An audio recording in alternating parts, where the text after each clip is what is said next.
Hare Hare, Hare Krishna, Hare Krishna, Krishna Krishna, Hare Hare, Hare Rama, Hare Rama, Rama Rama, Hare Hare. Hare Krishna, Hare Krishna, Krishna Krishna, Hare Hare, Hare Rama, Hare Rama, Rama Rama, Hare Hare, Hare Krishna, Hare Krishna, Krishna Krishna, Hare Hare, Hare Rama, Hare Rama, Rama Rama, Hare Hare, Hare Krishna, Hare Krishna, Krishna Krishna, Hare Hare, Hare Rama, Hare Rama, Rama Rama, Hare Hare, Hare Krishna, Hare Krishna, Krishna Krishna, Hare Hare, Hare Rama, Hare Rama,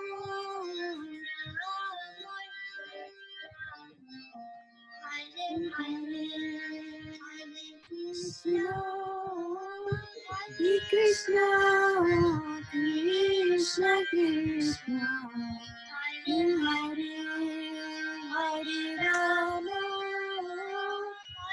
Rama Rama Rama, Hare Hare. Hare Krishna, dear devotees, how are you today? Dandavat pranams Mataji. Dandavat Hare pranam, Krishna. Chitra Mataji. And Hare Krishna. Hare Krishna, we have Astha and Nishtha, we have Neeral and Khyati, we have Sonal Mataji here with us today. And joining us on Facebook are Dilip Bhai Patel Prabhu, Rupashi Vasudha Mataji, and Pooja Sudani Mataji. Fantastic. Okay, so let us get started. What do you say? And Preeti Radhika joined us as well. Okay. So should we get started then? What do you say? Okay. Yeah, because I'm planning to finish precisely at 8 o'clock so that those of you who didn't have a chance to eat can, eat. If you want me to stop sooner, we can do that as well, depending on how it goes. Okay? All right. So I'll start with the prayer, Mangalacharan prayer to the Special Master. Om Ajnanatimidandhasya Jnananjanashalakaya Chakshurunmilitam Yena Tasmai Shri Gurave Namaha. I'll recite from the BHakti Panchaka prayers also here, which are there on desktop too. If you can confirm, somebody can confirm, we can see it. Yes, Mataji. And thank you to Samadhi. Okay. Matsamo nasti papatma na paradhi cha kaschana parihare pilajjame kim dhruve purushottama yuvati nam yatha yuni yunam cha yuvato yatha mano bhi ramate tatvan mano me ramatam tvai bhumau skalita padanam bhumirevavalambanam त्वयि चातापराधानां त्वमेव शरणं प्रभु. Govinda Vallabhe Radhe Prarthaye Tvamaham Sada Tadiyam iti janatu Govindam Mam Tvaya Saha Radhe Vrindavanadhishe Karunamrituvahini Kripaya Nijapadabja Dasyam Mahyam Pradiyata. So do we have some reading order today? Yes, Mataji, I just shared. You shared it? Okay, let me bring up the chat. Chitra Mataji, Sonal Mataji, Asta Mataji, Nishtha Mataji, Priti Radhika Mataji, Niral, Khyati, Rakesh Prabhu, Shraddha Mataji. Okay, very good. All right. So let's get going and let me bring up the translations here. Can you all see the whole translations? Yes, Mataji. Okay. So can I start, Mataji? Yes, please. Yes, please. Just one verse, right? One translation. Okay. Yeah. O Purushottama, no sinner or offender is as bad as I am. How can I describe my shame? Yes. Just as the minds of young ladies take pleasure in a young man and the minds of young men take pleasure in a young woman, kindly let my mind take pleasure in you alone. Hare Krishna. Sonal Mataji. Just as the ground is the only support for those whose feet have slipped, you are the only shelter for those who have offended you. Om Srimati Radharani, beloved of Lord Govinda, this is my request. May you and Lord Govind consider me one of your assistants. O Srimati Radharani, O Queen of Vrindavana, you are a river flowing with the nectar of mercy. Please be kind to me and give me a little service at your lotus feet. All right. Thank you so much for reading this. And let's just do some key reflections here on what we read from these prayers. What you remember, anything that stuck to mind, any keyword, any phrase, any paragraph. Radharani is a river of mercy. Radharani is the river of mercy. Is that good news? Yeah. Yeah. What else? I am the biggest. Go ahead. So yeah, the first line which says that I am the biggest sinner. I am the biggest sinner. Yeah. Matsamo nasti papadma. Right? Yeah. Okay. Bhumo skalita padanam bhumir evavalambanam. We truly do not have any other shelter except Krishna. So if you truly see anything material doesn't give any kind of shelter, they are fallible soldiers. Yeah. But paschan api na paschati, right? We see all that, but still we don't see it, right? Yes. Yeah. Good. Anybody else? Twameva Sharanam Prabhu. It's like that. Yes. We don't have a choice. And Kathy has been reciting this throughout the day, and that I really like it. Some part of the other, I don't remember the entire verse, but some part stays in my mind, and all the parts are very good. So, Wow. Hare Krishna, Kathy. Hare Krishna, Mataji. Hare Krishna. Okay. Yeah. What else? Omega Sharanam Prabhu. Twameva Sharanam Prabhu. All right. What else? And welcome, Lalita. Lalitangi Radha devi Dasi Mataji. Please accept my humble obeisances. And Chatrika Sakhi Mataji also. Please accept my humble obeisances at your lotus feet. I'm so honored that you are here in this Sangha. Okay. Anything else? Any words? Anything that you like? Anything that you're going to imbibe? Anything that you won't imbibe? Okay. So are we ready then to go to Bhagavad Gita? Yes or yes? Yes, please. Yes, All right. Okay. So any changes to the reading order? Any newcomers? Anything? Who is going to go next? My Prabhu is saying Sudevi Mataji was added, so I think Preeti I think it is Mataji Devi is here? Mataji. So Devi Mataji is with us. Fantastic news. Yeah. Mataji, Hare Krishna, Dandvat Pranam, Jai Shri Prabhupada. Dandavat pranam. Mataji, I am little, we didn't finish our dinner, so I'm just busy in the kitchen. I will be listening. I will Okay. not be able to read. All right. Okay. Yeah, but thank you for joining in. Okay, what else? Who else will go then? So I think Preeti Radhika Mataji's turn to read. Yes. All Okay. right. Thank you for reminding me. Yeah. The opulence of the Absolute. The Supreme Personality of Godhead said, "Listen again, O mighty armed Arjuna, because you are my dear friend. For you benefit, I shall speak to you further, giving knowledge that is better than what I have already explained. Neither the hosts of the demigods nor the great sages know my origin or opulences, for in every respect I am the source of the demigods and sages." He who knows me as unborn, as the beginningless, as the supreme lord of all the worlds, he only undiluted among men is freed from all sins.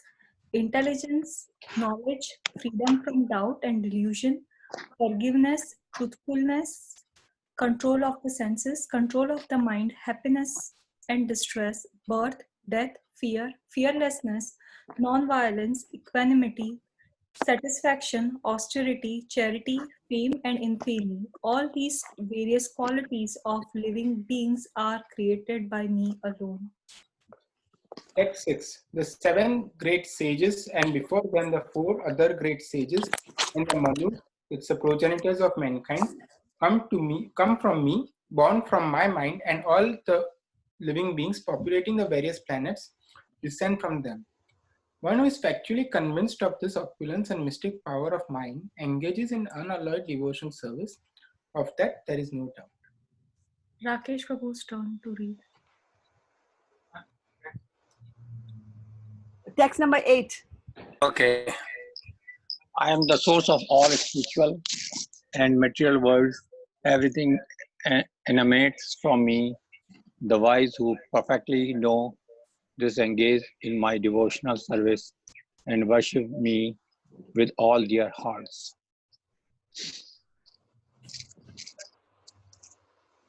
Next, text 9. The thoughts of my pure devotee dwell in me. Their lives are fully devoted to my service, and they derive great satisfaction and bliss from always enlightening one another and conversing about me. Text 10. To those who are constantly devoted to servicing me with love, I give the understanding by which they can come to me. Text 11. Okay, so nobody's saying to me. Okay, I was thinking it's the one before. Okay. Now the text 11. I think somebody, Rakesh, can you mute yourself? He's sitting in the patio and he's because we have sound overlaps problem there. Okay. So who somebody joined us, isn't it? Garima joined. Is she already on the reading order? Mataji, I cannot read. You Hare cannot Krishna. read? Okay, No. so 11. Okay, I'll get good going then. Sorry. To show them special mercy, I, dwelling in their hearts, destroy with the shining lamp of knowledge the darkness born of ignorance. Arjuna said, "You are the Supreme Personality of Godhead, the ultimate abode, the purest, the absolute truth. You are the eternal, transcendental, original person, the unborn, the greatest." All the great sages such as Narada, Asita, Devala, and Vyasa confirm this truth about you, and now you yourself are declaring it to me. Text 14. O Krishna, I totally accept as truth all that you have told me. Neither the demigods nor the demons, O Lord, can understand your personality. Text 15. Indeed, you alone know yourself by your own internal potency. O Supreme Person, origin of all, Lord of all beings, God of gods, Lord of the universe. Please tell me in detail your divine opulences by which you pervade all these worlds. O Krishna, O Supreme Mystic, how shall I constantly think of you, and how shall I know you? In what various forms are you to be remembered, O Supreme Personality of Godhead? Text 18. O Janardhan, again please describe in detail the mystic power of your opulences. I am never satiated in hearing about you, for the more I hear, the more I want to taste the nectar of your words.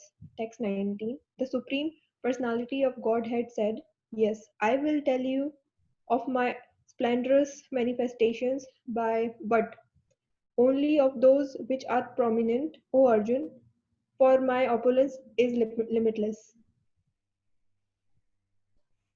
I am the super soul, O Arjuna, seated in the hearts of all living entities. I am the beginning, the middle, and the end of all beings. Of the Adityas, I am Vishnu. Of the lights, I am the radiant sun. Of the Maruts, I am Marichi, and among the stars, I am the moon. Of the Vedas, I am the Samaved. Of the demigods, I am Indra, the king of heaven. Of the senses, I am the mind. And in living beings, I am the living force consciousness. Of all the Rudras, I am Lord Shiva. Of the Yakshas and Rakshasas, I am the Lord of wealth Kubera. Of the Vasus, I am fire, Agni. And of mountains, I am Meru. Text 24. Of priests, O Arjuna, know me to be the chief Brihaspati. Of generals, I am Kartikeya. And of bodies of water, I am the ocean. Of the great sages, I am Bhrigu. Of vibrations, I am the transcendental Om. Of sacrifice, I am the chanting of the holy name, that's Japa. And of immovable things, I am the Himalayas. Of all trees, I am the banyan tree, and from of the sages amongst the demigod, I am Narada. Of the Gandharvas, I am Chitraratha, and among the perfected beings, I am the sage Kapila. Of horses, know me to be Uchishrava, produced during the churning of the ocean of for nectar. Of lordly elephants, I am Airavata, and among men, I am the monarch.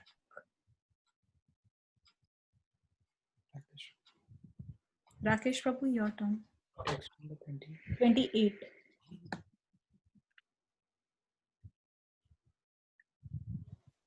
Of weapons, I am the thunderbolt. Among cows, I am the Surabhi. Of course, of cause of procreation, I am Kandarpa, the god of love, and of the serpent, I am the Vasuki. One more, Rakesh Prabhu. So 2 verses.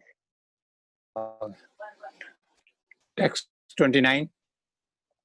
Of the many hooded Nagas, I am the Ananta, and among the aquatics, I am the demigod Varuna. Of departed ancestors, I am the Aryama, and among the dispensers of law, I am Yama, the lord of death.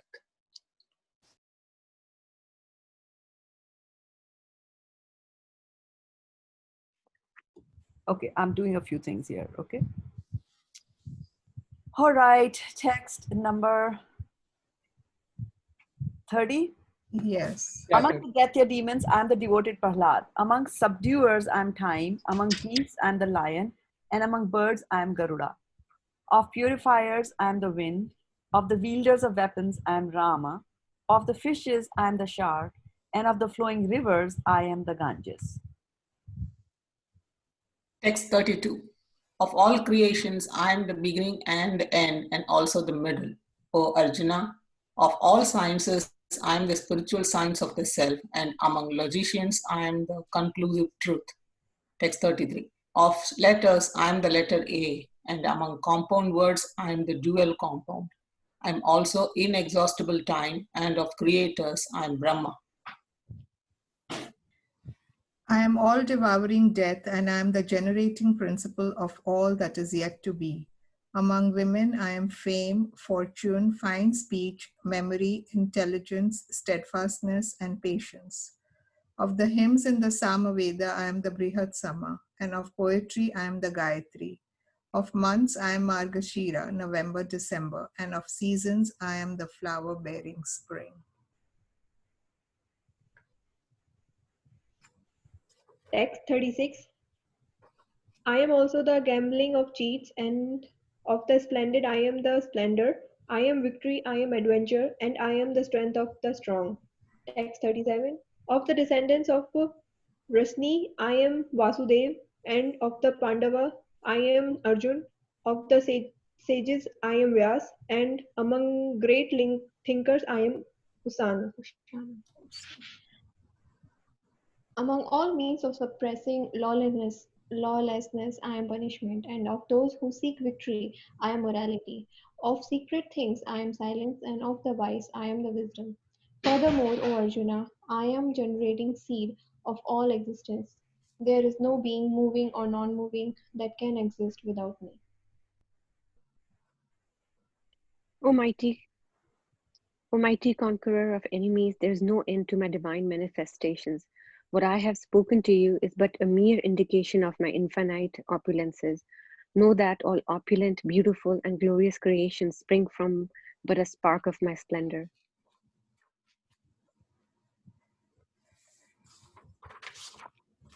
But what need is there, Arjuna, for all this detailed knowledge? With a single fragment of myself, I pervade and support this entire universe. Hare Krishna. Hare Krishna. Hare Krishna. Okay, our favorite time of the day, reflections. I think for here, it's which verse I don't recollect, but it's of the sacrifices and the chanting of the holy name. So I think that is very generally chanting. We think, okay, we are just chanting the name, but it's a sacrifice and the topmost sacrifice. That is a big thing, isn't it? Yes. We think, okay, yeah. Right, and it's recommended for this age. For Kali Yuga, there's no other way, no other way, no other way. And why is there no other way? Why can I not do the other sacrifices? Because our minds are not that stable that we can do other austerities or sacrifices, right? Even let alone chanting, to do focus chanting for all 16 rounds is like our mind deviates. So yeah, and so there's problem with us, and is that the only problem with doing sacrifices? I think for sacrifices you require all pure materials, right? That is also not available in this. There you go. Age. Two, yeah. So two things, right? I will sit in the sacrifice and my mind will be all over, not on the sacrifice. Then the ingredients I'm going to use in the sacrifice, they are not of pure quality. And anything else?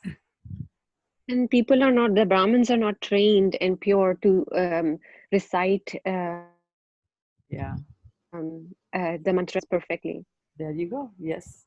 And So we have because everybody is Shudra. Go ahead, Mati. Sorry.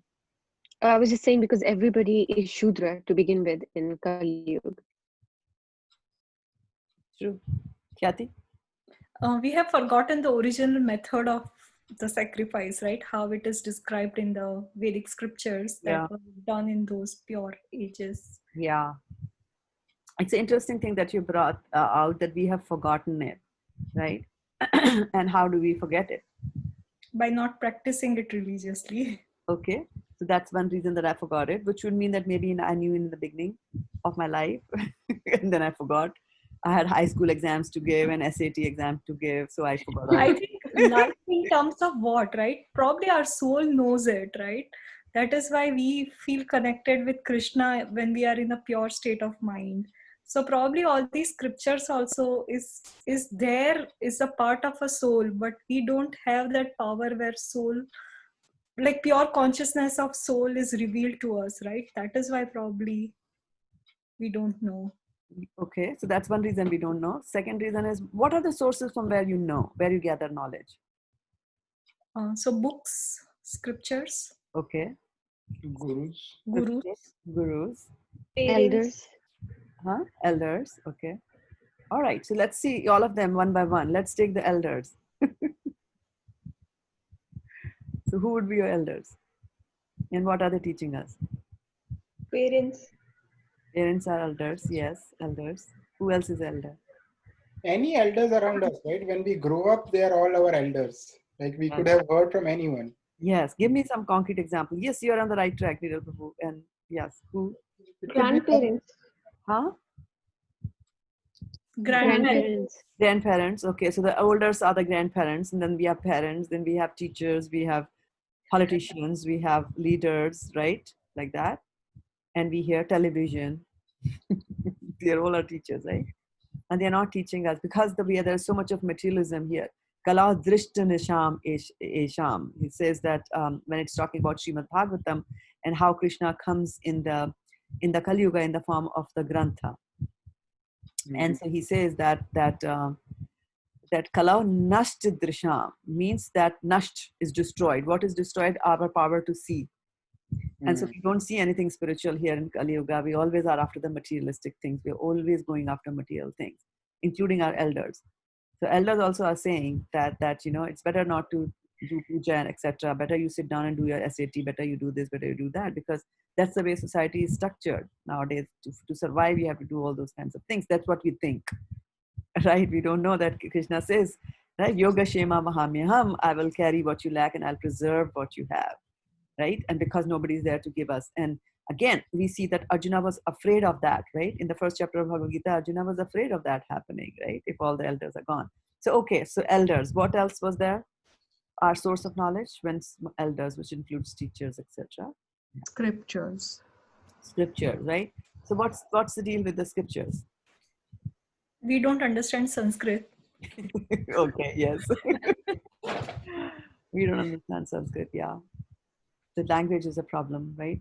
There's no teachers around to teach you Sanskrit. That we covered in the teachers, right? Or sometimes we don't take efforts. Like there are Sanskrit scholars who are there, but we just take it like very easy that I don't know the language. Yes. We sometimes Yes. don't even make the effort. At least I'm talking about myself. Yeah. I will support you with scripture. First canto, first chapter, 10th number verse, when Chanak Rishi is talking, who's the head of the sages of Naimisharanya, he's talking to Sutta Goswami, and he says that that in this yuga people are short-lived, they're quarrelsome, and then he says they're lazy, right? What does lazy mean? I mean, I remember my parents used to come back in the afternoon and sleep for 2 hours. I can't have, I never was able to sleep because I had a 9-to-5 job like that. So I don't think I was lazy. So when they're saying lazy, they're saying actually lazy in devotional service, which is a point that you brought out, Kathy, that we don't want to do it. We're lazy because we have got so many distractions, right? I mean, I still remember that when I was growing up, there was no television, cinemas only once a year, and that too, I used to go to sleep in the cinema like that. So our games that we played, so there were no toys like, here what happens is a big bucket of on a big box of toys is there, and the kids will play with that every day. So many expensive toys are given to the kids. We never had toys. I mean, maybe 1 or 2. And then we would just, dig the earth and we would make our own little toys of that. That was our pastime during the afternoon on, summer vacations. We would do that. And my major pastime was to, take 4 or 5 bricks and then put them all together and then bring deities, pull deities from my mother's altar and then put them inside this and then, make some, it was very nice. I used to play with my siblings like that. So it was a very different atmosphere. It was very, my distractions were not there. The only thing that, would look closest to a doll was a deity, right? So you take the deity and then, you make it like that. So, but the times have changed now. Times are not there. And then you also see that Krishna also says in Bhagavad Gita, he says, Evam parampara praptam. So this knowledge comes through the parampara, but then with time, it gets destroyed. So things also get destroyed. So you will notice that, even if you want to read the scriptures, they are not there for you. For example, from Brahma Samhita, how many chapters can you read? Which chapter do we read in the temple? 5. So what about 1? What about 2? I don't think we have it. Where is 4? Where is Not available. Yeah. And how many are there? Supposed to be in 100. 100, right? 100. And then 99 are gone. And so it is a well-known fact that they will go away. Why? Because the kinds of people that we are and the level of our intellect and our consciousness, etc., that we are not in that consciousness to be able to appreciate what is there. Chaitanya Mahaprabhu just, revived 1 chapter from Brahma Samhita, which is chapter number 5. And if you look at the English for that, it's so difficult to understand Brahma Samhita itself, right? So that's a level. That's a level there. Yeah. So yes, so that is why they have said that, you know, you are lazy, you are quarrelsome, you are short-lived, your memory is short, you are constantly disturbed. You can't do any of this fantastic things. You're unlucky means you have no money. So you can't do any Ashwamedh Yagyas, you can't do anything. You sit down and you chant. We can't even do that. So that's our step. Yeah. So Nirul Prabhu, good point that, you know, he says that of all the sacrifices, chanting or japa is the best. Yeah. Mataji, also about the scriptures he said, right? I think it's very important. Not everyone even has the scriptures, right? Because we go on book distribution or the team members go, but only if we are aware of those scriptures existing would we be able to benefit from them. And only through mercy would we get these books. Yes. And I think at least have an option to read it.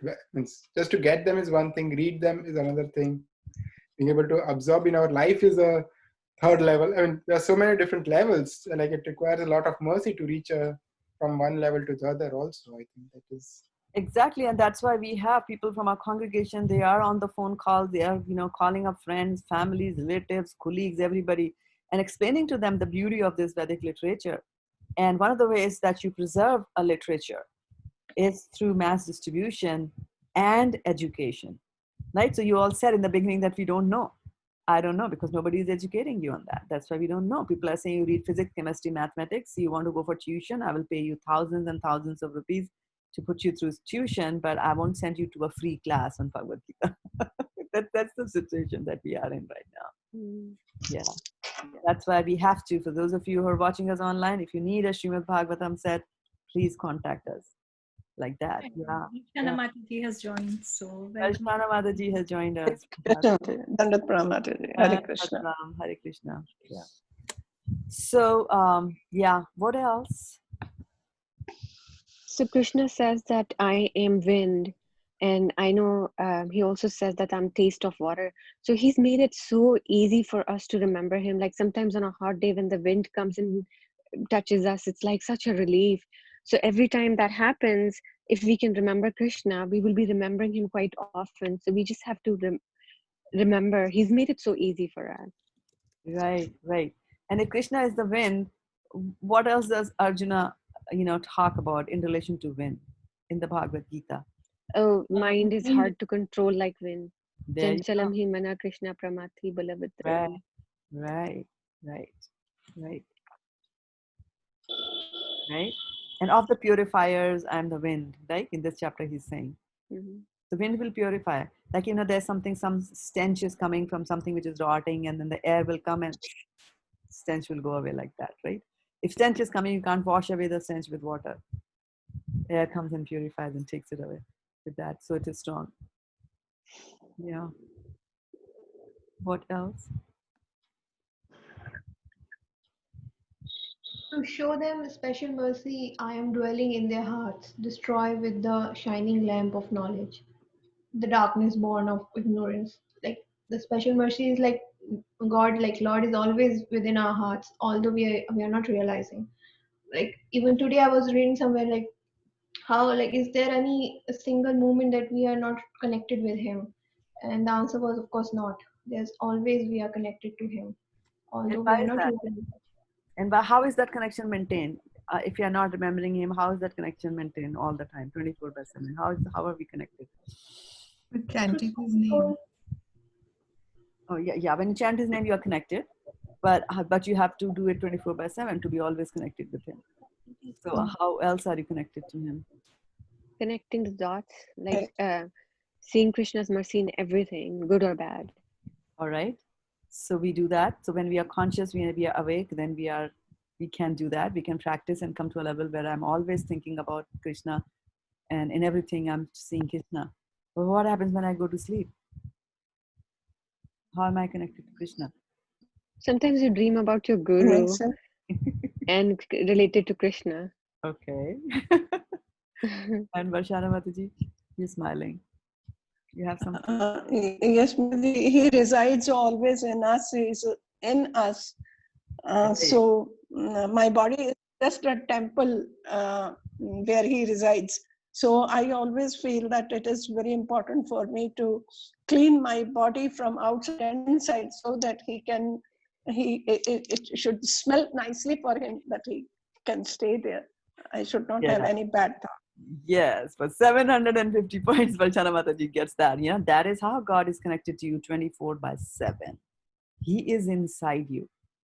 And of course, he's inside every atom like that, right? Yeah. And also, Mataji, isn't you said that when we sleep, the soul is actually with Krishna, and then that Krishna allows us to wake up in the morning, right? Yes. So even though we are at sleep, our consciousness is with Krishna. If Krishna. we Yes. And with the super soul. Yeah. and of course, you get. Sorry? Yeah, go ahead. No, I was just saying that we get up and we forget of our meeting with Krishna. That's very sad, isn't it?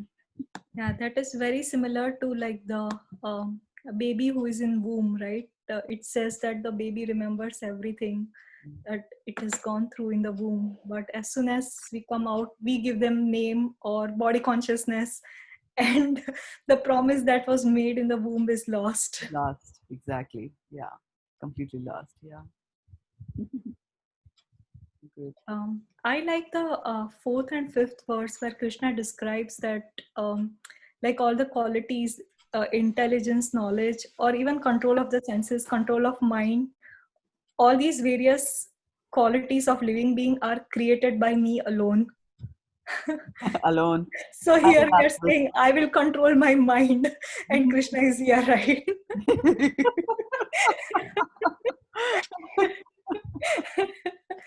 Yeah. Sometimes I think that Krishna must always be laughing. Looking at us, making a plan. I'm like, Making fools of ourselves all the time. That is true. Yeah, that is true. Yeah, all the plans that we make, all of them. Yeah. Unless we are truly surrendered, then he won't laugh at us. Then he won't laugh at us. Yeah. Then he will laugh with us. Yeah. Then we won't be crying, right? We will also be laughing. We are truly surrendered. Yes, that is true. Yes. I think I just said that he's like Satchidananda Swarup, right? So can you elaborate a little bit on that, Satchidananda Swarup? Sat is truth. Chit is pure, I think. Consciousness. And Yeah. Anand is always happy. Bliss, yeah. Blissful. Yeah. I would like to hear more, Mataji, I think. Satchidanand, yeah, Sat also is truth. And then I also talk about eternality of things. So we have to understand that truth, that, the spiritual is always there and material is perishable in the sense that it is there forever, but it cycles through, right? Manifested in the beginning and then, then unmanifest again, and it goes through those cycles and repeats itself over and over and over and over again, like that, right? And Chit, of course, is consciousness, also relates to knowledge. And then Anand is, blissful. And so because we are by nature Anandmay, so we are always seeking pleasure here and there, except for we are seeking pleasure in the wrong thing. So because we are seeking pleasure in the wrong thing, we never get satisfied, never get satiated, right? So that was a term that was used today. And isn't it not, Shraddha, I was reading somewhere that we are always dissatisfied in this material world because we are part and parcel of Krishna. So we have the same qualities, but in fraction. So we constantly strive for the same Satchidananda, that we are striving. We are eternal beings too. We have been here too, but we are not eternal in the same respect. So we crave for that, and then we are conscious beings too, but not to the same knowledge, same level. And then we have some ananda, but not to the same level. So we always strive for that, and that's why we are dissatisfied. And the biggest thing to keep in mind is that we are made. This is the algorithm. The Jiva soul is made like that. This is the part that we just understand it, like, just accept it from the scripture, that we are made that we will be happy when we serve Krishna. This is how we are made. The soul is made like that. It's the dharam of the soul to do eternal, devotional, loving devotional service to the Lord. We are made that way to serve the Lord, and we are, because by doing that service, we get happy. So that is the way we are wired. That if we serve the Lord, we'll be happy. By making Krishna happy, we will be happy. And we see little reflections of that, isn't it? Do we see reflections of that in our material relationships, in the material world? Do we see a little bit of that? When you make others happy, you become happy. Yeah. Give me some example. You ever did anything to anybody and you felt very happy? Yes, Mataji, when I cook very nice food for my husband, he feels very happy. And then?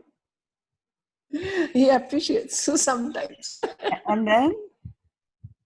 That makes you happy. The whole family is very happy. Yeah, that makes you happy, right? So you see, parents will do so much of sacrifice for the kids, right? And when the kid excels, then the parents are very happy, right?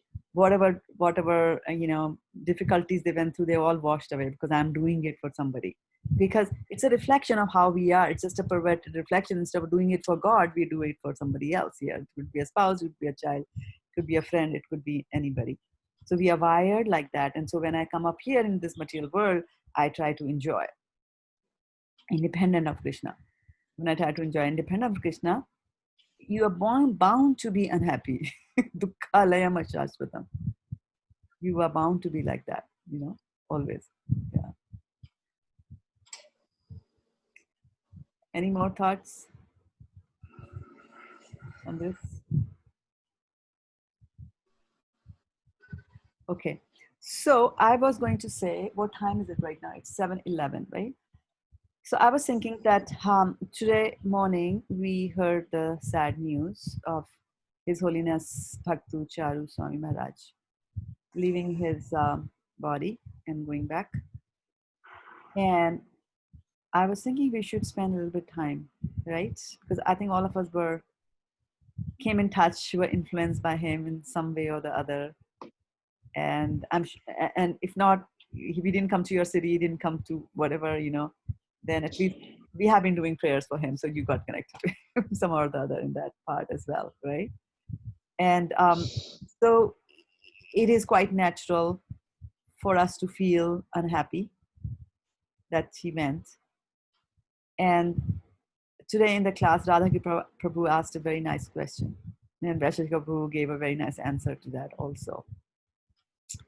And so what he said was that we all had been praying to Krishna, right? That please let him stay here with us. And the reason is that we need him. We needed him for our own things. That's we are like that, we want, like even when our somebody near and dear die, like when our parents die, right? We all cry. And the reason that we cry is that we are saying, main anath ho gaya, my parents are dead. We always looking towards ourselves, It's always like that because the dead person is gone. What is there for you to, cry about them? They are not feeling anything. All our feelings is I am going to miss my mom. My mom used to do these things to me, or my dad used to do this to me, or my husband used to do this to me.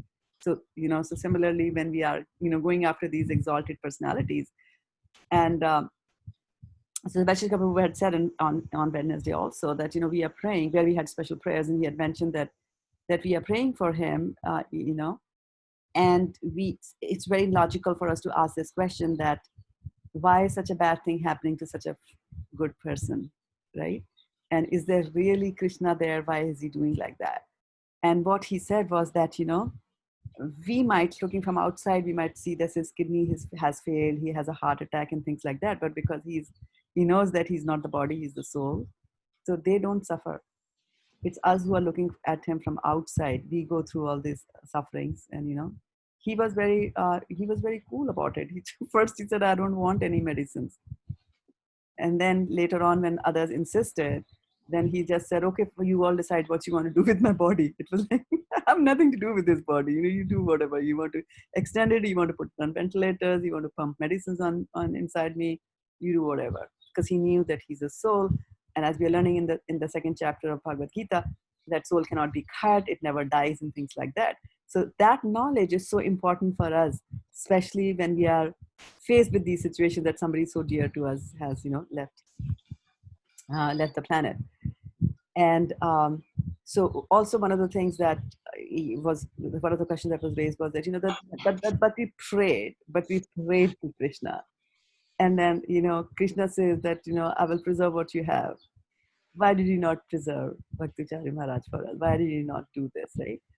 And there's a very interesting thing that Vrksa Guru said this morning, and that was that we are not at that level of understanding that what Krishna has preserved actually for us. And there are so many people who are praying to Krishna for various things, right? I mean, this time we were praying for His Holiness, but we pray for various things, and there are various people who pray for various things. And Krishna gives it. Eko bahunam yo dadati kaman. There's one who satisfies the desires of everybody. It's just that we might think that, we want him to be with us. That is our thought. That is our desire. We want him to be with us. And if he leaves his body, then we are like, okay, he's not with us, like that, right? But isn't Prabhupada with all of you? Do you feel his presence in your life? Yes, in the form of books is Right. form of what he wrote for Writing us. his teaching. Exactly, his writings and his teachings, right?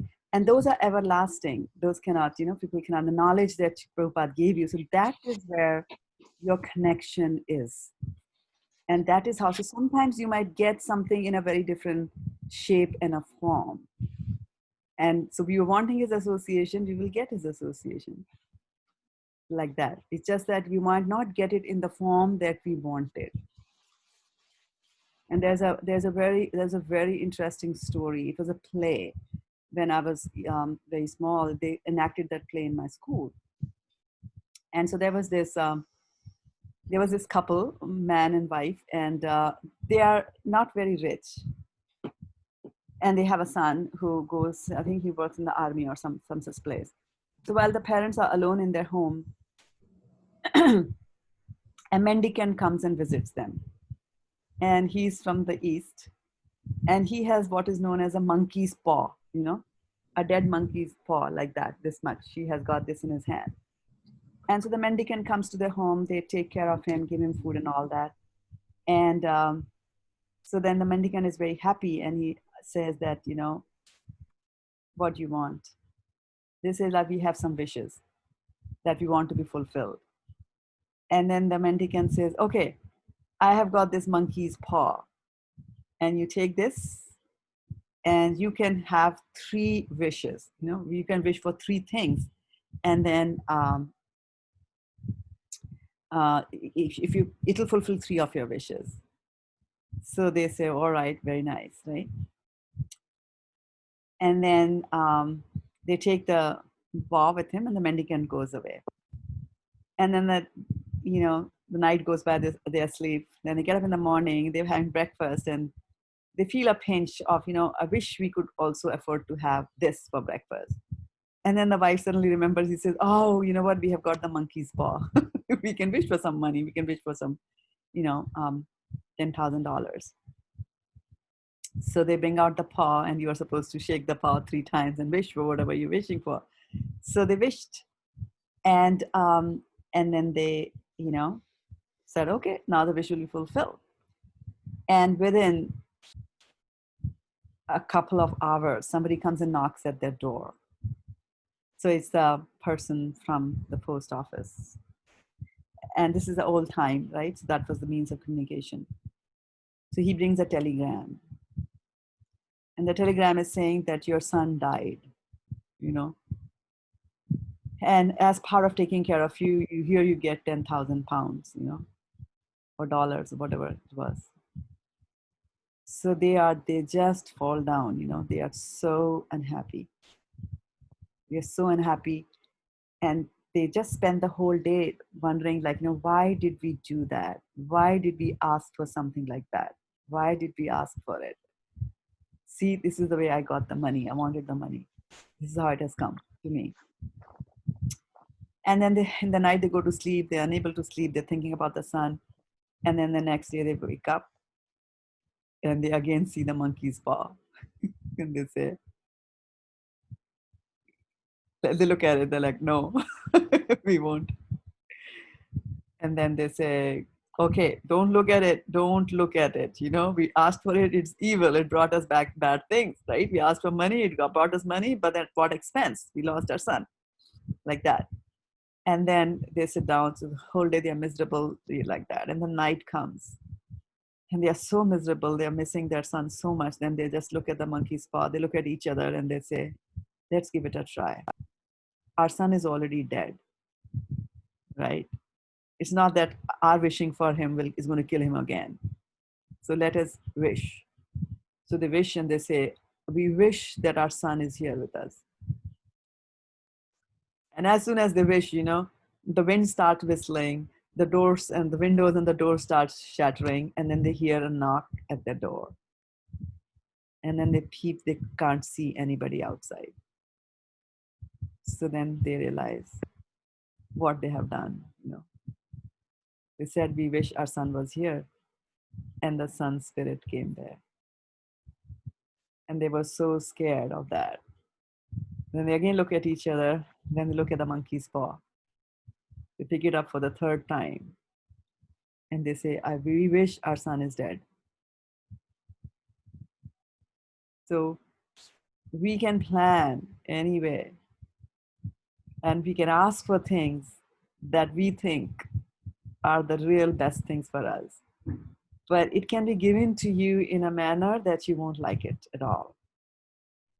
And this is what material world is all about, because material world is for those of us who wanted to enjoy separate of Krishna, who said that I'm not going to be happy. I am not happy by serving Krishna. I don't get my happiness that way.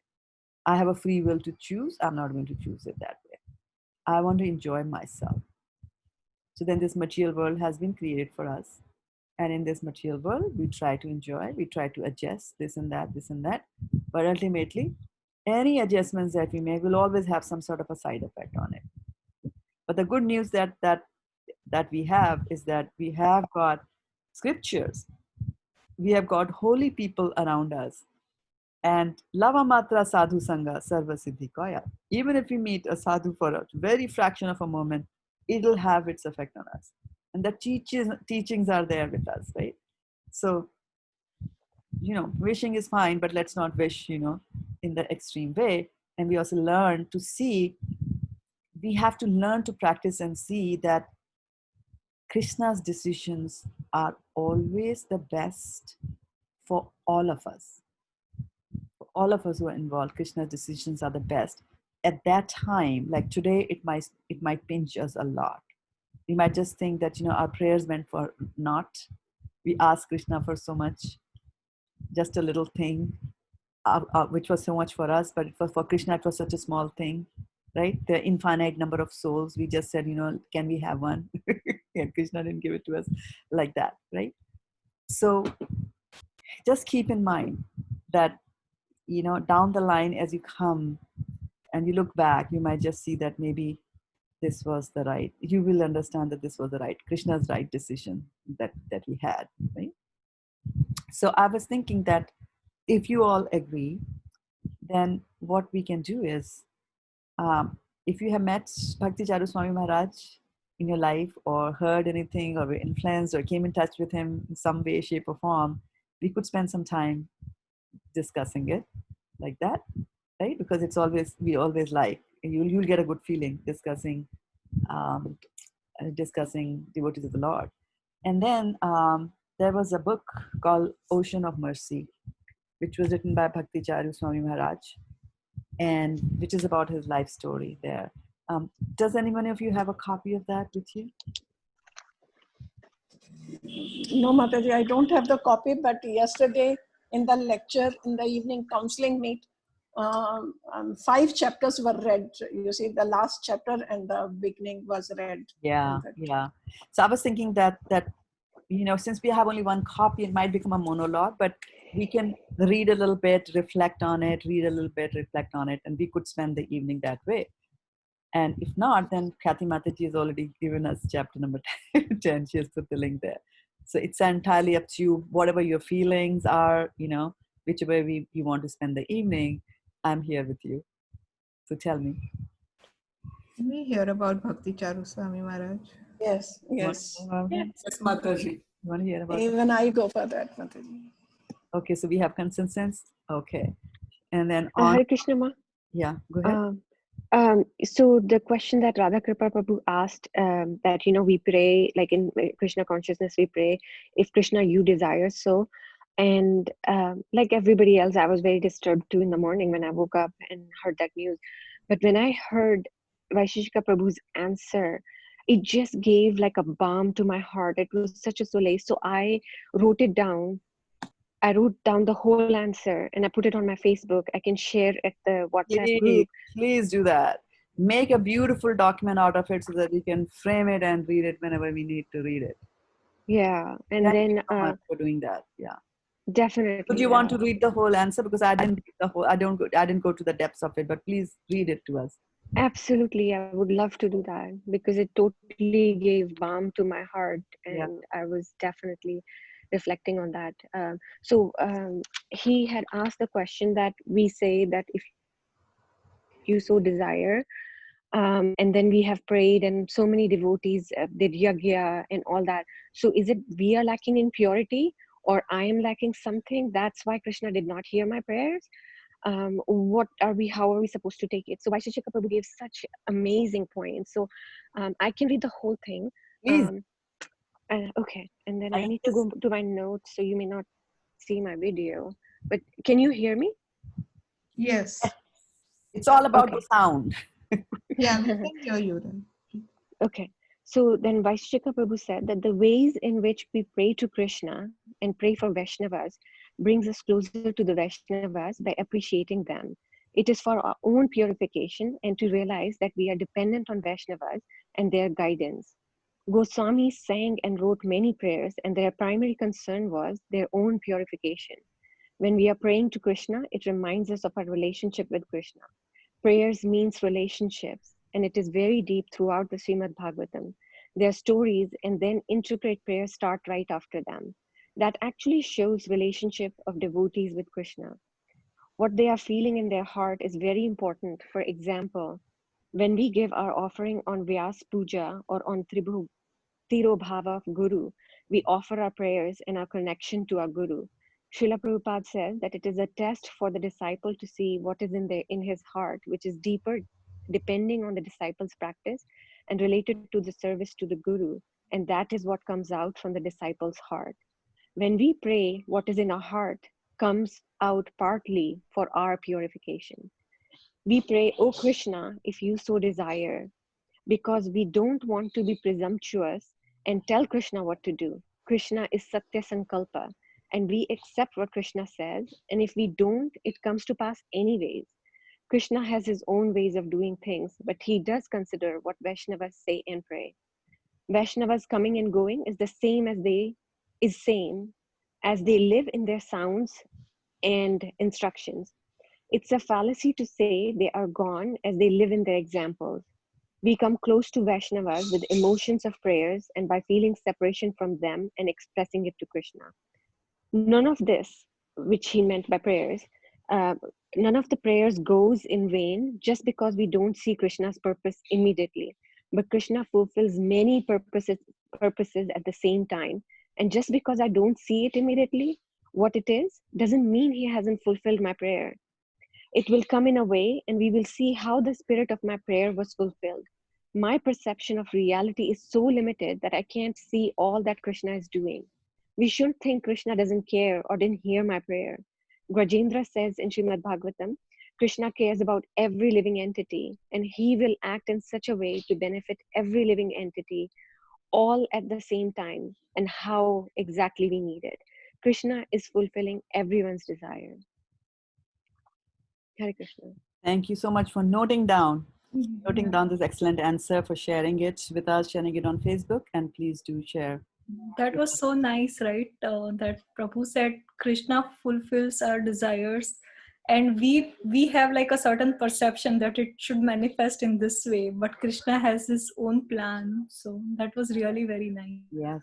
Thank you, Preeti Radhika Mataji, for this wonderful. You are welcome. I'm just repeating the amazing golden words from a self-realized soul because it gave me balm. So I was like, there's so many disciples who will benefit from just this peace. Yeah, we Yeah. also received like a similar email from Pune Temple, um, and can I read the?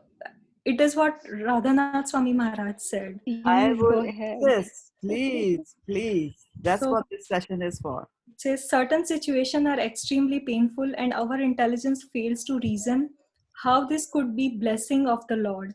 At such time, we could try humbly submitting a prayer. Oh God, please give me the strength to see this situation as your mercy, though my intelligence fails to see it so. This way, we can tap so far concealed grace of the Lord and develop a gratitude for all inconceivable situation that God arranges for us in our life. Wow. Gratitude is the key. Gratitude. And sometimes we try to understand it by our intelligence and our perception, right? What even Guru Maharaj said. But Krishna's plan is completely different. So that's why I really with each and every goal he says that if you so desire Krishna. Yes, yes. Yeah, yeah. And we will get peace when we try to align our plan with Krishna. And sometimes our plans and Krishna's plans can be orthogonal. They're not headed in the same direction. And when we see that happening, it is our prerogative to, change our direction and then align with Krishna and go in that direction. Otherwise, we'll continue to have misery there. Yeah. Thank you for sharing. And even I was listening to one of his lecture when he came from Ujjain to here, right? He said that why we go to the place, people are telling him not to go to America. But he said, if we don't, who will? And it is Krishna's arrangement that we should give up our own comfort zone and go and serve the devotees anywhere that is present. So, Yeah, his, I recall reading that also, Kathy. Yeah. so his Yeah, consciousness I was, also read that. Yeah. Yeah, they Yeah. operate from a different plane. yes. Their consciousness, yeah, is at a higher level, much, much, much higher level than what we would think. And then look at Prabhupada also, right?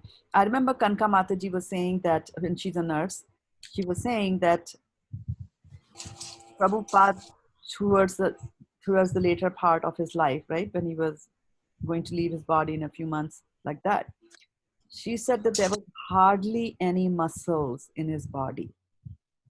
And she said that when there are no muscles in the body and there are only bones, bare bones which are left, then your nerves will, get crushed by the bones, right?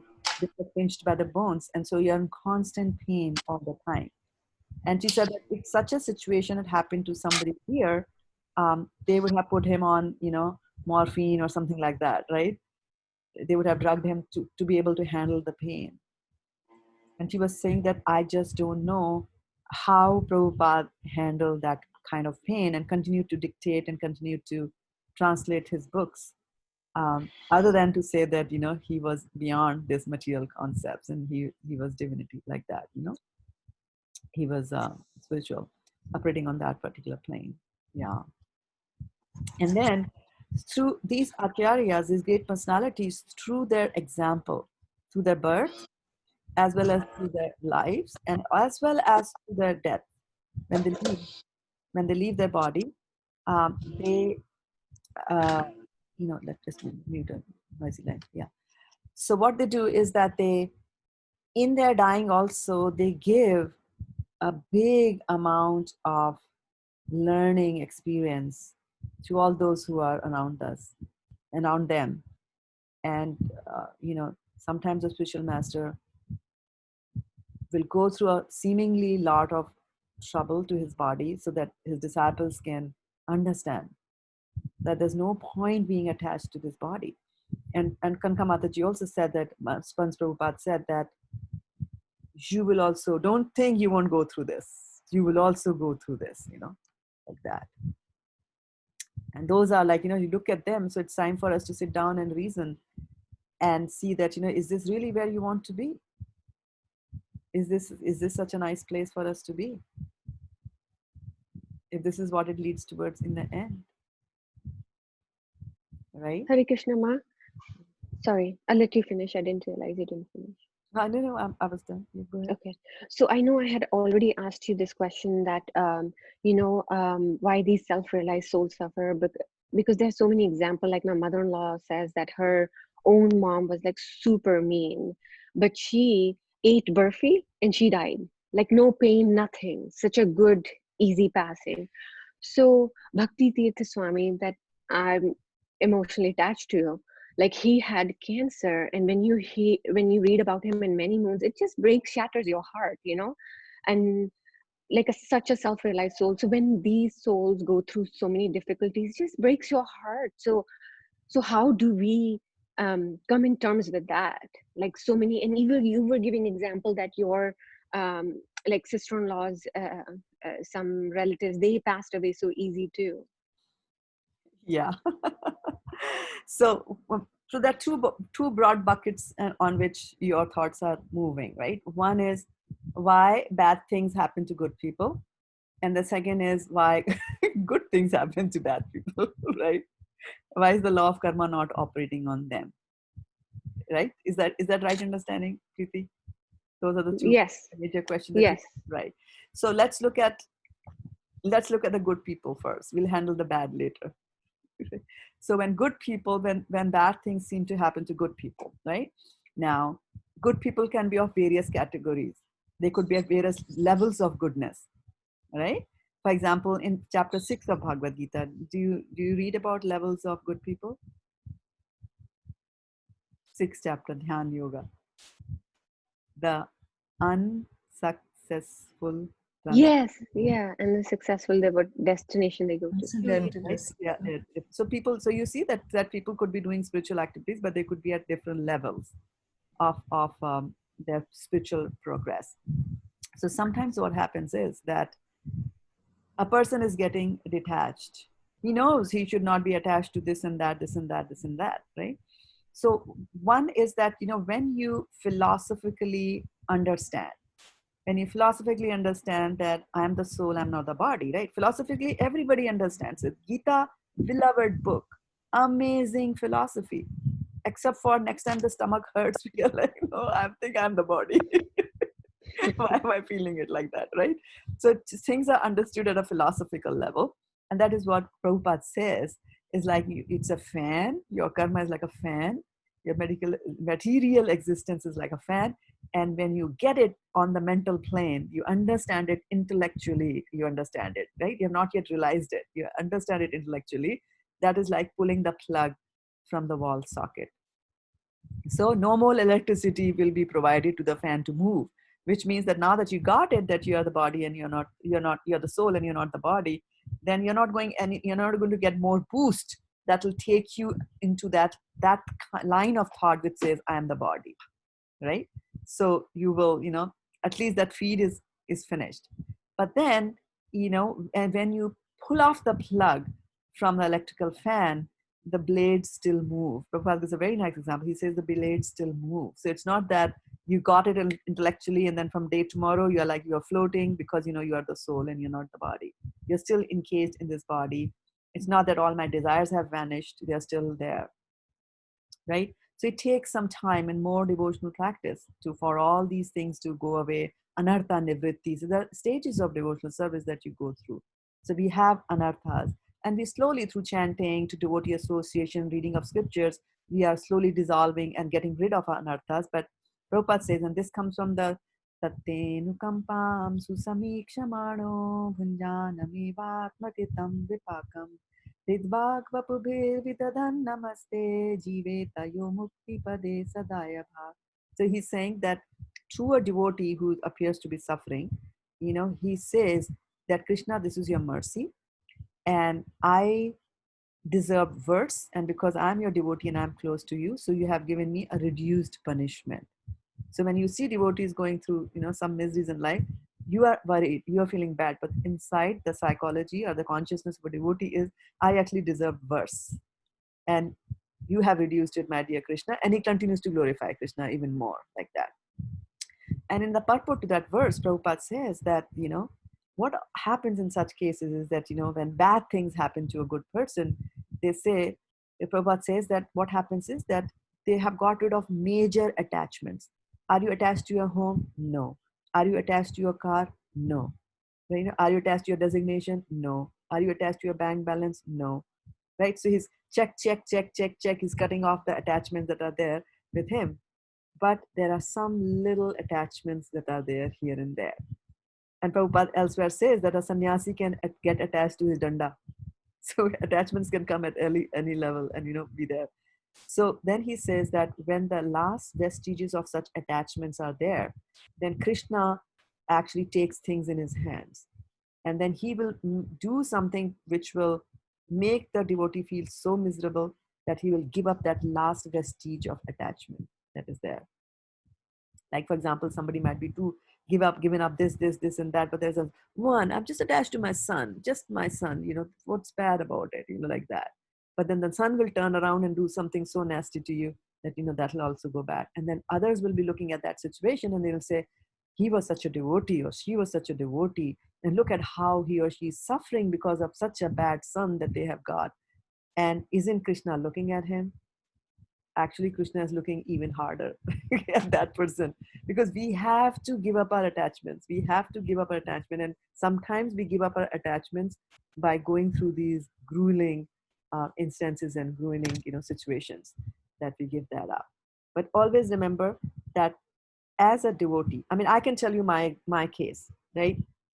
I used to work for a software giant company, and which had offices all over the world, and I used to work in the headquarters, which had like sprawling 8 or 9 buildings were there, multi-story 8 or 9 buildings, easily meant like 4,000 people sitting there in that area where I worked. And so when it was time to go home, the whole freeway was blocked because 4,000 were trying to merge in the freeway at the same time, or at least half of them, which was still a big number.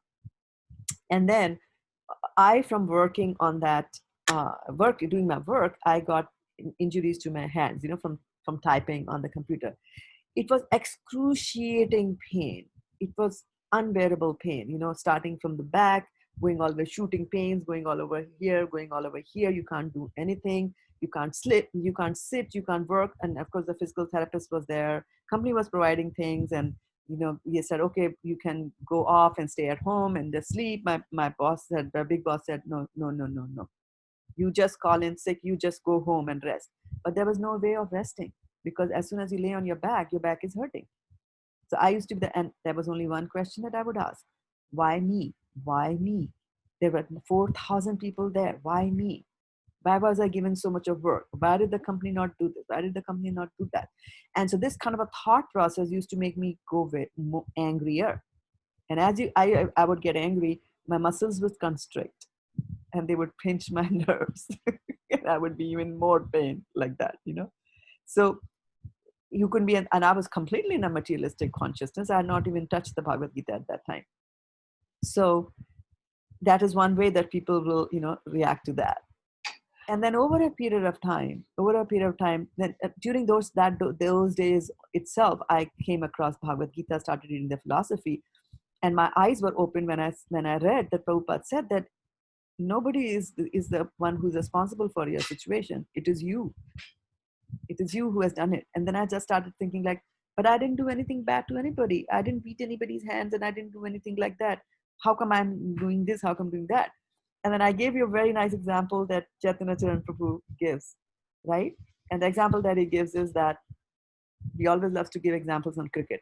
He gives an example that you enter the pavilion, you bought your tickets, you bought your popcorn, you've gone there to watch cricket. and you see on the scoreboard there are two parties that are playing, and the score says, one is 0 and one is 110. That's what the scoreboard is saying. And you're like, what? The game has not even begun. How can one party be at 0? How can one party be at 120, 130? The scores, right? So then it says that there are so many ways that you can look at it. You can say that there is a defect in the scoreboard, right? So maybe it's not displaying, if it's not displaying all the letters properly. So that's why the scores are showing like that. You can say, well, the person actually, the person who is punching the figures to make the scores display on the scoreboard, the big scoreboard, that person, I think, has a little bias. I think he's biased towards that team. And that's why, he gave that team 130 to start with, and this team only gets a 0. He's biased, right? And the third thing is that, you try to find what is the reality. So you put down your popcorn bag, stop enjoying the material world, and then turn to somebody knowledgeable in cricket and ask, what is this going on here? And then he will explain to you that, my dear sir, you have come to watch the second innings. These two teams already played, and the first team only had 0, and the second team made 130. So that's why now we are continuing on the second innings, and that is why the discrepancy is there, right? So, and now the second team can go and do whatever they want to do in the second inning. They can play very badly, and the first team can, play very nice and still beat it, the one with the 0. All kinds of things can happen. So when you take birth in this material body, in this material world, you are actually taking a little bit from your pot of karma to exhaust it, good and bad, right? And then once you're placed in a situation, like Prabhupada says, that your karma will determine where you are born, whether you are born in a poor country or whether you're born in a rich country, right? And he says that, well, your karma can say you'll be sitting on a plane that's going to America. But what do you do when you are sitting on the plane is your free will, and will also, determine how you're going to feel on the plane. So your karma said, okay, you have done enough of credits that you'll be going on a plane to America. But on the way to the plane, on the way to America, you can do so many things, right? You can turn to your partner and you can strike a nice business deal with them, right? So your business is expanding, something materially good is coming out of it. You can turn to him and give him a Bhagavad Gita, which is more, even better for you that you do that. You are spreading Krishna consciousness. You can drink and ask the air hostess when she comes and tells you, do you want white wine or you want red wine? So you can get drunk on that, right? Or you can misbehave with the staff there, and you come down and you'll be severely punished. So it's not that there is no justice. It's just that we don't see it. We don't see the whole big picture over there. So to us, it might appear that, why is this happening? Why is good happening to bad and why is bad happening to good? So one thing is there's a karma. And the second thing is when we are saying that why are bad things happening to good people? Again, remember, it could be Krishna's hands that he's shaking them out of the last vestiges of any attachments that they had. And also it could be that through the medium of that good person, he's actually giving a teaching, a lesson for the rest of the world. Because that person that you think is suffering is not actually suffering at all, because they are at a higher level, right? I remember, I don't know if Vidya Badhu is there or not, but when we used to go to the movies, so there was a very terrifying film actor, and we come from very simple days, like violence also was very much contained, not like the violence that you see in movies now. So there was one villain called Pran, and he was the villain. Every time that villain used to come on the screen, both of us used to start crying, and we used to be scared. Yeah, I remember Pran. You remember Pran? There you go. At least one person remembers, right? Yeah. So I do too, Pran Chopra. Yeah. Yeah, I also remember. There you go. Right. So this is our interpretation of what is going on the screen, and we are thinking that is reality, and we are crying, right? But of course, he's bashing up the hero, and like they come to bash, they don't even touch you, right? It's all photographic trick that they are doing over there. So similarly here also in the material world, it will happen that we might think they are suffering so much and all that kind of stuff. You don't, like Bhishma Pitama sitting on the arrow, bed of arrows, right? We're sitting on the bed of arrows. How painful do you think that is? And the way the arrows were put, you know, the way Arjuna had put so many arrows in his body that in between two arrows, you could not put a third arrow. He had so many arrows in his whole body. How painful is that, right? But then Prabhupada describes it, and the other acharyas describe that thing. They are saying, no, Bhishma Pitama is actually a devotee of the Lord in the mood of a hero. So Veer Ras is the one that, you know, he's associated with. So Veer people will like it when you hit them. They like it actually. So he was just enjoying. We're seeing that Krishna is lying on his Sharshaya, that bed of arrows, and he's looking at, you know, imagining, you know, perceiving Krishna in front of him, and he's relishing it actually. While the rest of the world looks at it and they go like, ooh, you know, what is going on with Bhishma? How did you do that? It's our perception. We think they're going through this. Actually, on the other hand, he's enjoying. And Prabhupada says that, you know, sometimes it's like how lovers can sometimes even bite each other in love. And you might just think that they have got bite marks all over the body, but they had actually enjoyed it. So it's like that. So again, we do not know, because we don't know what's going on in other people's minds. That's why it is like that, right? So good people. Now the bad people bucket. So the bad people, here's the deal. I was just reading in an article somebody had forwarded to me, that this is Kali Yuga. And he said that in Kali Yuga, Kali, the personality of Kali, has got certain benedictions. After all, Kali is so powerful, it has overtaken everybody, is able to influence everybody. So it must be getting some power from some place to be able to do that, right? Some benedictions. And so he has received various kinds of benedictions. And one of the benedictions there was that, you know, he got a benediction that you will be like Ganesha, right? What does Ganesha do for us? What can Ganesha do for us? What does he do? Why do we go to Ganesha? He removes obstacles.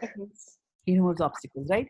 So Kali has got this benediction that he will remove the obstacles for the demons, right? So you see, Kali has got that benediction, and that is why you will see that the demons or the bad people seem to sail through very easily in this life. Nothing wrong is happening to them, right? Nothing at all. They have that benediction. Maybe they have some karma. Again, from the big pot of karma that you have, which has got good karma and bad karma, you don't know that in this particular life which piece did they take, right? Maybe they took all the good karma and just a few bad ones. They suffer just a little and they are just enjoying. But remember, Shine Punne Marta Lokam Vishanti, that this karma gets exhausted. Both good and bad karma gets exhausted, and then you are at zero, right?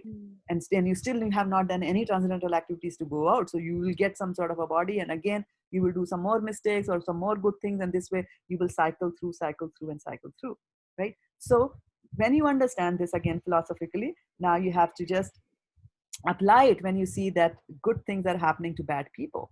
But again, remember, if good things are happening to bad people, which means they are bad and they are doing something bad, right? So again, they are generating bad karma. So they will get rewarded, you know, or punished for that. It's just that you don't see it on the time spectrum that you are observing the time spectrum, right? I mean, it happens in companies also, that people can have very fierce fight. You know, management and board of directors can have very, very fierce fight on, you know, over decisions whether I should do this or not do that, right? And somebody who's looking at a short term might say, no, this is not good. This is not good. Why are you putting in so much of expenses? Expenses are low, and, you know, income is less, and you should not go for this product or whatever. But somebody else might be looking on a longer picture on the timeline and say, yes, we make these investments now, but 5 years down the line, we'll make 10 times this investment, and so on and so forth. So as you know, expand your time spectrum, your vision and your perception also changes with that, right? So we might just think that if you just narrow it down to one lifetime, then it is very difficult to understand justice, and justice as coming from the law of karma. Because what we really want is that this person did bad, immediately I want immediate justice for that, because if justice is delayed, we don't like it. And one of the reasons for that is that, you know, the hurting party actually feels a little better that, you know, something bad happened to that bad person. Okay, like they killed my goat, so that, you know, somebody punished them and they killed their goat, like that. So now we are even. So it makes us feel a little bit better like that, right? But we don't, you know, devotees will not go into that. Devotees will address it philosophically. So when you see that somebody is bad and still they are getting good things, now what are the good things that they are getting? Materially, they are getting good things, and you understand philosophically that they'll have to leave everything and go one day, right? What to speak of things, they have to leave the body itself and go, like that. So, and looking at, you know, why good things are happening to bad people, you understand this is Kali Yuga, it will happen like that, right? But remember that justice still awaits them. If you do a lot of bad things, you go to hellish planets where they are punished, like that. Now you will not see that, right? Because you're not going to go to that hellish planet to see them. You won't even remember, like that, right? So good and the bad, good things happening to bad people, bad things happening to good people. It, you know, you just look at it from a different perspective, and then you will find peace. Otherwise, people get so agitated over certain things, isn't it? So much agitated. And what Prabhupada says, that if people, and the scriptures say that if you are insulted, if you are neglected, like that, then actually your spiritual blood grows, your chitrakta grows. You grow in devotional service by just tolerating that. And you will see that Krishna is also saying that Martha Sparshastu Konteya Shito Shun Sukha Dukkada Agam Apinyo Anitya Stam Titikshasva Bharata. So he says you learn to tolerate. You learn to tolerate these things. Krishna did not say, I am Hari. I am Hari, I will har all your problems. He did not say that to Arjuna at all. He says you learn how to tolerate it. Because that is the way your strength is going to grow, right? So today, if we are feeling separation, you know, and we are feeling that our prayers were not there, and, you know, how come that bad person is still alive? You know, how come Bhakti Chari Swami Maharaj had to go? So it's all bigger Krishna's plan. Kathy. Even Madhuri, one thing I wanted to add, like I have read Prabhupada's one para somewhere, like about his journey and all. So he said that he lost his mother when he was like just only 14 years old. So if we see, like, we will feel like, oh, like there's such a younger age, if someone lost their mother or something, it's very bad. But at the end, he just said that usually the material people when they get something materially, materially good, then only they think that Krishna's mercy is there. But the people such as like the spiritual advanced people, when they get something, even something bad, then they feel like this is the mercy of Krishna. If they are getting something not as per their desire. Yes, yes, very true. Thank you for sharing. And I saw that Chaitanya Priya Mataji came on the call here. Chaitanya, she was on Facebook. Chaitanya, were you trying to say something? Yeah, Shraddha. So actually, while you were sharing the story of how good people suffer and bad people don't, so I remembered of the story when Krishna and Narad Muni goes to take exam. Basically, Krishna is trying to show Narad Muni that there was this rich lady, and they go and beg at the door and ask for some Vrksa. And the rich lady says that, I don't have anything to give you. And then Krishna blesses her with more money, more bigger house, everything, like more for her. And at the same point in time, he goes to the other door where there's this poor lady living. She had nothing but a cow and a deity of Krishna. As soon as she sees Krishna, the Narad Muni, and she invites them inside. And then the only thing she had was a glass of milk for herself, which she got from the cow. And she's like, I'm so happy that I can serve you. There's this milk I would like to offer you. And she gives that, and then Krishna in return takes even the cow that she had. So Narad Muni gets really upset, and then he says that, Krishna, why did you do that? I mean, this lady, she was so rich, and you gave her more money, irrespective. She did not even think of giving a small thing in return. That, and while she had so many stuff at home, and the poor lady, you just took away even the cow she had. So Krishna said, that's my mercy on her, because the only thing she was attached was to the cow. And I know she was doing very good service, but I wanted to just think of me, and that's why I took away even the cow she had. So that's the thought that came to my mind. Yes, fantastic. Thank you for sharing the story. And actually, Narad Muni's life story is like that in his previous birth. Before the current Narad that we see, he in his previous birth was the son of a maid servant. And he had a chance to serve some exalted souls during Chaturmasya because her mother used to go cook, clean, and things like that for them. And then they go and they give him very good knowledge, and then they leave.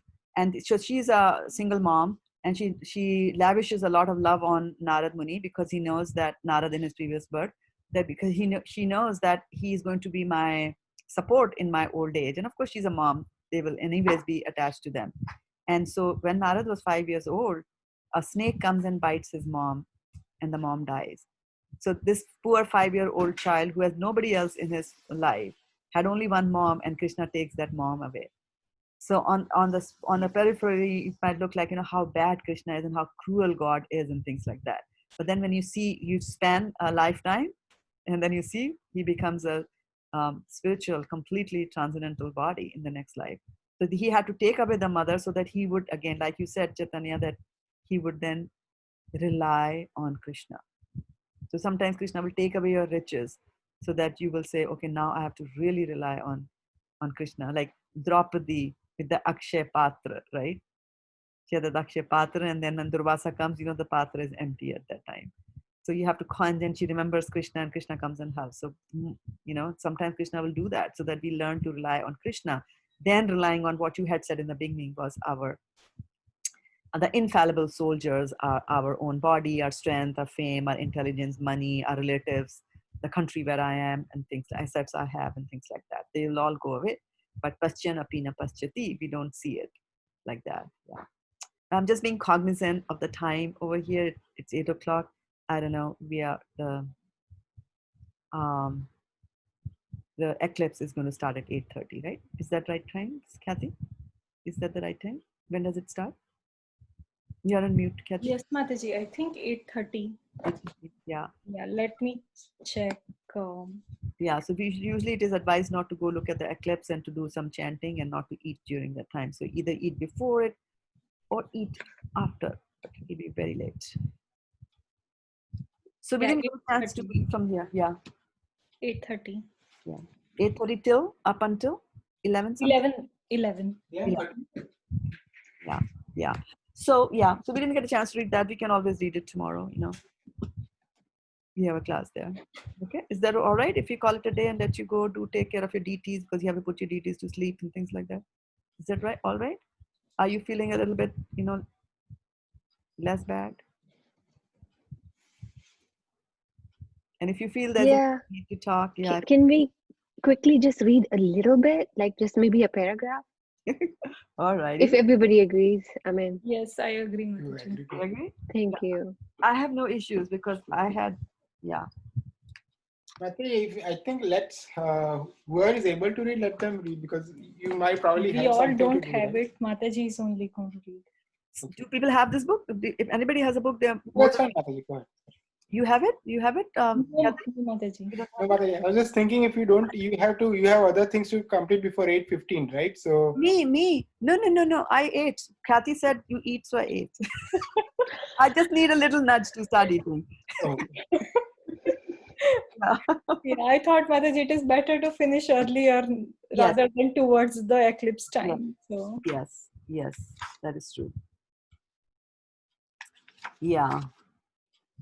So I'll just read one paragraph. It's from the introduction. There's more chapters before that, like preface and things like that, but I'll skip that. So the ancient Vedas of India, which contain the world's oldest and most profound spiritual wisdom, state that human life begins when one sincerely inquires, who am I? Where did I come from? What is the purpose of my existence? These three questions are called Brahma Jigyasa or spiritual inquiry.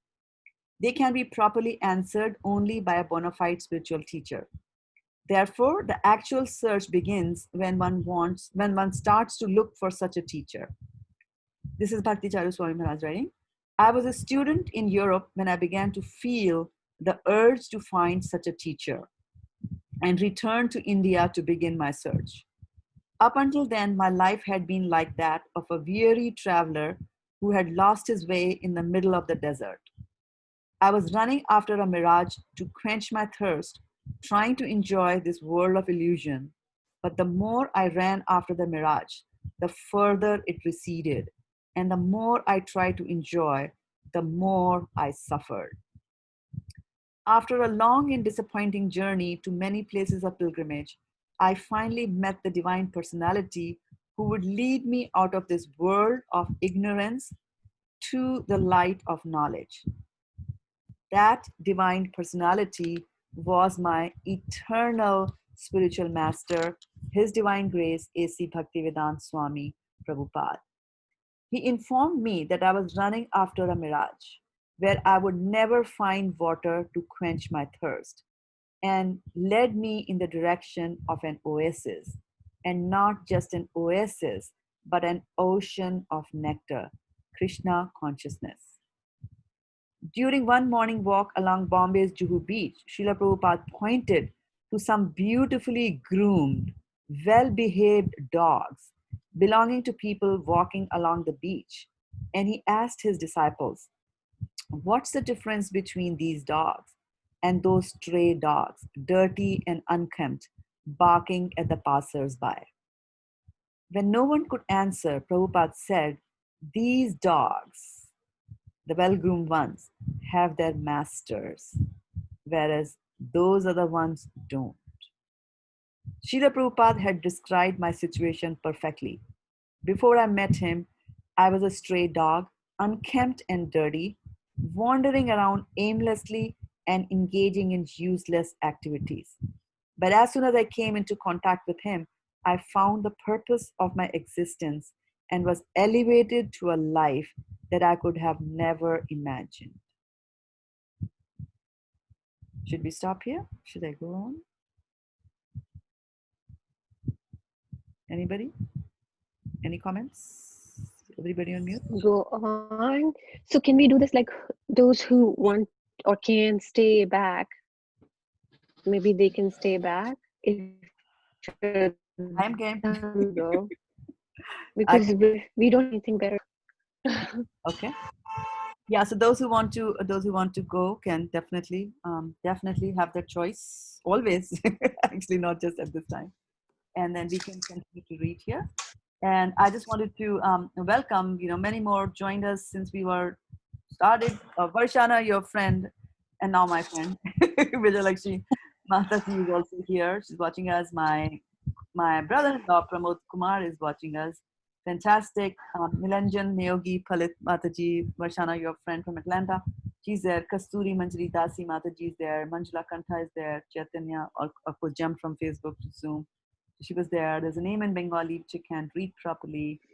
Then again, we have Koladeep Pran Prabhu is there. Sunita Mataji is there. Ankul from Seattle.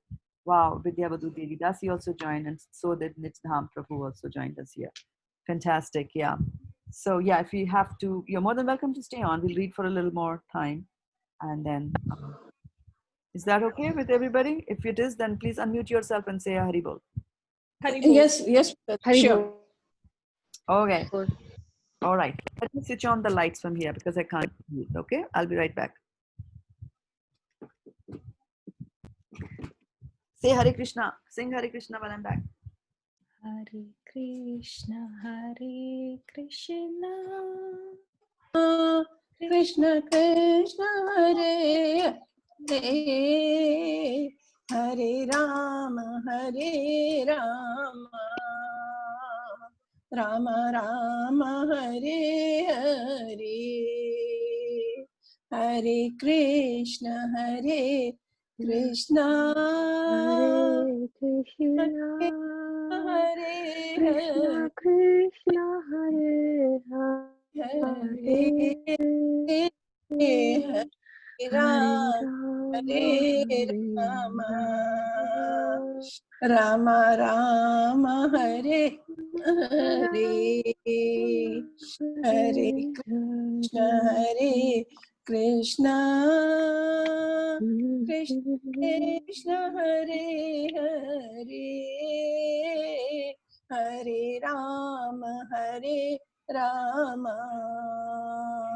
Rama Rama, Hare Hare. Mataji, you can start. Thank you for the fantastic and heartfelt Kirtan. Yeah, wow, I wish I could sing like that. Very nice, very nice. Okay, so Thank you. in 1979 in New York, one of my godbrothers, Yogeshwar Prabhu, invited me to a program on Long Beach Island. This 1979 means that Prabhupada has left, right? This planet. So it's after he has left the planet that Bhaktuchari Swami Maharaj was invited to New York to speak, right? So in 1979 in New York, one of my godbrothers, Yogeshwar Prabhu, invited me to a program on Long Beach Island. I'm getting some noisy lines, so please mute yourself. Invited me to a program on Long Beach Island to speak about my days with Srila Prabhupada. When we were driving back to New York, 55th Street Temple, Yogeshwar expressed how much he liked my talk and how everyone had appreciated it. He reminded me how important it was for devotees to hear about Srila Prabhupada, especially his final days, when he withdrew from the world, a period when I had the good fortune of spending many hours personally serving him. Back at the temple, devotees asked me to relate my memories of Srila Prabhupada to them as well.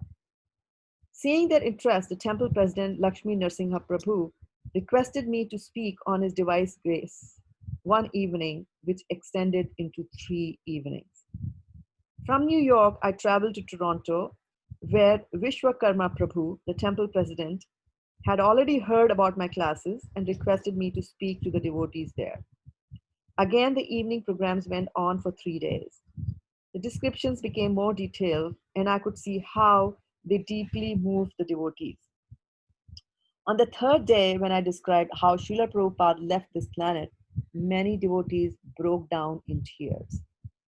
From then on, wherever I went, devotees wanted to hear from me about his divine grace and his final days.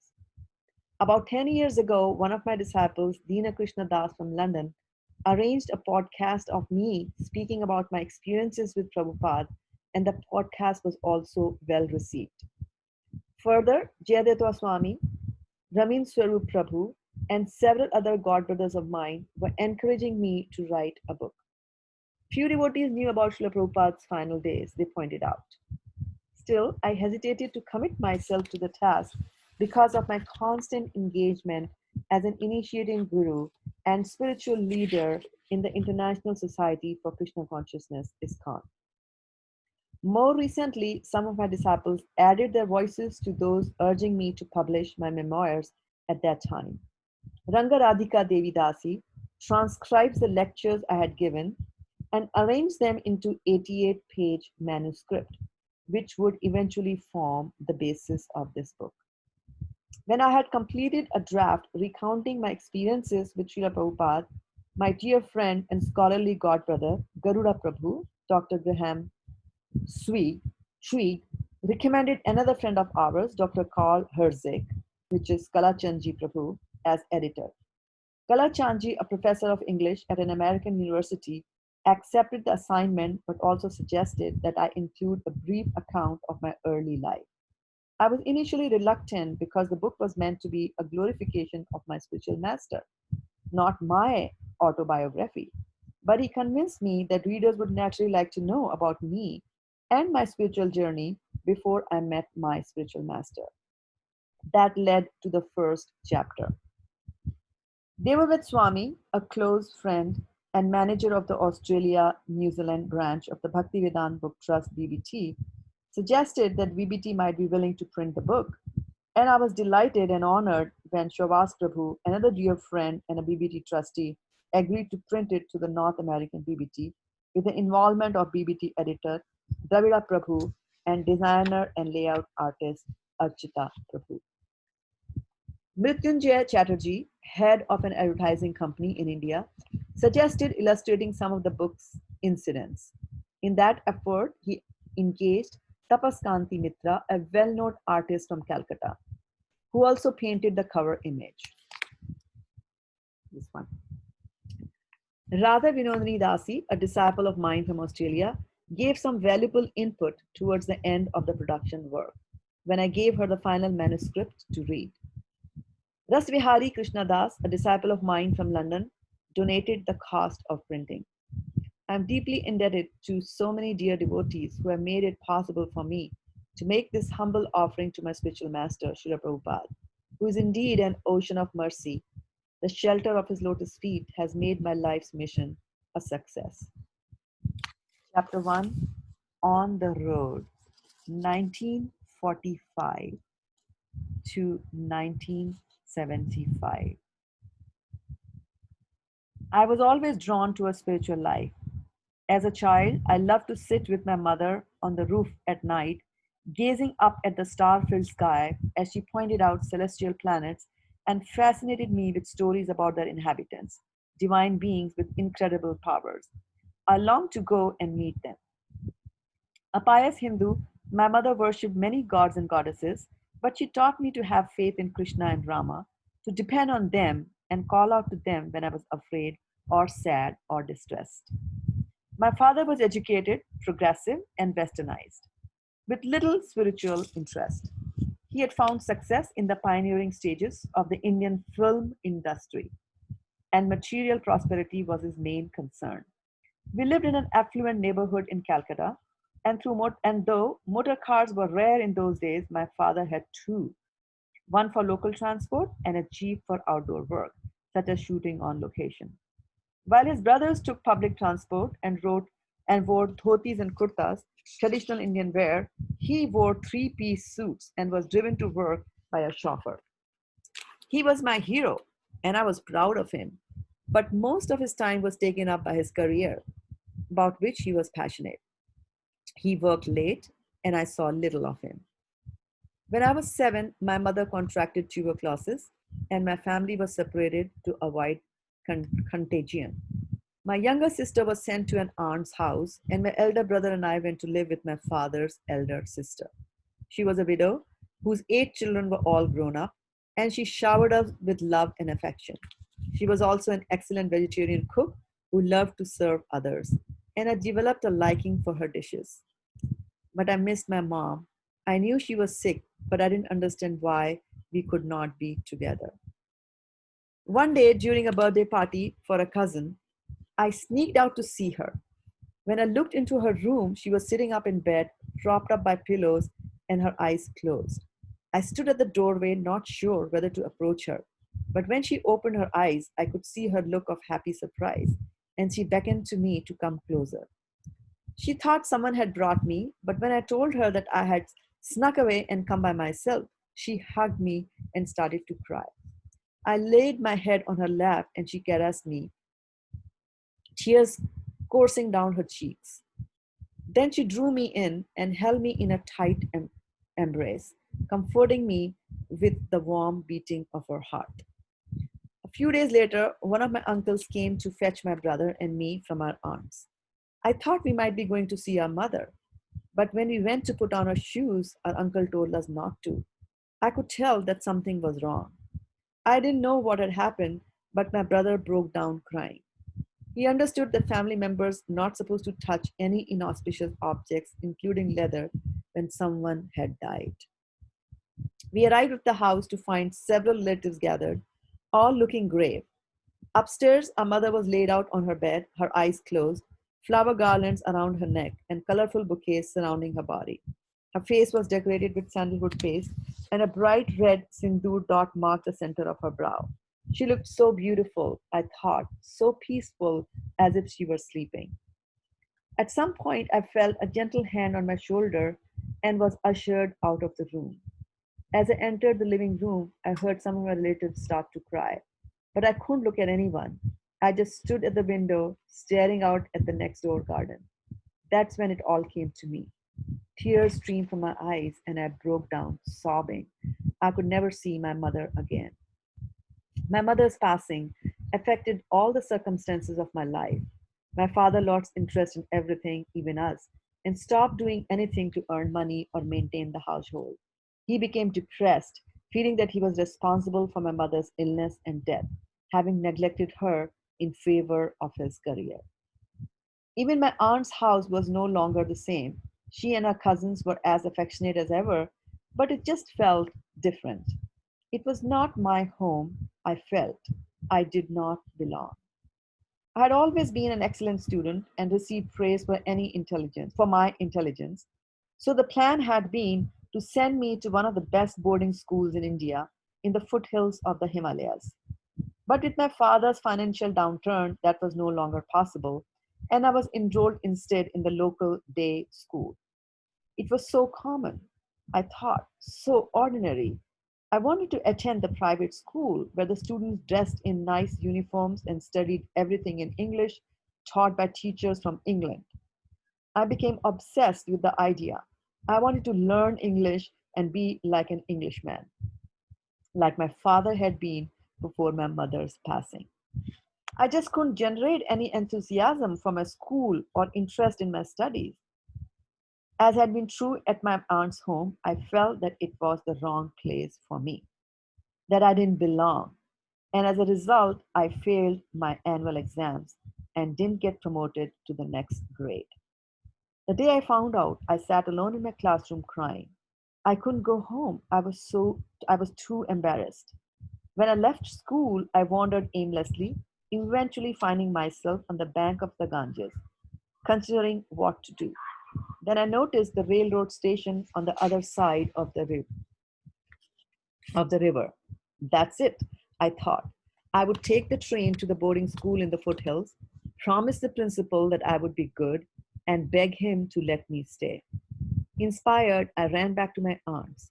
It was still afternoon, so the house was quiet, and I sneaked in through the back door, grabbed some things, emptied my piggy bank, and found more money in my cousin's drawer. Then I slipped out and dashed to the station. Seeing a young boy alone, the ticketing clerk was suspicious, but I told him that I was returning to school. When he asked why no one was with me, I told him that my mother had died and my father had meant to come with me, but had been called away by some unforeseen business. I was used to traveling alone, I told him. I could manage on my own. So he gave me a ticket and let me pass. I used the same story on my co passengers, and an hour later, I was heading north in search of the boarding school of my dreams. That night, still on the train after having fallen asleep, I was gently awakened by someone shaking my arm. When I looked up, I saw that the train had stopped at a junction, and I was surrounded by a group of passengers accompanied by a police officer. This time, when asked who I was and where I was going, I didn't dare lie. When the officer heard my story, he took me to the local station and phoned my father. I didn't want to talk to him, but when the officer insisted, I took the phone and then I broke down crying. After the officer explained the situation to my father, he took me to his home nearby where his wife fed me and put me to sleep. I stayed the next day as well, almost entirely in bed. They were very nice to me, but alone in the room, I felt like a criminal who had been arrested. That night, my father came to take me back to Calcutta. There, he sat with me, and we had the longest talk I could remember having with him. He told me how much he loved me and how much confidence he had in me. No matter what I had done, he said, he knew that I was a good boy and would never do anything really bad. My mother had loved me, he assured me, and she still did. Then he sat silently as I cried out the agony of separation. The next few days, I just stayed in my room, unsure what would come next. My aunt was still loving and supportive, but things had changed, and everyone around me realized that something had to be done. It was decided that I could be sent to an uncle in the small town of Khowai in Tripura, about 500 kilometers east across the border in Bangladesh. Khowai was a quiet little town on the bank of a river surrounded by mountains. People knew each other and seemed to live simple, happy lives. Unlike his brothers, my uncle had chosen business over education, and he had become quite successful supplying jute to the mills in Calcutta. Everyone in the town treated him with affectionate respect. Initially, I felt that I was being sent to Kauai as punishment for my crime of running away, but my experiences soon relieved me of such misgivings. I had come from the big city, and the local people treated me with great admiration. More importantly, my uncle and aunt accepted me as if I was their son, and I was like a big brother to their three small children.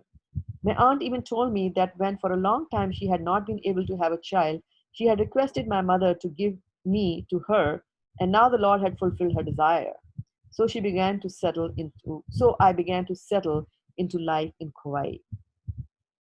My relationship with my father had been quite distant since my mother's passing, but since my running off, we had become closer, and I began to feel his love for me again.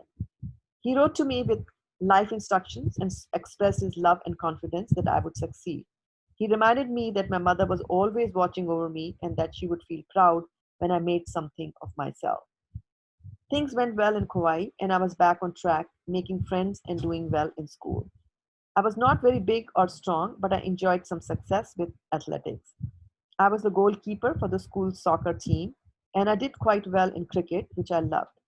In my final year at 16, I was the only student selected for the subdivision cricket team, which, other than myself, was comprised of older players, mostly government officials. Our team played well, and we even reached the finals of the inter-district tournament. Early in the final game, we were being outplayed, and defeat seemed certain, but then I scored a half century, 50 runs in one inning, and won the game for my team. I was the star, and the subdivisional officer honored me in the victory celebration at the town hall. My strongest subject was English. Most educated Indians, or at least most of those I knew, believed the saying, West is the best. Although Britain's rule of India had ended in 1947, 2 years after my birth, its culture was still prevalent. As one of my teachers told me, if you want to learn English, you have to read in English, write in English, speak in English, think in English, even dream in English. And I worked diligently to follow his instruction. Unlike most of my peers, I was not shy about speaking English, and he and I would often spend hours conversing. My favorite instructor, Nirad Babu, had been a freedom fighter in India's struggle for independence. He had been imprisoned and brutally tortured by the British. I was told that they had damaged a vein supplying blood to his brain and that, as a result, he had lost his mental stamina. He would often become exhausted and sit in pain, holding his head in his hands. But when he was able to teach, he was brilliant. It was such a contrast. He had been a freedom fighter and hated the British, but he loved their language. I loved literature and was fascinated by authors' wordplay and stories. In addition to works by English authors who also read English translations of work by such famous authors as Omar, Tolstoy, and Dumas. The influence on me was so strong that although I appreciated Indian authors, I naively presumed their writings had been influenced by their Western predecessors and counterparts. Those books by great Western authors ignited the urge in me to see that the world and to see that world and become a part of that. Wisdom I felt came not from sitting in a classroom or reading books, but from going places and meeting people. I had to go out and see the world. I could have continued my studies in Tripura, but I decided to attend a college in Darjeeling, a beautiful hill station that the British had built as their summer residence. One of my uncles was a successful lawyer there, and when I expressed my desire to study there, he happily made the arrangements. My plan was to become a scientist, so I registered for an honors degree in chemistry. But after 2 years, I was selected for a scholarship to train as a pilot with the possibility of enlisting in the Indian Air Force, and I opted for that instead. Back in Calcutta for flight training, I met a group of boys I had helped in Darjeeling. They had come from Calcutta for summer vacation without making prior arrangements, and when they had arrived in Darjeeling, they had found that all the hotels were fully booked and there was no available accommodation. One of them, Tulsi Sen, had once met my cousin and had her phone number as his only contact in Darjeeling. In desperation, he had phoned her and described the situation. She had not known what to do and passed the phone to me, and after making a few phone calls, I managed to arrange for them to stay in the guest house of the local indoor stadium, which usually accommodated visiting players. Tulsi and two of her other boys, Swapan Thakur and Gaura Ghosh, had been specially grateful, and we had become good friends. Now the boys wanted to reciprocate, and so they introduced me to the other two friends and related how much I had helped them in Darjeeling. They were all from very affluent families. Tulsi's father was an eminent lawyer in Calcutta High Court. Swapan Thakur was related to the famous poet Rabindranath Tagore, and Gaura came from a family of successful industrialists. They had all been educated in the kind of school I had dreamt of attending. Tulsi introduced me to Anand Mohan, the son of the chairman of the Indian Railway Service Commission, and we three became close and spent most of our spare time together. After my flight training, I was told that I was not good enough to join the Air Force. I did not have the finances to get a commercial pilot's license, so I decided to earn some money and travel abroad, as I had always dreamt of doing. I teamed up with a friend, Alok Gupta, and together we started a business promoting instant coffee. When we had earned enough, he left to study in England, and although most of my friends had dreamt of going there, I had my eyes set on Germany, specifically Hamburg, where I had a cousin who had encouraged me to come and pursue my studies. My choice of Germany was also inspired by a lifelong connection as my father's close friend, Vidyapati Ghosh, whom we call Vidyapati Kaku or Uncle Vidyapati, had studied in Berlin and come back with a German wife, our Dolly Kakima. Aunt Dolly, she had a Jewish background, and when the persecution of Jews had begun in Germany in the 1930s, they had escaped on bicycles, riding more than 400 miles to the Swiss border. When they settled in Calcutta, Dolly Kakima became absorbed in the local Bengali culture. She had been very close with my mother and had always treated me with affection, especially after my mother's passing. So when I heard that another of my friends, Prasoon, was going to Germany to study social psychology, I decided to join him. Many young people from Europe and America were traveling east in search of spiritual life. But I, like many other Indians, including my father, was attracted by the allure of material prosperity, and so I wanted to visit new places and broaden my views. Thus, in the summer of 1970, I headed west in the opposite direction. Like many of my friends, Prasoon and I had read and been influenced by Jack Kerouac's On the Road, the book. So we had the idea that instead of flying to Europe, we should travel the roads, hitchhiking. It would be a challenge, and we knew, especially since Pakistan was off limits to Indians. But Prasoon suggested that we take a ship to Basra, Iraq, and proceed overland from there. So we took a train to Bombay, spent a few days getting visas for countries along the way. Iraq, Turkey, Greece, Italy, and Switzerland all required them, and embarked one morning on a cargo ship from Ballard Pier. After a week of stopping at what seemed like every port in the Persian Gulf, we were thrilled to land in Basra and get our feet back on solid land. I had never ventured outside India, and I was enchanted, filled with images from reading about the Assyrian and Babylonian civilizations on the bank of the Tigris and Euphrates, and the hanging gardens built by King Nebuchadnezzar to soothe the afflicted heart of his homesick queen. We had heard that there was a Sikh temple in Basra where we could stay for free, and some young local boys showed us the way.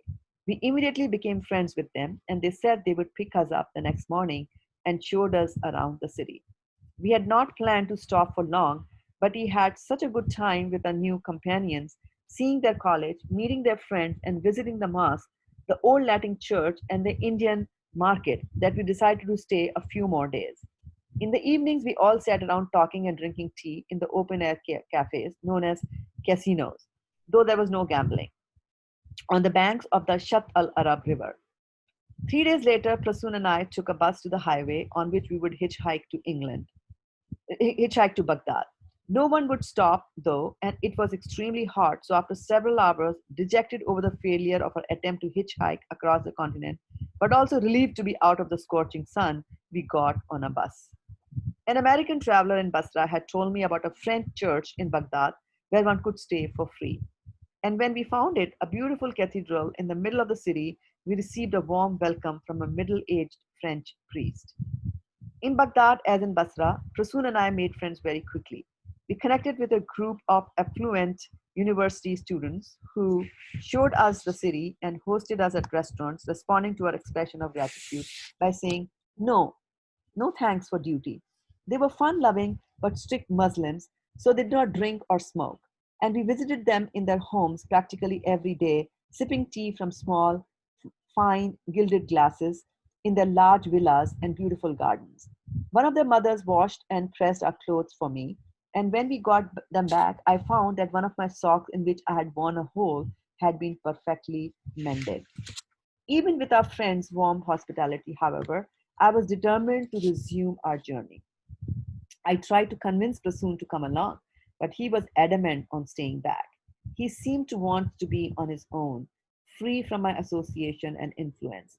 He had left India to experience the world, he said, and he wanted to take full advantage of the opportunity to spend time with our new friends. He was enjoying himself and he wanted to stay on. So we agreed to part ways. I would leave the following morning. I would leave the following morning. Mark, an English traveler Prasoon and I had met in the church, had witnessed our conversation and asked if he could join me. We had already developed an amiable friendship, so I agreed. When one of our Arab friends, Ahmed, heard that we were heading north towards the Turkish border, he suggested that we visit his family in Zakho in Kurdistan. So that was our first destination. Having found hitchhiking in Iraq practically impossible, I suggested that we travel by bus. Ahmad had alerted his friends that we would be coming, so when we arrived, we were greeted by a warm reception and, and brought right into his house. His father, an old man with a long flowing beard, greeted us with a broad smile. He didn't speak any English, but Ahmad's sister was fluent, and both she and his friends took great care of us. Zakho was a small town with little to see, but we were drawn in by its ruins, which bore signs of a rich history and culture. Few of Ahmed's friends spoke in English, but we developed a simple bond of friendship with gestures and smiles. We played soccer together and afterwards would cool ourselves in the shallow waters of the local river.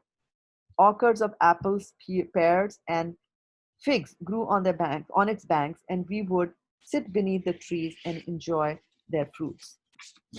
When after 3 days the time came for Mark and me to move on, many of our Zako acquaintances came to the doors to bid us farewell. After my experience in Basra, I was not optimistic about hitchhiking, but this time Mark insisted. Several of the boys walked with us to the highway, and as we tried to hitch a ride, that they stood nearby watching. As hour after hour passed without success, I gave up what little hope I had. Finally, one of the boys got an idea, and the next thing I knew, a few of them had stopped a passing truck, spoke with the driver, and were waving at us. Somehow they had convinced him to take us to the Turkish border. As the truck pulled out, Mark and I looked back gratefully at our friends, waving from the side of the road. The driver spoke a few words of English, just enough for us to carry on a friendly conversation. He was going into Turkey, to Diyarbakir, he said, and would take us there. When we reached the outskirts of the city, Mark suggested that we not enter but stay on the road. It was already quite late, so we decided to spend the night on the roadside. I had never slept out in the open, and it was a wonderful feeling to rest on the bare ground under the star-studded sky. Our plan was to stop in Malatya on our way to Ankara, and there were two possible routes. On the map, one looked longer and the other shorter and straight. So we decided to take the shorter one. Only after riding some distance did we realize that we had embarked on a mountainous road, but by then it was too late to turn back. Our ride took us into the mountains and dropped us off at what seemed like the middle of nowhere. We waited under a walnut tree on the side of the road for hours without anyone stopping. In fact, hardly anyone even passed, and we doubted that any of the drivers knew about hitchhiking. Still, I was excited to see the interior of Turkey, and the place was enchanting. The mountains were cut from the red rock with only sparse vegetation. A river flowed along the valley below, with the banks of lush green clusters and houses and village houses dotted the landscape. I suggested to Mark that we go down to the village and see if we could find something to eat. We had said that one of us would stay on the road and try to stop a car. I offered to stay if it did not be such a long way down to the village, but I did not know how I would communicate with the people there. Why don't you go? He said with a smile. We finally decided to settle it in by tossing a coin. I lost and had to go. I climbed down a winding path, but even in the village there was no shops. I walked up to a house and knocked. A woman came to the door, but when she saw me, she screamed and slammed the door on my face. Giving up hope of finding food, I climbed back up the mountain to the road and told Mark what had happened. We sat for a few more hours under the walnut tree, shading ourselves from the sun. Our stomachs burning with hunger, we discussed our mistake in taking the mountain road and considered going back to the other route. Suddenly, several boys came into view. They silently approached us with two large covered metal plates and placed them before us. When we removed the coverings, we found homemade Turkish bread, raw green vegetables, and large pieces of goat cheese. We thanked the boys profusely and then ate while they sat around us, watching and speaking among themselves in a language we could not understand. After a short while, several village women came up and sat behind the boys to watch. One of them was from Lebanon and asked whether we knew French. Mark was fluent, and we learned from her that when the woman who had shut the door on me had seen that I was climbing back up to the road, she had called to the other women and told them what had happened. They presumed that I had been looking for food, and spotting the two of us, they had sent the boys with the plates. The other residents, the women said, had hardly seen a foreigner in their entire lives. So the arrival of an Englishman and an Indian was quite an event. The women's hospitality was wonderful, but we still could not get a ride, and we stood by the road the rest of the day. Finally, towards evening, an elderly shepherd tending his flock spoke to us. From his gestures, we made out that he was inviting us to spend the night in his home. We happily accepted. He was a simple, poor shepherd, yet he offers us what he could, food and a place to sleep. In the morning, Mark and I decided to make our way back down the mountains to a more populous place where we had a better chance of being picked up. Once we were back on the mountain road, hitchhiking in Turkey, once we were back on the main roads, hitchhiking in Turkey was not as difficult as it had been in Iraq, and we soon got a series of short rides. Near Ankara, we were picked up by three English boys from the York University in an old station wagon, and we rode with them through the entire stretch of Turkey and into Istanbul, where Asia and Europe meet. Istanbul's Sultan Hamid district, near the Blue Mosque, didn't look like Turkey. It was full of young Americans and Europeans. Their alternative hippie lifestyles were new to me, but most were quite broad-minded and friendly. The dormitory-style hotel was so cheap that we could afford to stay for a while, and we made many friends, including a young American, Larry Baker. Every morning, Mark, Larry, and I would go for breakfast at the pudding shop, a restaurant popular among young travelers, where we spent a great deal of our time. The food was delicious and cheap, but the most interesting feature for me was the atmosphere. It was alive with free-thinking youth who were open to meeting people and sharing their experiences. Some of them had been in Istanbul for months, living day to day, playing music, and just hanging out. We roamed the city, visited historic sites, and just sat and chatted on the banks of the river. One morning, Mark suggested that we go see Topkapi Palace an hour away, and I was struck by the name because Top means cannon in Bengali and was included in many Bengali words and names. It was, I realized later, a Turkish word that has been incorporated into the Bengali during the Persian invasion of India. Mark took the role of tour guide. The palace, which was actually an enormous cluster of buildings and courtyards, had been the seat of the Ottoman dynasty that had ruled over Asia Minor and a significant part of Europe for centuries. We spent the day there, admiring the classic architecture and ornate decorations and amazed by the sheer magnitude of the place. Mark and I stayed in Istanbul for a full week. The day before we were going to leave, we were sitting on a park with Larry when two young men approached us and asked if we could like to smoke some hashish. Neither Mark nor I were interested, but Larry left with the men. He didn't come back that night, and the next morning, worried, we told the manager of the pudding shop. We were concerned that the men would have been police in plain clothes and that Larry might have been arrested. The manager told us not to worry. If anything, the police would frame Larry to get a bribe. Drugs were not a big deal in Turkey unless you were caught smuggling large quantities. Larry didn't return that morning, but reassured by the manager, we posted two notes on the pudding shop's notice board, one for Larry and one for Prasoon, and then left for Greece. Like many Indian boys, I had been enchanted by Alexander the Great. My brother had told me the story of Alexander and the massive legendary horse Bucephalus. No one had been able to tame Bucephalus, but Alexander spoke to it soothingly and turned its head towards the sun so it could not see its shadow, which had been the cause of its distress. With Bucephalus thus subdued, Alexander was able to ride it, and the horse served as his mount until it died during his invasion of India. I had also loved hearing about Alexander's encounter with Persian King Darius. Darius had a huge army, 5 times larger than Alexander's. So when he had been challenged by Alexander, whom Darius considered a mere boy, he was so confident of victory that he brought his wife and mother. But Alexander attacked him unexpectedly at a mountain pass, away from the battlefield. Darius ran away, leaving behind his wife and mother, who were taken into custody. When he then offered a large ransom in exchange for their freedom, Alexander replied that he was not interested in the ransom, but would release the women if Darius appeared before him and knelt in submission. Darius did as ordered, and Alexander set the woman free. Once, when Alexander was away from his kingdom, his minister wrote to him that his mother was meddling in the affairs of state. Alexander wrote back, "One teardrop from a mother's eye can wipe out all your letters complaining against her." Mark and I were headed to Thessaloniki, Macedonia's capital, near Alexander's birthplace in Pella. One of our rides was from an educated French couple who spoke fluent English, one of 3 families traveling together in 3 cars. They stopped at a beach in Alexandropolis, where we all had an ocean swim and a picnic. They were the first European families I had met on the road. All the Westerners in Istanbul had been young travelers, and I found them pleasant and friendly.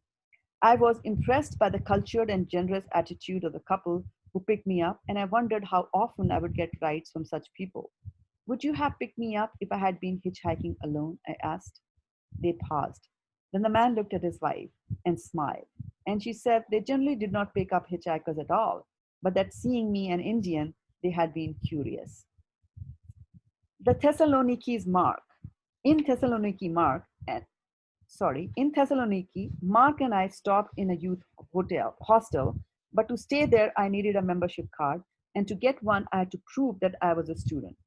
Mark and I tried to reason with the manager that no one carried a certificate while traveling, but the man was adamant. Finally, having overheard the conversation, a few Americans sitting in the nearby lounge came up to the counter and practically shouted at the manager on my behalf, and he succumbed to the pressure. From there, we hitchhiked through the days and stayed in the youth hostels at night, passing through Yugoslavia and into Italy, where we spent a few days in Venice and Milan, and then stopped in Turin. At that point, Mark was supposed to head back to England, and I would continue into Germany.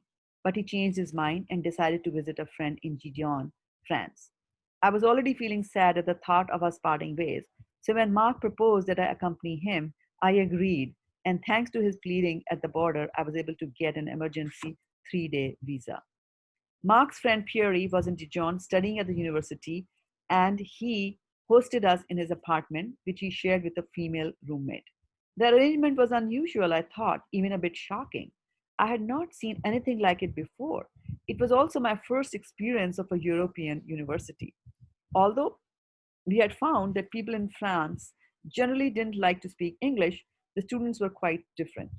Their English was not fluent, but they seemed to take an amused delight in conversing with us. From France, we went to Switzerland, and in Basel, Mark and I finally had to part. We sat in a meadow near the border, reminiscing over our days together and making plans to meet again. We embraced, our cheeks pressed tight, and then he stood watching as I crossed the border into Germany, turned, and waved goodbye.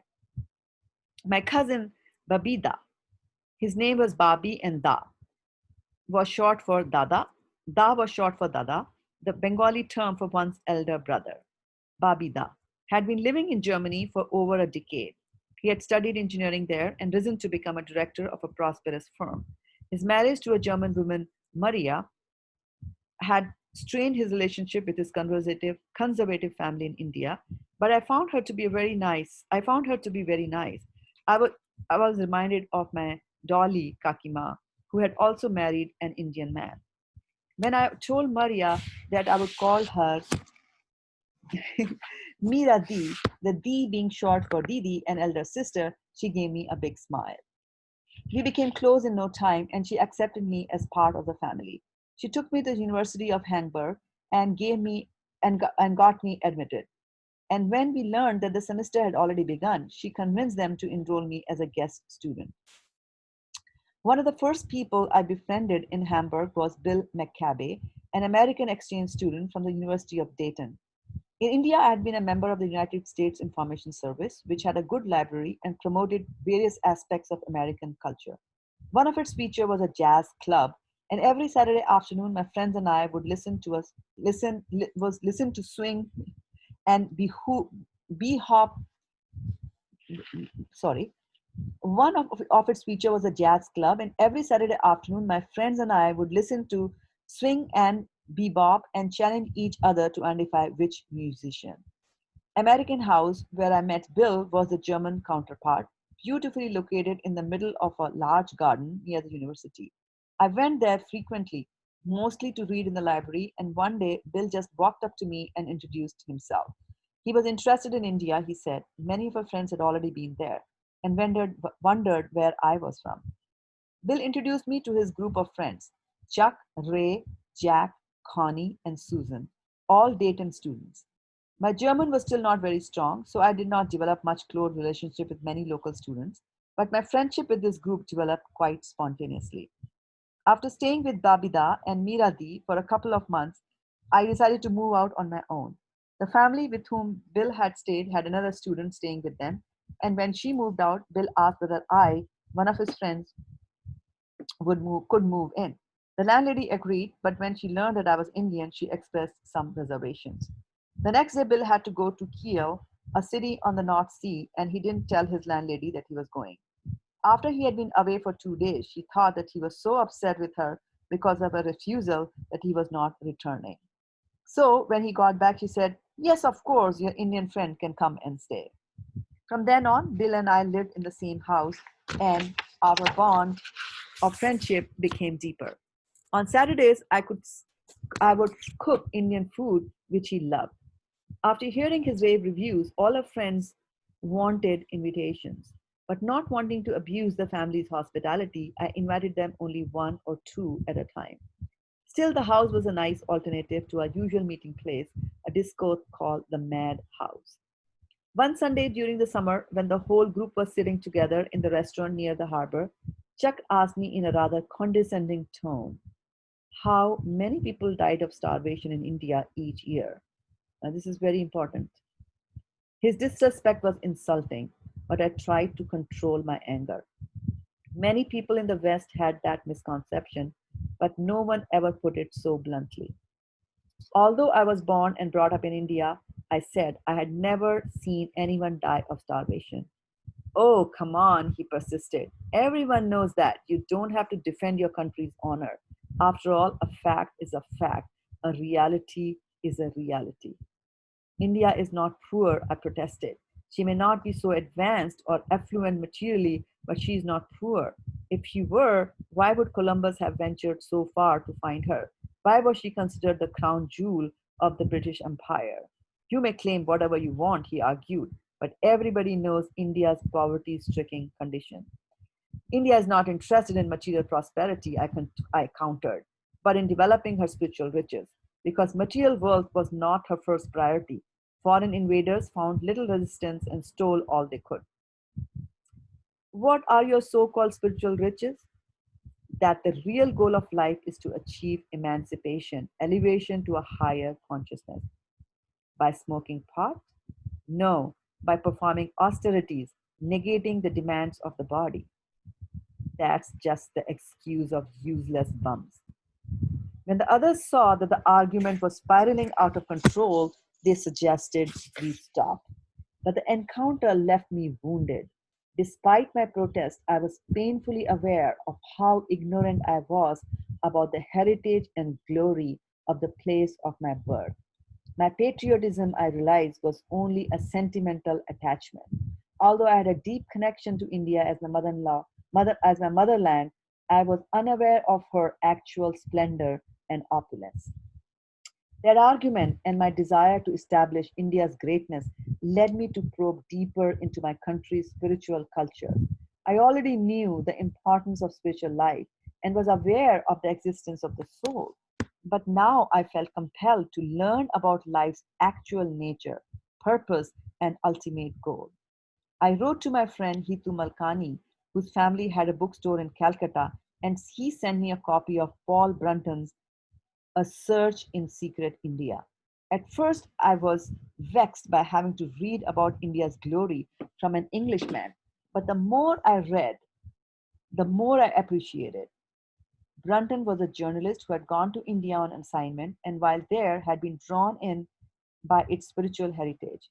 He had met many sadhus and finally surrendered himself in discipleship to a well known spiritual leader from South India, Ramana Maharishi. When I asked Malkani for books that described India's spiritual philosophies in great depth, he sent me a few by Swami Vivekananda, Patanjali's Yoga Sutra, Paramhamsa Yogananda's Autobiography of a Yogi, Dr. Radhakrishnan's Bhagavad Gita, and a copy of the Vedanta Sutra. Over the next few years, I learned more about the real source of India's greatness, but in the process, I also became aware of a higher knowledge, the futility of material existence, and the need to become free from its bondage. Why struggle to achieve something that will not be lost, that will be lost at the time of death? I wondered. Better to strive for something that would lead to the liberation and last forever. And as my interest in and understanding of this wisdom from India grew, my fascination with the West began to wane. What had been my life there receded like a memory fading into a dim and distant past. I had always had the feeling that one day I would leave everything behind and become a sadhu. I had thought it was just a fantasy. Probably everyone felt that way at some point, but no one I knew had gone ahead and surrendered entirely to spiritual life. But during my travels, I had experienced the pleasure of freedom, of just being present in the world, floating with time and appreciating whatever came. I felt satisfaction in simple achievements and relished meeting people who were open and receptive, being invited to their homes and sharing our thoughts and feelings as if we had known each other for years. Often, not getting a ride until night time, I would lie down in my sleeping bag by the side of the road and take rest under the stars. The following morning, I would greet the new day with joyful anticipation, not even knowing what lay in store.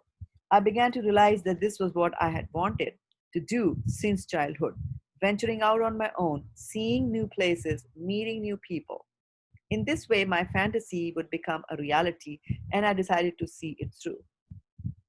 Winston Churchill had urged young men, aged 20 to 25, to go out into the world and do things, to make mistakes and learn.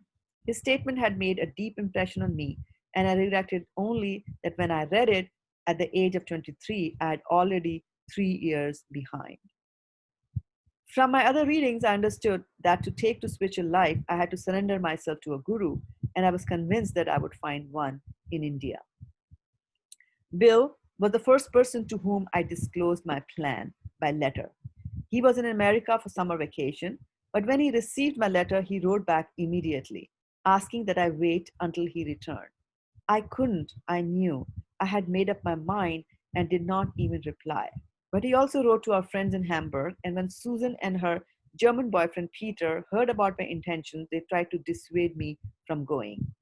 All I could do was explain to them that the real purpose of life was spiritual emancipation and that the time had come for me to strive for that goal. They eventually saw my point of view, but they insisted that there at least be a farewell party, and I agreed. So on the following Friday, we all got together at Peter's apartment. Most of our friends attended, and towards the end of the evening, Peter asked me to tell everyone about my plans. I was already feeling sad. As had been true wherever I had been, I had found kind, nice people and developed wonderful relationships. I could see how dearly the group valued our friendships and how deep the connections had become. Still, I could see that the relationships were short lived. We had met, become friends, and were about to part, probably never to meet again. I told my friends how I had always admired the West and how living in Germany and becoming close to the people there, I had been enriched in many ways. I had become aware that despite people's physical differences, we were all closely related. But the most precious gift I had received from the West, I told them, was actually the love and appreciation I had gained for India, for the place I had left behind. The wisdom of India, which I had to come to the West to discover, had made me aware that life in this world was temporary and that the actual purpose of our existence was to conquer death. But I was therefore returning to my homeland to go deep within myself beyond the consciousness of my body in the solitude of the Himalayas. Before leaving, I had to meet one other group of friends. Hitchhiking near Stuttgart on a holiday excursion, some months earlier, waiting for a ride on the Autobahn, I had heard honking. A car had stopped just past me and was trying to get my attention. When I had turned, I had seen a man get out and wave. So I picked up my rucksack, jogged over, and jumped in. The middle aged couple in the car had started to speak to me in English, but when they heard that I could speak fluent German, they had switched over and the conversation had been a more natural flow. I was, they told me, the first hitchhiker they had ever picked up. When I asked why they had stopped, they said that they had noticed that I was Indian, which had reminded them of an old friend. They had lived in London for some time and had developed a nice relationship there with an Indian student. So when they had seen me, a young Indian, on the roadside hitchhiking, an uncommon sight, they had decided to give me a lift. The husband, Walter Bain, was a customs officer. His wife, Marian, had been a school teacher but had given up her job to take care of their two daughters, Kirsten and Astrid. Kirsten was studying Russian and wanted to become a translator. We had gotten along so well during the drive that they had invited me to their home in Bremen, and I had happily accepted. I stayed with the Beans for 3 days, and we had become close. Afterwards, we had been out of touch for a few months, but when I had sent them a postcard from Berlin, I had heard right back from Marian, telling me how much they had missed me and requesting that I visit. I had been so touched by her letter that I decided to return. This second visit had been even more remarkable than the first. They had treated me like a member of the family. Kirsten had even started telling me about her problems with her mother, and Marian had complained about Kirsten's not listening to her and acting so independently. I had tried to mediate, and both of them had listened to my suggestions. Subsequent visits to Bremen had deepened our relationship even further, and when Marian heard that I was leaving Germany, she begged me to come and see them before I departed. They were sad over my leaving, especially Marian and Kirsten. Marian kept trying to persuade me that I could pursue a spiritual life in Germany. I had so much appreciation for Jesus Christ, she pointed out. Why didn't I put that into practice? Follow him. Indeed, I had felt an appreciation for Jesus since childhood, but I had never thought of actually becoming a Christian. I saw him from an Indian perspective as someone close to God, a great saint, a prophet, but that was quite different from his portrayal in the Christian faith. Marian did not always agree with me, but she listened without protest and appreciated my understanding. The three kings who came to see Jesus at the time of his birth, I told her, were likely exalted saintly persons from India who were addressed as Maharajas or kings. They had come to see him based on astrological calculations of the movements of the stars and planets. And then, from the time Jesus was about 12 years old, people did not know where he went or what he was doing. He reappeared when he was 29. But where had he been all those years? Where had he acquired the mystic powers by which he could turn water into wine, cure lepers, and revive the dead? He spoke about a place where he had been treated as a king and about his disappointment and frustration over the inability of his audience to understand his teachings. He allowed himself to be crucified so that the gross mentality would appreciate his compassion and mercy, and finally they did. When Marian asked why I was not conveying my ideas to the Christian world, I replied that no one would be interested. After all, who was I? And anyway, my only consideration was my search for liberation, to free myself from the bondage of birth and death. And for that, I was being called by my motherland, my glorious India. So it was with great expectation and excitement that I returned. I had been back to India once before for my sister's wedding, But this was different. I was embarking on my spiritual journey in search of my spiritual master. That brings us to the conclusion of the first chapter of this book, and also brings us to 9 o'clock in the night here. So I think we will stop here, maybe take a few reflections for anybody who's still listening, who's still on, and wants to share what we have discussed here. Any thoughts that come to your mind? Hare Krishna, ma'am. Hare Go Krishna. ahead. Yeah, go ahead, Preeti Radhika Mataji. Oh, I was just saying that I did not know so many details about his life, so I feel so close to Bhakti Charuswami, and the heart feels like it blossomed, like it feels happier. Yeah, we are hearing about a saint, so no wonder. Whichever part of the life their life you talk about, it's all transcendental. Yeah. I And really then sorry, Mataji, go ahead. finish your point. Yeah, so I just wanted to say that, how it shows that, so it gives us a glimpse that he was meant to be a sadhu, because that point that when he says that, I knew I was going to be a sadhu, but then I thought, oh, all the people may once in a while think like that. So that caught my attention, and I was like, he knew, he had a premonition. Yeah, isn't it? Yeah. It starts young. It starts at such a young age, and see how his mother was taken away from him. Yeah. We're talking about that. Yeah, yeah, yeah. I really like the point, Mataji, where he was like defending his friend about the like that people die of a hunger, right? And I was just reading that in Ujjain he started like the initiative to feed children, and that is ever expanding. So I'm just connecting the dots that what he felt intimately during his journey, he strived for it to like bring it to others in entire his life, right? Sometimes we have realization but we forget in our worldly mindedness, but he is the one that he stayed true to it throughout his life. So it was really very auspicious to know about him and learn all these his initial journey. So Yeah. thank you, Mataji, for reading it like so continuously. That's fine. We have done half an hour of the eclipse. Yeah. Preeti, you were saying something? Vachana? No, I wasn't. Good. His as Dr. Kathy, his life like hitchhiking is something similar to Radhanath Swami Maharaj also. Isn't it? But they were going in opposite directions, right? Yeah, they were going in opposite directions, and then finally, yeah, yeah, So I was just like reflecting on that they took that time out to discover what their true calling is, right? And not just where the conventional worldly mindedness, like how we have been Yes, Mataji. yeah. Complete your thought, Kathy.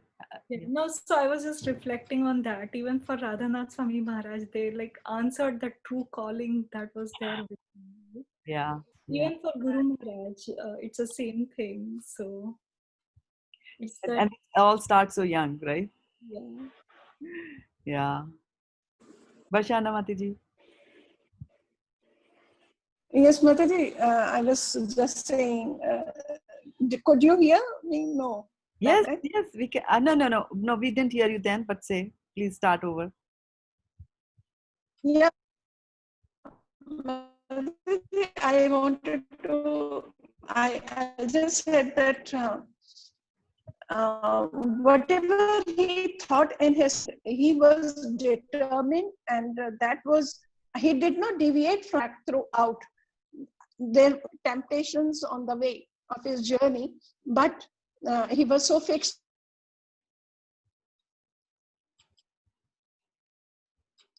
Yeah. Resolution is required. You have to be resolute. His mind. Purpose. Yeah. That was really very nice something which to take from his life, not to deviate the country, his mother. Yeah. Varshana Mataji, maybe if you switch off your video, we'll have better audio. Yeah, I was not able to hear. Is it just me or is it everybody? It could be my line. Yeah, we can't hear. Yeah. You can't hear her? Yeah. Varshana Mataji, maybe just switch off your video and then speak. I couldn't make out much of that. Varshana, can you hear me? Looks, yes. Yeah, now I can hear you.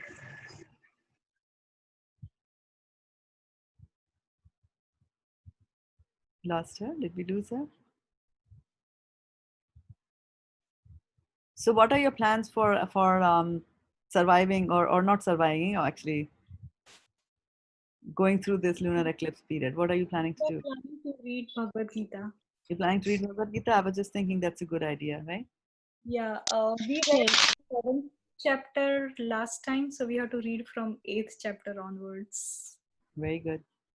Should we do that? Yeah, we can do that, Mataji. We can read. Because what else do we have to do, right? You can't eat, you can't sleep, you can't go out. Yeah, and we don't want to talk anything else other than... Yes, Krishna Katha. So we could do that. Do you want to read Bhagavatam? Yeah, we can read Bhagavatam also. No, I was asking Niral. I think I thought I heard him say Bhagavatam. Yeah, but I don't know which part to read. Something Bhagavatam. I think 11th canto. Heavy. Is, I felt 11th canto has like so much of deep realization when Krishna is sharing everything with Uddhav ji. Yes.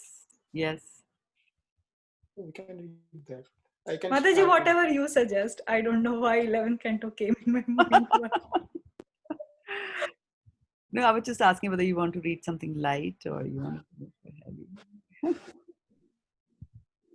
It depends. What keeps us awake. Well, yeah. You want to read Jal Bharat's pastime, King Bharat's pastime? Yes. It's very nice. Should we? I can read. All right. Hare Krishna, Mataji. Hare Krishna, Varshana Mataji, tell us. I'll beg your leave, Mataji, because I have to offer bhoga to the Lord. Yes, please. You're on a totally different time zone. Please feel free. Yes, please feel free to take care. Got very late as it is.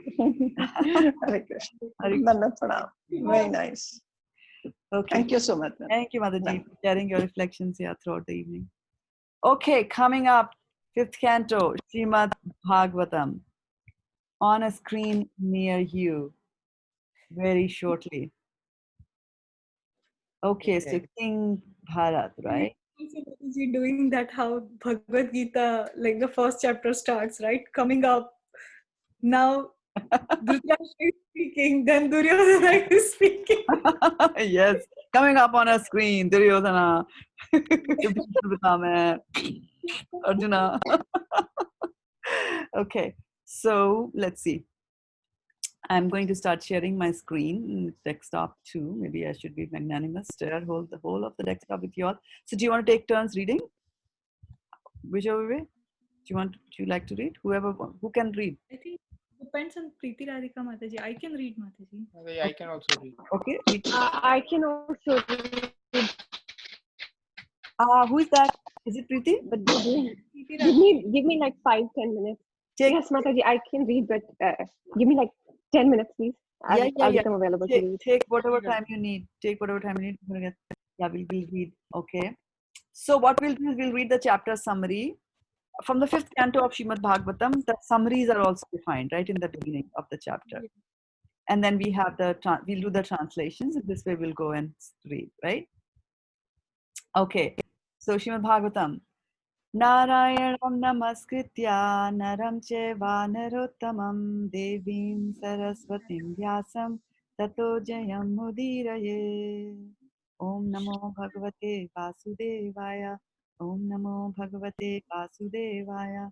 Om namo bhagavate vasudevaya. All right, Khyati Mataji. So we'll go paragraph. If you're reading the summary, then each one of us will read a paragraph. And if you're reading the verses, then maybe two verses, or even we can do 5 also. 2 is good? Yeah. Okay. Yes, ma'am. Okay. 5 is good. We are only 4. 5 is good. 5 is good? Okay. All right, so let's get going. So the reading order will be Khyati, then Khyati Neeral, one of you, and then Preeti Radhika and I. If Preeti Radhika doesn't come back by the time, then I'll read it like that. Yeah. The activities of the King Bharata. In this chapter, the activities of King Bharat Maharaja, the emperor of the whole world, are described. Bharat Maharaj performed various ritualistic ceremony, Vedic yagyas, and satisfied the Supreme Lord by his different modes of worship. In due course of time, he left home and resided in Haridwar and passed his days in devotional activities. Being ordered by his father, Lord Rishabh Dev, Bharat Maharaj married um, Panchajani. Panchajani, the daughter of Vishwarupa. After this, he ruled the whole world peacefully. Formerly, this planet was known as Ajnab. Ajanabha. And after the reign of Bharat Maharaja, it became known as Bharat Varsha. Bharat Maharaj begot 5 sons in the womb of Panchajani. I'm just trying to scroll. Yeah. Panchajani. Yeah, I'm trying to scroll, but it's not allowing me to scroll. It's stuck there. Come on. It's eclipse, Mataji. Everything is illusion. All right. So he had 5 sons, right? 5 sons in the womb of Panchani. And he named the sons here. And he named the sons Sumati, Rashtrabrata, Sudarshana, Avarna, and Dhumraketu. Bharat Maharaj was very rigid in executing religious principles and following the footsteps of his father. He therefore ruled the citizen very successfully. Because he performed various yagyas to satisfy the Supreme Lord, he was personally very satisfied. Being of undisturbed mind, he increased his devotional activities unto Lord Vasudeva. Bharat Maharaj was competent in the understanding of the principles of saintly persons like Narada and the Mataji, can you see? And he followed. Yeah, let me just get rid of this thing. And he followed in the footstep of the sages. He also kept Lord Vasudeva constantly within his heart. After finishing his kingly duties, he divided his kingdom among his 5 sons.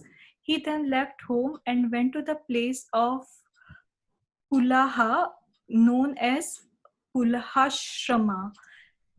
There he ate forest vegetables and fruits and worshipped the Lord Vasudeva with everything available. Let me scroll. Thus he increased his devotion towards Vasudeva, and he automatically began to realize further his transcendental blissful life. Due to his highly advanced spiritual position, there were sometimes visible in his body the Ashta Sattvika transformations, such as ecstatic crying and bodily trembling, which are symptoms of the love of Godhead.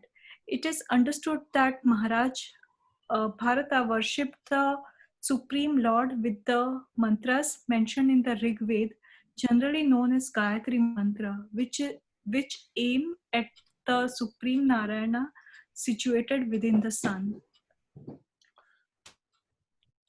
Next one, Sukadev Goswami continued speaking to Maharaj Parikshit. My dear king, Bharat Maharaj was a topmost devotee. Following the orders of his father, who had already decided to install him on the throne, he began to rule the earth accordingly.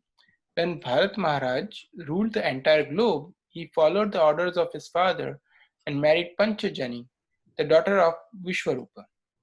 Just as the false ego creates the subtle sense objects, Maharaj Bharata created 5 sons in the womb of Panchajani, his wife. These sons were named Sumati, Rashtrabhrata, Sudarshana, Avarna, and Dhumraketu. Formerly, this planet was known as Ajanabha Varsha, but since Maharaj Bharata's reigns, it has become known as Bharatvarsha. Maharaj Bharata was a very learned and experienced king on this earth. He perfectly ruled the citizens, being himself engaged in his own respective duties. Maharaj Bharata was as affectionate to the citizens as his father and grandfather had been. Keeping them engaged in their occupation duties, he ruled the earth. With great faith, King Bharata performed various kinds of sacrifice. He performed the sacrifices known as Agni Hotra, Darsa, Purnamasa, Chaturmasya, Pasu Yagya, wherein a horse is sacrificed, and Soma Yagya, wherein a kind of beverage is offered. Sometimes these sacrifices were performed completely and sometimes partially. In any case, in all the sacrifices, the regulations of Chaturhotra were strictly followed. In this way, Bharat Maharaj worshipped the Supreme Personality of Godhead. Hare Krishna. After performing the preliminaries of various sacrifices, Maharaj Bharat offered the results in the name of religion to the Supreme Personality of Godhead, Vasudeva. In other words, he performed all the yagyas for the satisfaction of Lord Vasudeva, Krishna. Maharaj Bharat thought that since the demigods were different parts of Vasudeva's body, he controls those who are explained in the Vedic mantras. By thinking in this way, Maharaj Bharat was freed from all material contamination, such as attachment, lust, and greed. When the priests were about to offer the sacrificial ingredients into the fire, Maharaj Bharat expertly understood how the offering made to different demigods was simply an offering to the different limbs of the Lord. For instance, Indra is the arm of the Supreme Personality of Godhead, and Surya, the sun, is his eye. Thus, Maharaj Bharat considered that the oblations offered to different demigods were actually offered unto the different limbs of Lord Vasudeva. Text 7. In this way, being purified by ritualistic sacrifices, the heart of Maharaj Bharat was completely uncontaminated. His devotional service unto Vasudeva, Lord Krishna, increased day after day.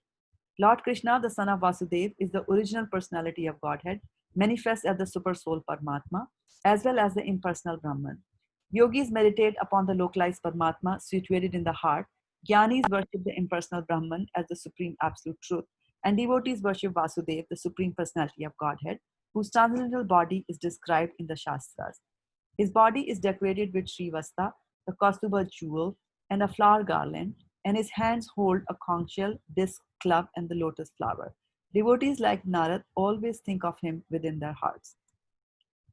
Text 8. Destiny fixed the time for Maharaj Bharat's enjoyment of material opulence at 1,000 times 10,000 years. So 1,000 times 10,000 years is how long? 1,010. 1 million? Is it 1 million? No, it's more than 1 million, right? Yeah, it's 10,000 and 10 million? 10 has 5, 10 has 4, and then 1,000. 4 plus 7. 7 zeros, right? Yeah. 7 zeros will be 10 million, right? Yeah. Yeah, so you see how long he has lived, right? Yeah, that's what I was thinking. How long? Yeah. In some, like these are special cases. Usually in Satyuga it's like 100,000 years, right? But you see, sometimes they live so long. Yeah, so they'll cycle through also. Even Rama lived a long time, right? Yeah. Okay. So when that period was finished, he retired from family life and divided the wealth he had received from his forefathers among his sons. He left his paternal home, the reservoir of all opulence, and started Pulaha Ashrama, which is situated in Hardwar. The Shaligram Shilars are obtainable there. Text 9. At Pulaha Ashram, the Supreme Personality of Godhead Hari, out of his transcendental affection for his devotee, becomes visible to his devotee, satisfying his devotee's desires. That's a good place to go. Text 10. In Pulaha Ashram, in the Gandaki river, which is the best of all rivers, the Shaligram Shila, the marble pebbles, purify all those places. On each and every marble pebble, up and down circles like navels are visible. So let's check and see if Preeti is back with us. Otherwise, we can. Yes, ma, I'm back. Okay. Thank you for checking. Yeah, in the gardens of Pula Ashrama, Maharaj Bharat lived alone and collected a variety of flowers, twigs, and tulsi leaves. He also collected the water of the Gandaki river, as well as various roots, fruits, and bulbs. With these, he offered food to the Supreme Personality of Godhead Vasudeva, and worshipping him, he remained satisfied. In this way, his heart was completely uncontaminated, and he did not have the least desire for material enjoyment. All material desires vanished. In this steady position, he felt full satisfaction and was situated in devotional service. That most exalted devotee Maharaj Bharat, in this way, engaged constantly in the devotional service of the Lord. Naturally, his love for Vasudev Krishna increased more and more and melted his heart. Consequently, he gradually lost all attachment for regulative duties. The hairs of his body stood on end, and all the ecstatic bodily symptoms were manifest. Tears flowed from his eyes, so much so that he could not see anything. Thus, he constantly meditated on the reddish lotus feet of the Lord. At that time, his heart, which was like a lake, was filled with the water of ecstatic love. When his mind was immersed in that lake, he even forgot the regulative service to the Lord. Are we reading 5? 2? 5. 5. Okay. Maharaj Bharat appeared very beautiful. He had a wealth of curly hair on his head, which was wet from bathing 3 times daily. He dressed in a deer skin. He worshipped Lord Narayan, whose body was composed of golden effulgence and who resided within the sun. Maharaj Bharat worshipped Lord Narayan by chanting the hymns given in the Rig Veda, and he recited the following verse as the sun rose. The Supreme Personality of Godhead is situated in pure goodness. He illuminates the entire universe and bestows all benedictions upon his devotees. The Lord has created this universe from his own spiritual potency. According to his desire, the Lord entered this universe as a super soul, and by virtue of his different potencies, he is maintaining all living entities desiring material enjoyment. Let me offer my respectful obeisances unto the Lord, who is the giver of intelligence. Yeah, it's a short chapter. With this chapter, so what did we learn about Bharat Maharaj here? He lived very long. He was full of religiosity, and he followed all the things as prescribed. And after, and who had taught him?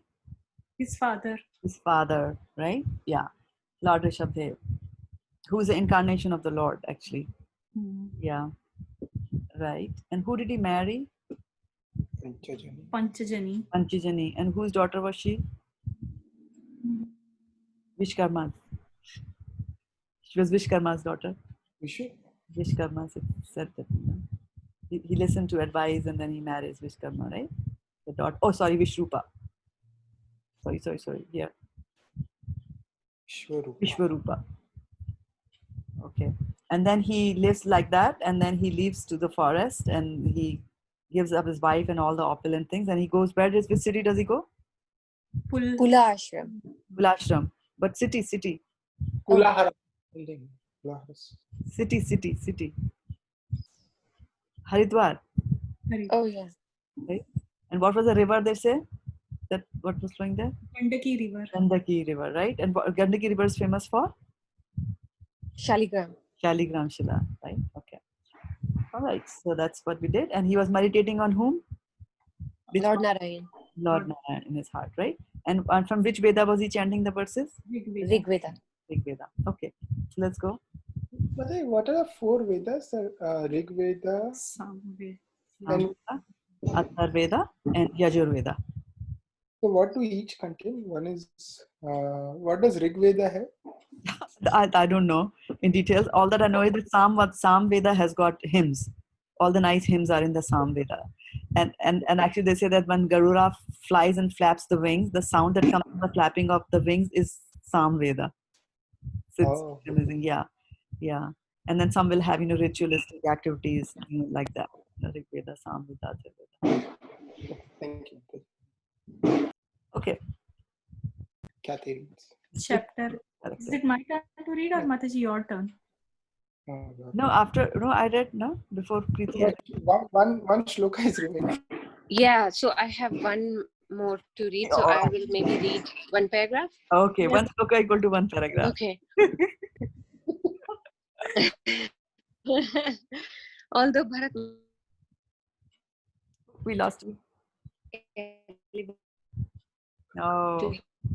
Oh, can't hear you, Preeti. Day after Bharat Maharaj had taken his bath, as you can you hear me? Yes, now. Yes. Okay. One day after Bharat Maharaj had taken his bath as usual in the river Gandaki and was chanting his mantra, he saw a pregnant deer come to the river to drink water. Suddenly there could be heard the thundering roar of a lion, and the deer was so frightened that it immediately gave birth to its calf. It then crossed the river but died immediately thereafter. Maharaj Bharat took compassion upon the motherless calf, rescued it from water, took it to his ashram, and Mataji, can you please scroll up?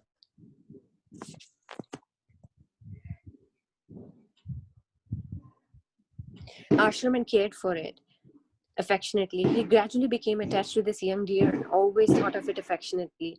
As it grew up, it became Maharaj Bharat's constant companion and he always took care of it. Next person can read.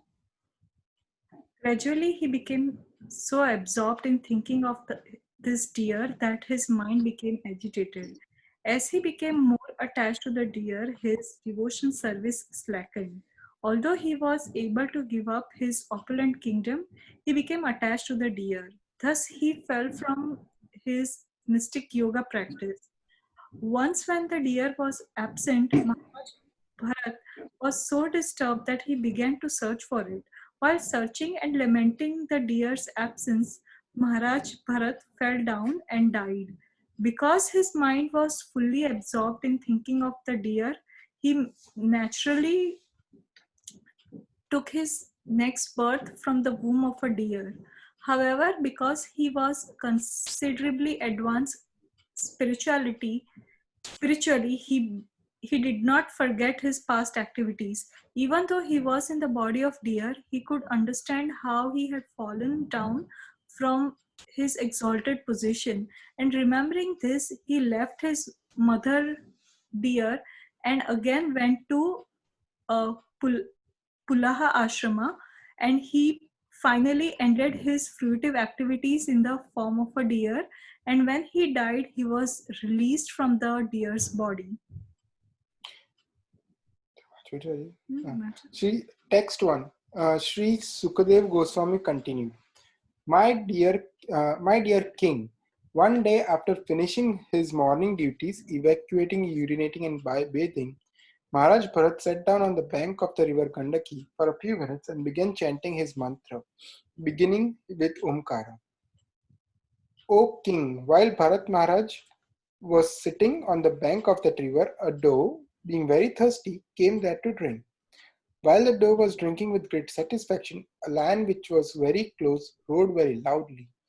This was frightful to every living entity, and it was heard by the doe. By nature, the doe was always afraid of being killed by others, and it always looked around suspiciously. When it heard the lion's tumultuous roar, it became very agitated. Looking here and there with disturbed eyes, the doe, although it had not fully satisfied itself by drinking water, suddenly leaped across the river. Doe was pregnant, and when it jumped out of fear, the baby deer fell from its womb into the flowing waters of the river. Being separated from its... Continue, Yes. Being separated from its flock and distressed by its miscarriage, the black doe, having crossed the river, was very much distressed. Indeed, it fell down in a cave and died immediately. The great king Bharatas, while sitting on the bank of the river, saw the small deer, bereft of its mother, floating down the river. Seeing this, he felt great compassion. Like a sincere friend, he lifted the infant deer from the waves and, knowing it to be motherless, brought it to his ashrama. Gradually, Maharaj Bharat became very affectionate toward the deer. He began to raise it and maintain it by giving it grass. He was always careful to protect it from the attacks of tigers and other animals. When it itched, he petted it, and in this way, he always tried to keep it in a comfortable condition. He sometimes kissed it out of love.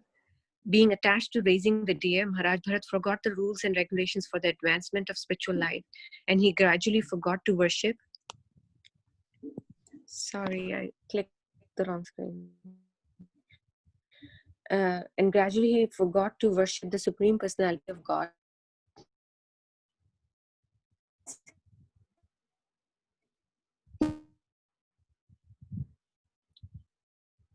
Yeah, Preeti, we lost your voice. We lost your. Maharaj Bharat began to think, this, can you please scroll up?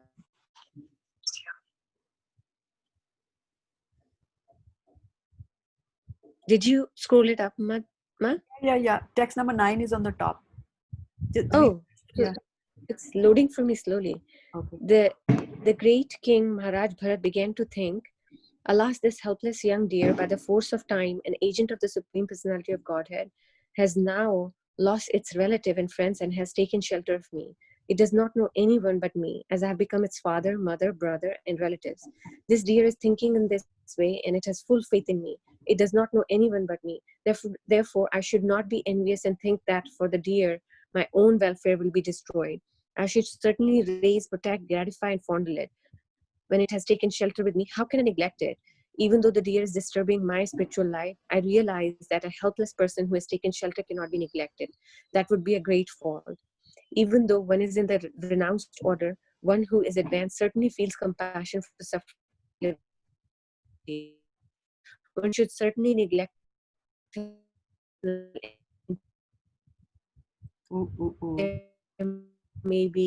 they may be very injured.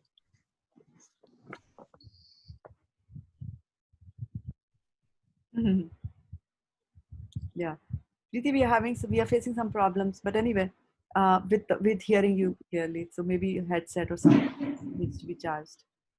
Oh, okay. Can you hear me now? Yes, now we can hear you. But I read 5. Yeah, I know. We didn't hear 10 at all. Oh, wow. Okay. So do you want me to read that? Yeah, please repeat that.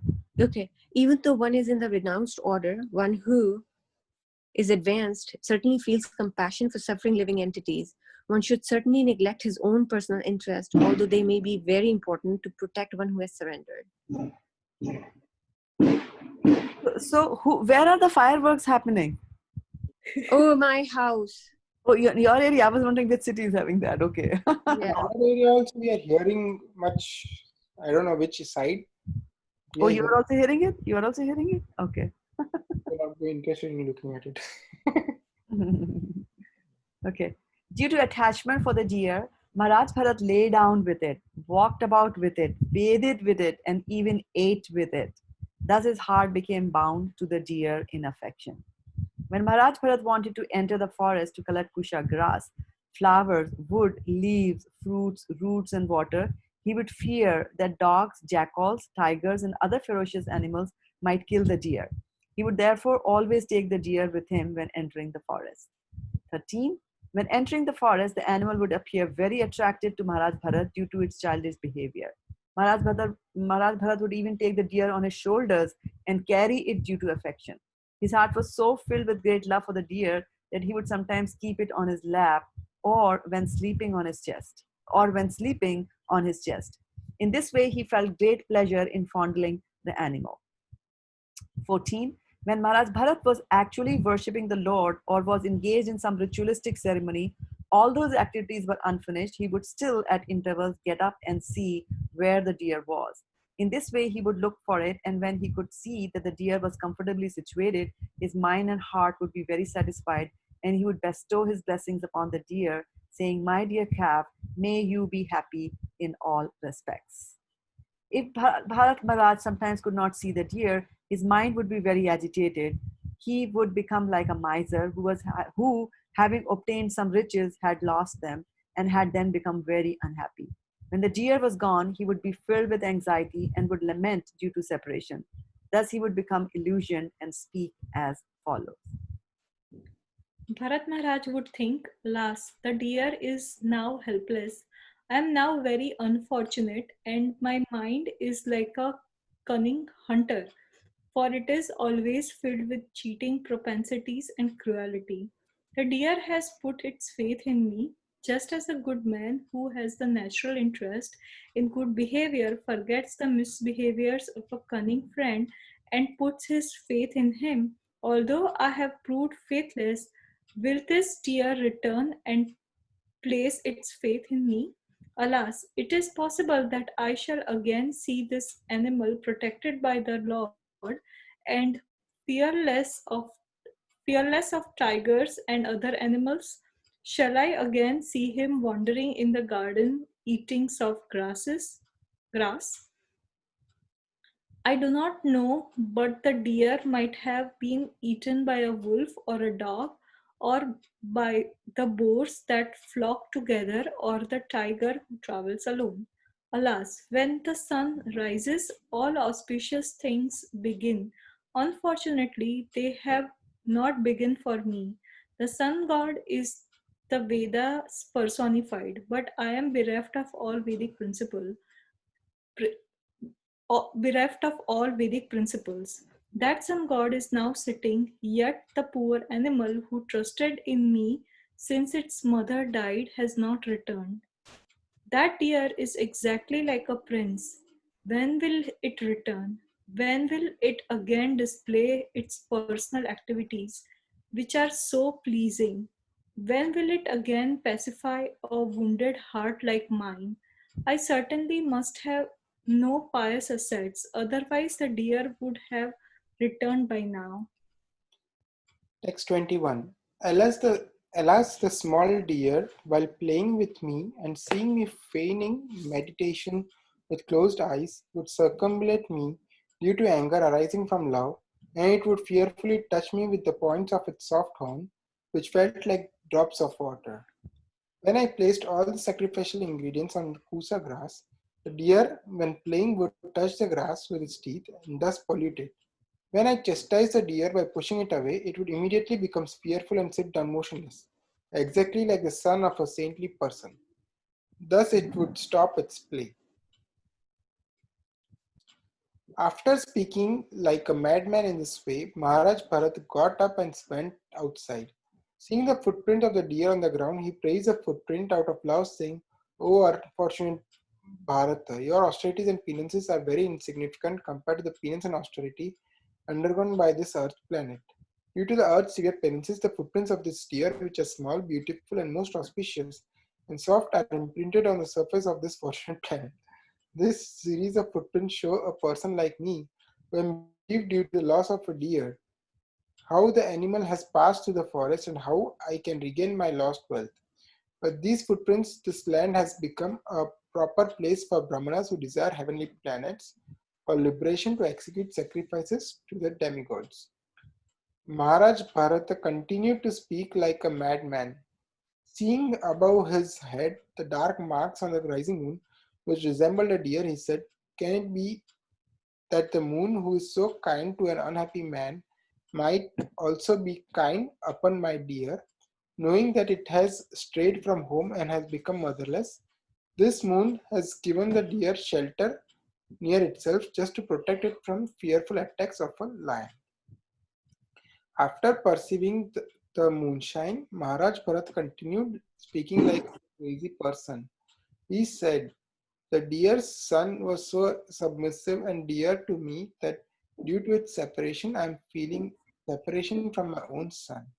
Due to the burning fever of this separation, I am suffering as if inflamed by a forest fire. My heart, which is like the lily of the land, is now burning. Seeing me so distressed, the moon is certainly splashing its shining nectar upon me.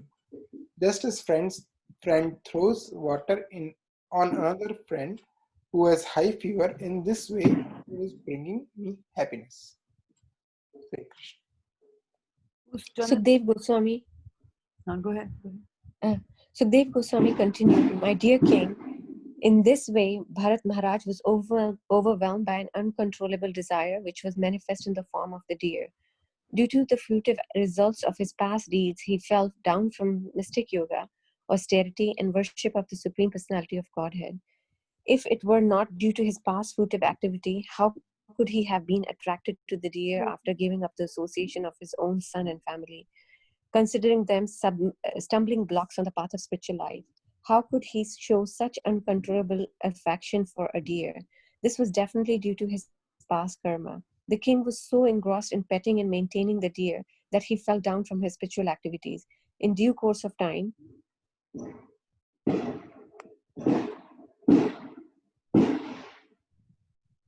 in due course of time, insurmountable death, which is compared to a venomous snake that enters the hole created by a mouse, situated itself before him.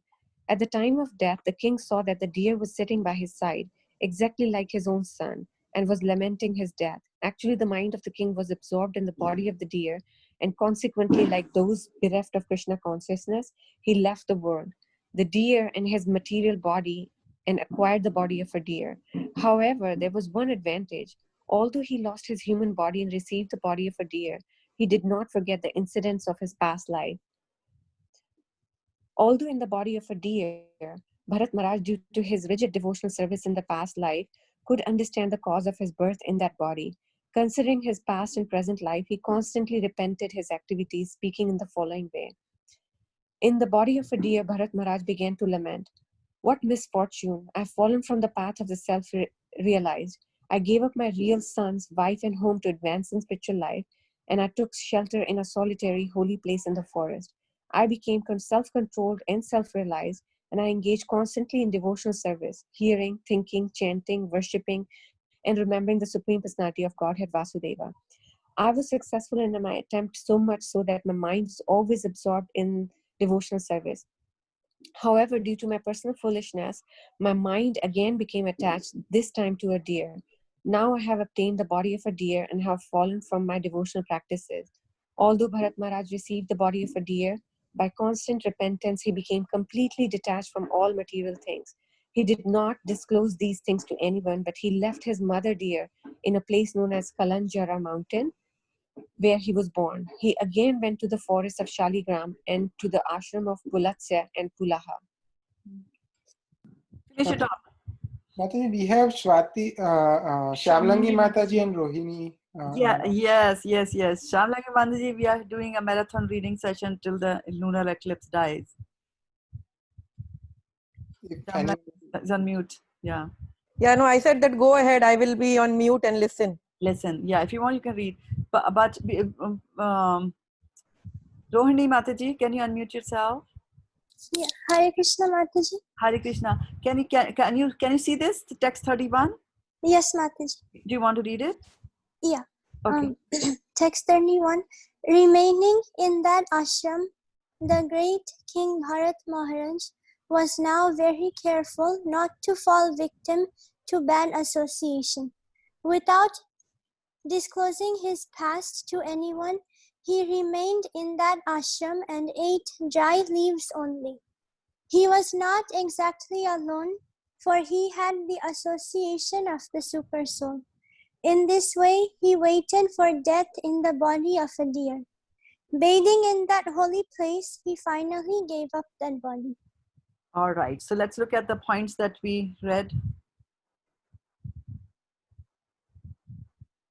So last we read that, he lived a life, he got married, and then he left everything and went to Haridwar by Gandaki River, Pulaha Ashram, right, where we find the Shaligram Shilas. And he was worshipping using the verses from Rig Veda, and he was worshipping Narayan, right? That we read in the last chapter. Now, in this chapter, what did we read? What happened to him who was sitting down and actually? He saw a deer trying to drink water, and then because of the roar of lion, it got agitated and ran across the river and gave birth to a baby deer and then died. And he took care of the calf as if his own son, and he got very attached to that deer calf, and then so as a result of being attached to the deer calf, what happened? He actually his devotional service also started slackening. He paid more attention towards the deer, and And then he developed a feeling that whatsoever brings the news of the deer, or when he thinks about the deer, it gave me happiness. So when he felt that he's going through this, then moon gave him like the uh, like cold cold surrounding, it brought him happiness. So I mean, in that pain, so whosoever helps in your misery, you think that they are friends. They're your friends. Yeah, yeah, Yeah. yeah. And so many times, like Sukhdev Goswami is telling this to Parikshit Maharaj, and so many times he's saying, he's speaking like a crazy man, he's talking like a madman, and he's saying things like, this is a deer who had put that trust in me. I mean, it was a tiny baby was born. Where was the thought process in the tiny baby's mind that I'm putting my trust in King, like that, right?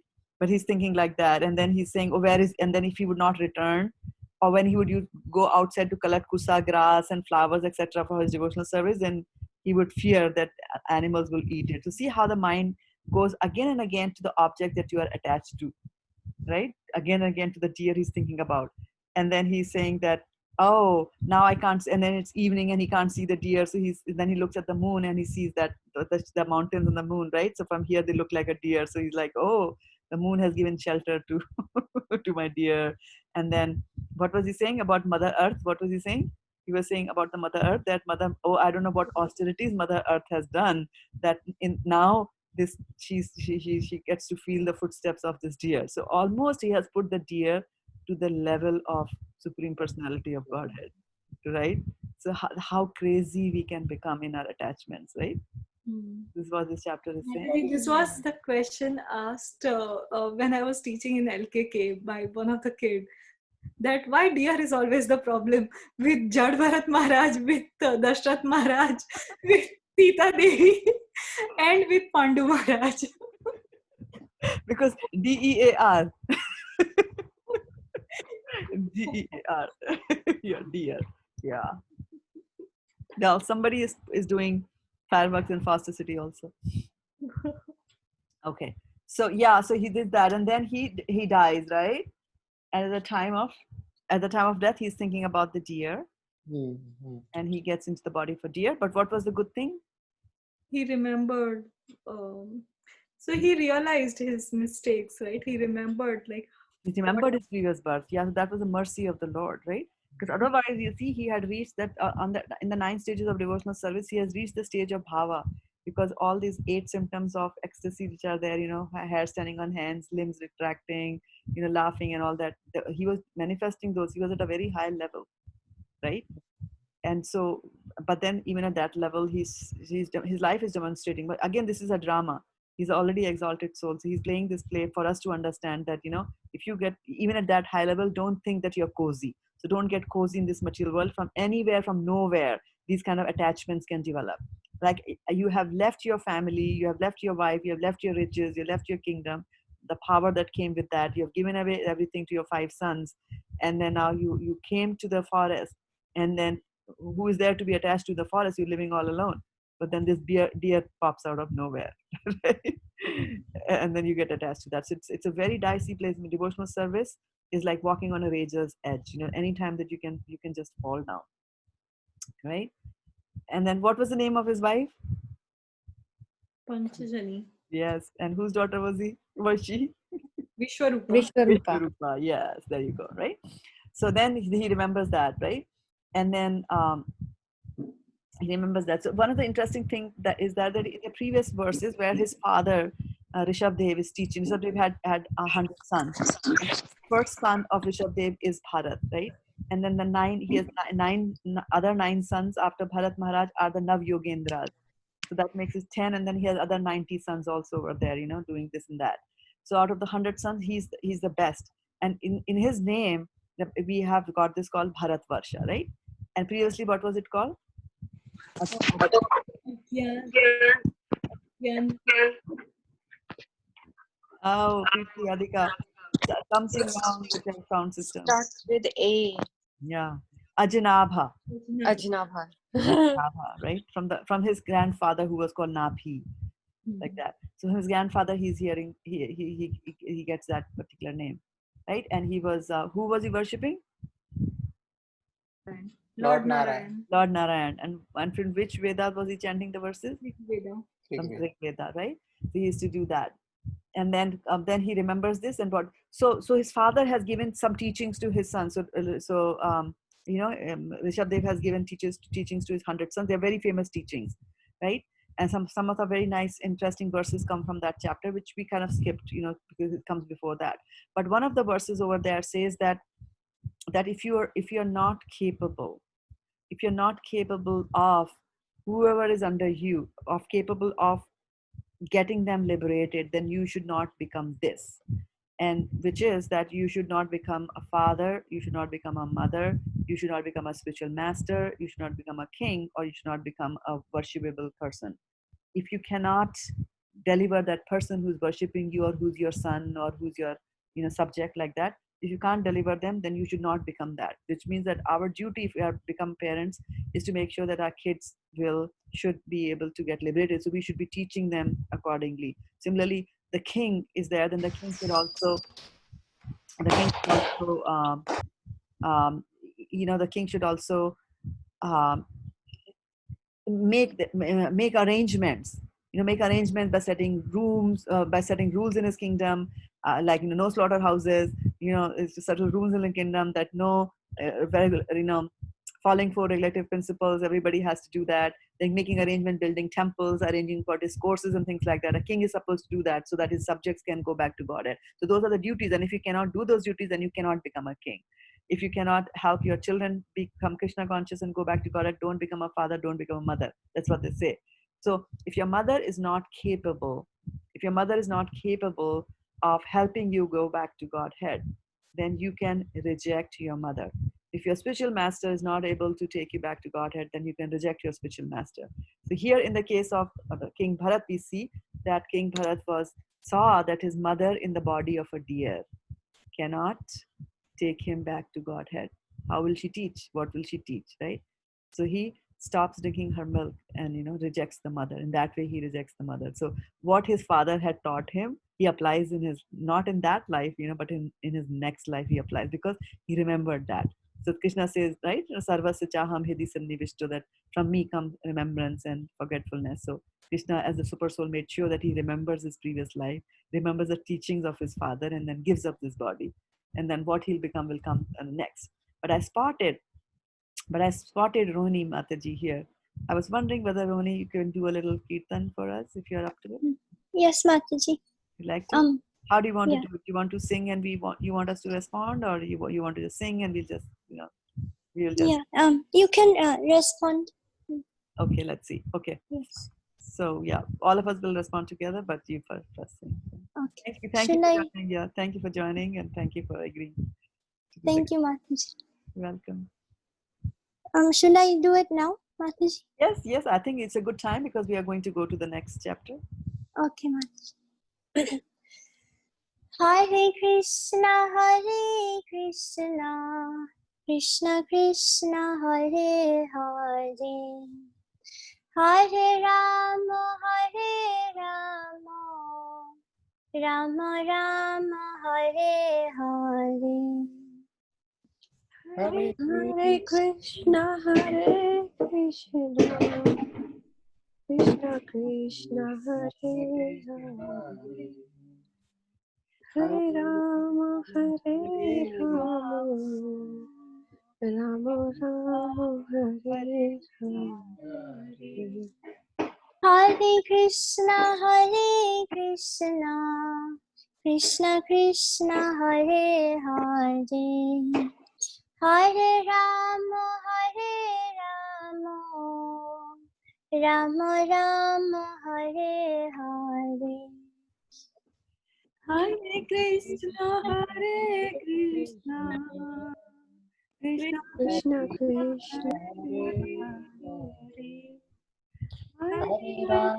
Hare Rama, Rama Hare Hare. Hare Krishna, Krishna Krishna, Hare Hare, Hare Rama, Rama Rama Hare Hare. Hare Krishna, Hare Krishna, Krishna Krishna Hare Hare, Hare Rama Hare Rama, Rama Rama Hare Hare. Hare Krishna, Krishna Krishna, Hare Hare, Hare Rama, Rama Rama, Hare Hare. Hare Krishna, Hare Krishna, Krishna Krishna, Hare Hare, Hare Rama, Rama Rama, Hare Hare. Hare Krishna, Krishna Krishna, Hare Hare, Hare Rama, Rama Rama, Hare Hare. Hare Krishna, Krishna Krishna, Hare Hare, Hare Rama, Rama Rama, Hare Hare. Hare Krishna, Krishna Krishna, Hare Hare, Hare Rama, Rama Rama, Hare Hare. Hare Krishna, Krishna Krishna Krishna, Hare Hare Hare, Hare Rama, Rama Rama, Hare Hare.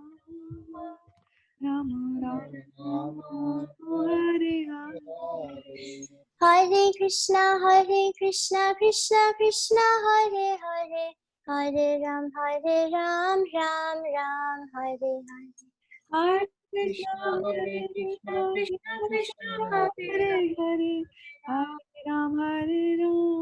Ram Ram, Hare Hare.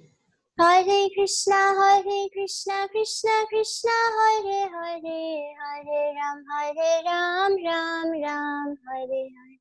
Hare Krishna, Krishna Krishna, Hare Hare, Hare Ram, Ram Ram, Hare Hare.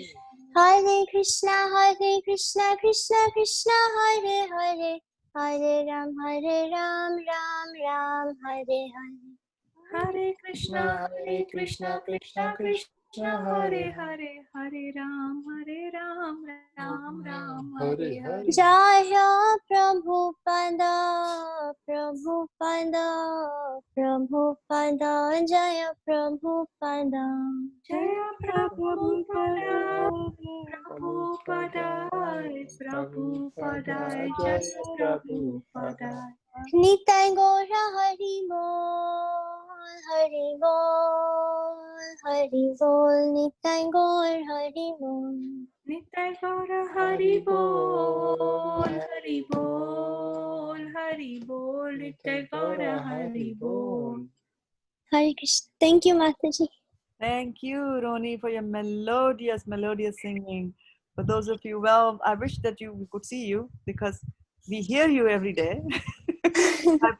I play your recording and I lip sync with it. And people compliment me. They say how beautiful you sing.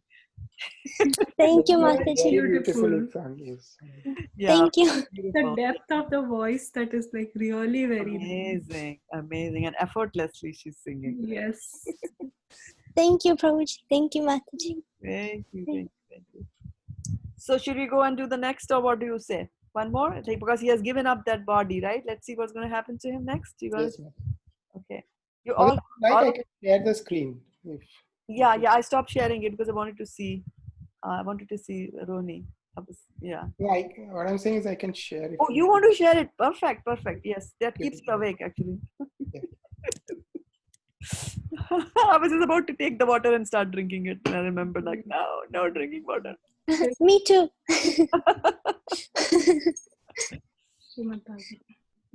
Okay, for 100 points, can you give the name of one of the sons of Rishabh Dev Maharaj? Of Bharat Maharaj, sorry, not Rishabh Dev. He had 5 sons, right? He had 5? I think it's at chapter 9 now, right? Yeah. Yeah, maybe 7, 8, 9. There was a Rish. Rishabh Dev is his father. Yeah, something was with Ra, right? Rashtrabrata. I like one which is Sumati because that's the name of my god sister. So I was like, oh, Sumati is also the name of like Prabhuji's like that. So and then there was also one which I like a lot is Dhumraketu. There's a nice musical thing about it, right? Dhumraketu. Yes. Okay. So chapter 9, Supreme Character of Jada Bharat. Okay, so this is his 3rd birth now, right? Yes. Okay. Whose turn is it to read? I think Rohini, right? Rohini, are you in a position to read? Can you read? Yes, Mataji. Okay, good. So read one paragraph from this summary, chapter 7. Okay. Mata, can you scroll up, please? Hiral Prabhu, please. Yeah. Thank you, Prabhuji. The supreme character of Jada Bharat. In this chapter, Bharat Maharaj's attainment of the body of a Brahmana is described. In this body, he remained like one dull, deaf, and dumb, so much so that when he was brought before the goddess Kali to be killed as a sacrifice, he never protested but remained silent. After having given up this body of a deer, he took birth in the womb of the youngest wife of a Brahmana. In this life, he could also remember the activities of his past life, and in order to avoid the influence of society, he remained like a deaf and dumb person. He was very careful not to fall down again. He did not mix with anyone who was not a devotee.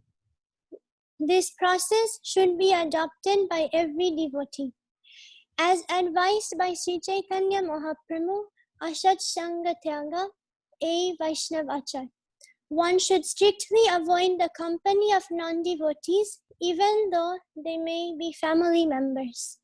When Bharat Maharaj was in the body of a Brahmana, the people in the neighborhood thought of him as a crazy, dull fellow, but within he was always chanting and remembering Vasudev, the Supreme Personality of Godhead. Although his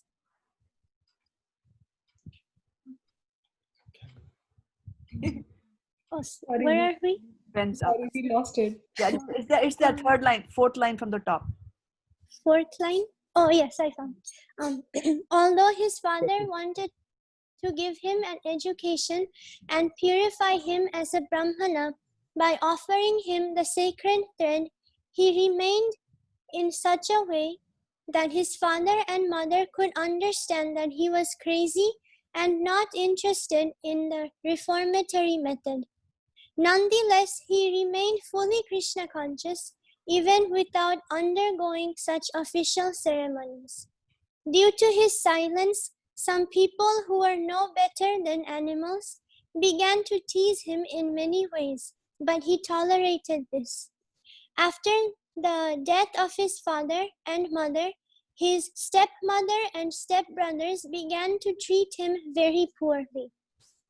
They would give him the most condemned food, but still he did not mind. He remained completely absorbed in Krishna consciousness. He was ordered by his stepbrothers and mother to guard a paddy field one night, and at that time the leader of a dacoit party took him away and tried to kill him by offering him as a sacrifice before Bhadra Kali. When the dacoits brought Bharat Maharaj before the goddess Kali and raised a chopper to kill him, the goddess Kali became immediately alarmed, due to the mistreatment of a devotee. She came out of the deity and, taking the chopper in her own hands, killed all the dacoits there. Thus, a pure devotee of the Supreme Personality of Godhead can remain silent despite the mistreatment of non-devotees. Rogues and dacoits who misbehave towards a devotee are punished at last by the arrangement of the Supreme Personality of Godhead. Thank you. Haribol, thank you. Who's next? Shraddha Mataji, your turn. I should learn to read, okay. Text 1 and 2.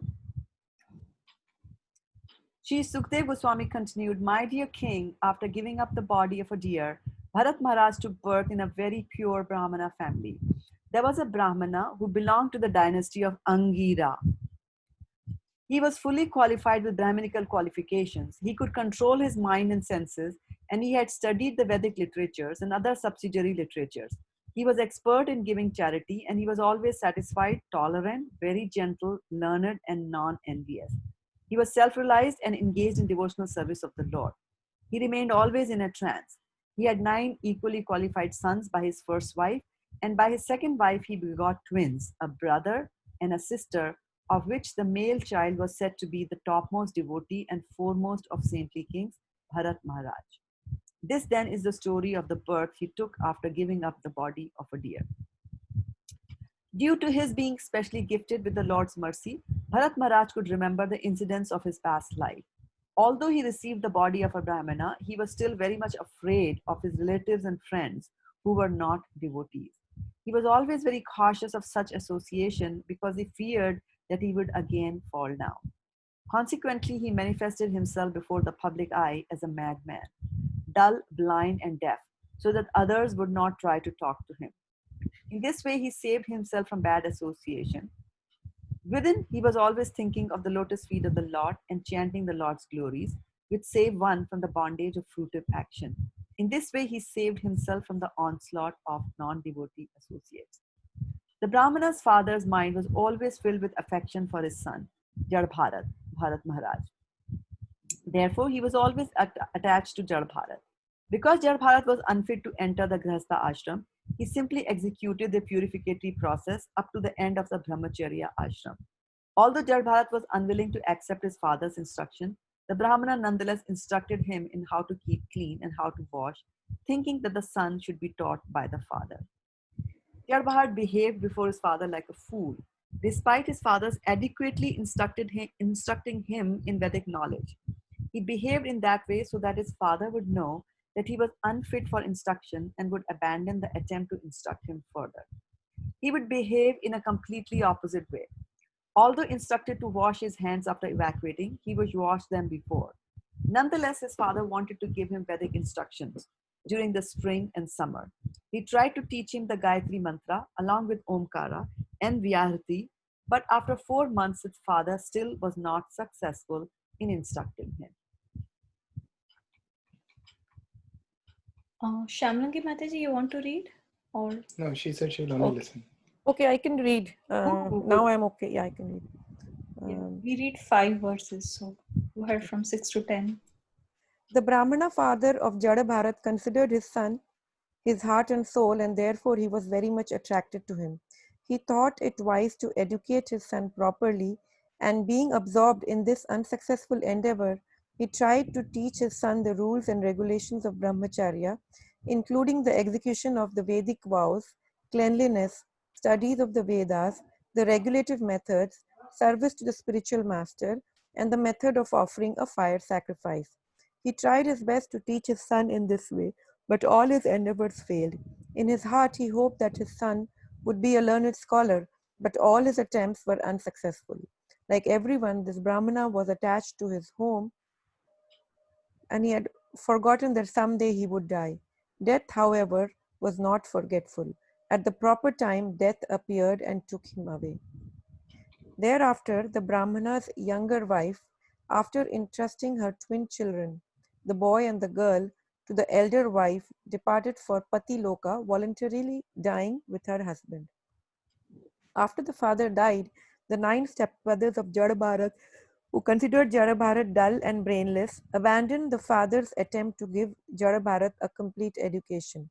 The step-brothers of Jada Bharat were learned in the three Vedas, the Rig Veda, Samaveda and Yajur Veda, which very much encourage fruitive activity.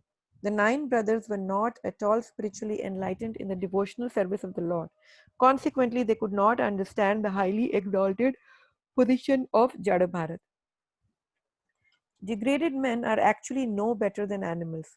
The only difference is that animals have four legs and such men have only two. These two-legged animalistic men used to call Jada Bharat mad, dull, deaf and dumb. They mistreated him and Jada Bharat behaved for them like a madman who was deaf, blind or dull. He did not protest or try to convince them that he was not so. If others wanted him to do something, he acted according to their desires. Whatever food he would acquire by begging or by the wages, and whatever came of its own accord, be it small quantity, palatable, stale, or tasteless, he would accept and eat. He never ate anything for the sense gratification because he was already liberated from the bodily conception, which induces one to accept palatable or unpalatable food. He was full in the transcendental consciousness of devotional service, and therefore he was unaffected by the dualities arising from the bodily conception. Actually, his body was as strong as a bull's, and his limbs were very muscular.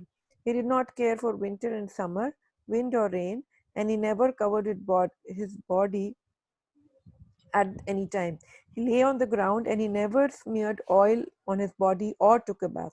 Because his body was dirty, his spiritual effulgence and knowledge were covered, just as the splendor of a valuable gem is covered by dirt.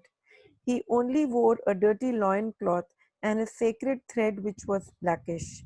Understanding that he was born in a Brahmana family, people would call him a Brahma Bandhu and other names. Being thus insulted and neglected by materialistic people, he wandered here and there. Am I done? Right? I read right? Yes, Mataji. Preeti Radhika Mataji, did you get a chance to read? No, but that's fine. I think it's after you and Nirul Prabhu I read, right? Yeah. Sorry, I forgot. Jadbharata used to work only for food. His stepbrothers took advantage of this and engaged him in agriculture field work in exchange for some food.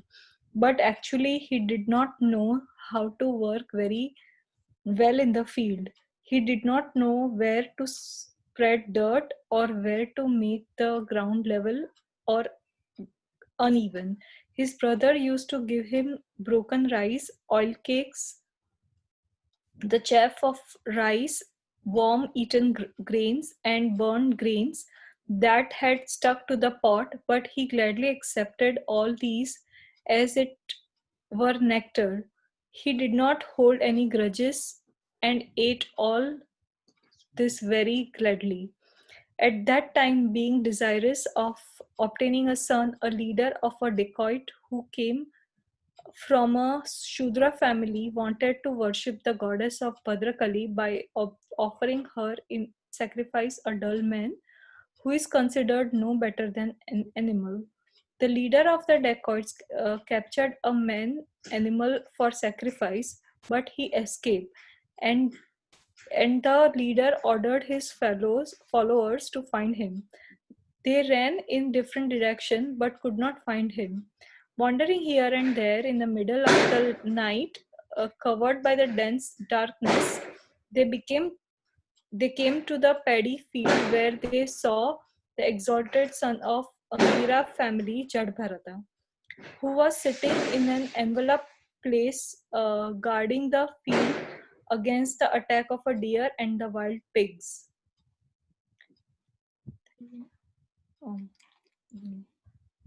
The followers and the servants of the dacoit chief considered Jadbharata to possess qualities quite suitable for a man animal, and they decided that he was a perfect choice for sacrifice. Their faces bright, their faces bright with happiness, they bound him with the ropes and brought him to the temple of the goddess Kali. After After these, all the thieves, according to their imaginative rituals for killing animalistic men, bathed Jadbharata, dressed him in a new cloth, decorated him with the ornaments befitting an animal, smeared his body with scented oils, and decorated him with tilaka, sandalwood pulp, and garlands. They fed him sumptuously and then brought him before the goddess of Kali, offering her incense, lamps, garlands, parched grains, newly grown twigs, sprout fruits, and flowers. In this way, they worshipped the deity before killing the man animal, and they vibrated songs and prayed and played drums and bugles. Jadbharata was then made to sit down before the deity. At this time, one of the thieves, acting as a chief priest, was ready to offer the blood of Jadbharata, whom they imagined to be an animal man, to the goddess Kali to drink as a liquor. He therefore took up a very fearsome sword, which was very sharp, and concentrating it by the mantra of Rudra Kali, raised it to kill Jadbharata. All those rogues and thieves who had made arrangements for the worship of goddess Kali were low-minded and bound to the modes of passion and ignorance. They were overpowered by the desire to become very rich. Therefore, they had the audacity to disobey the injunctions of Vedas, so much so that they were prepared to kill Jadabharata, a self-realized soul born in a Brahmana family. Due to their envy, these dacoits brought him before a goddess Kali, the goddess Kali, for sacrifice. Such people are always addicted to envious activities, and therefore they dare to try to kill Jadabharata. Jadabharat was the best friend of all living entities. He was no one's enemy, and he was always absorbed in meditation on the Supreme Personality of Godhead. He was born of a good Brahmana father, and killing him was forbidden, even though he might have been an enemy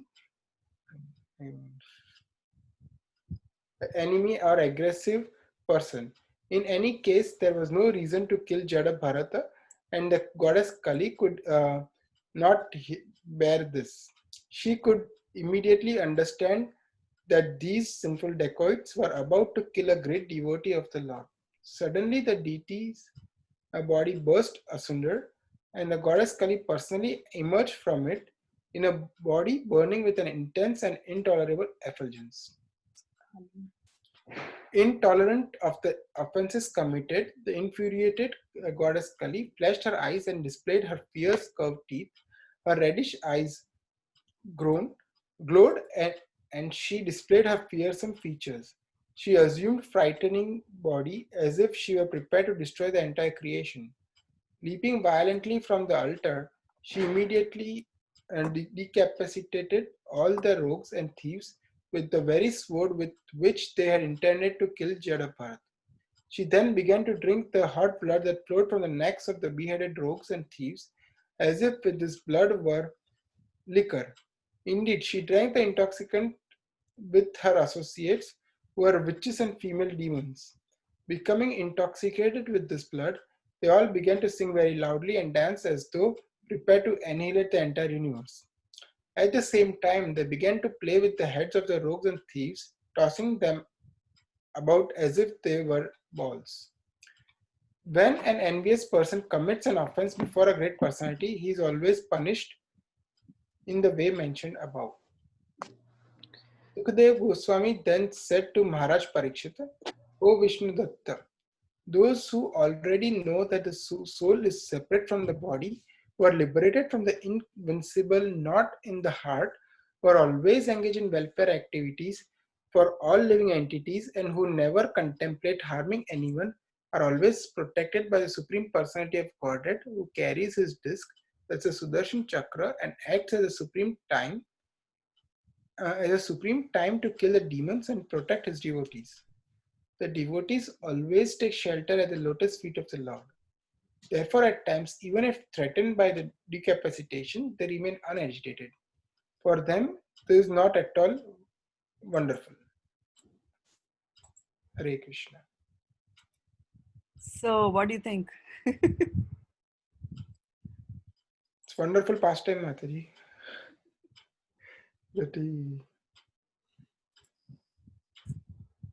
To remain so much unaffected by like anything, even though living in the material world.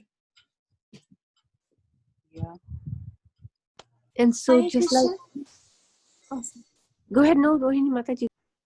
So from this pastime, I learned that all the Supreme Personality of Godhead will always protect his devotees. Yeah. Very nice. Yeah.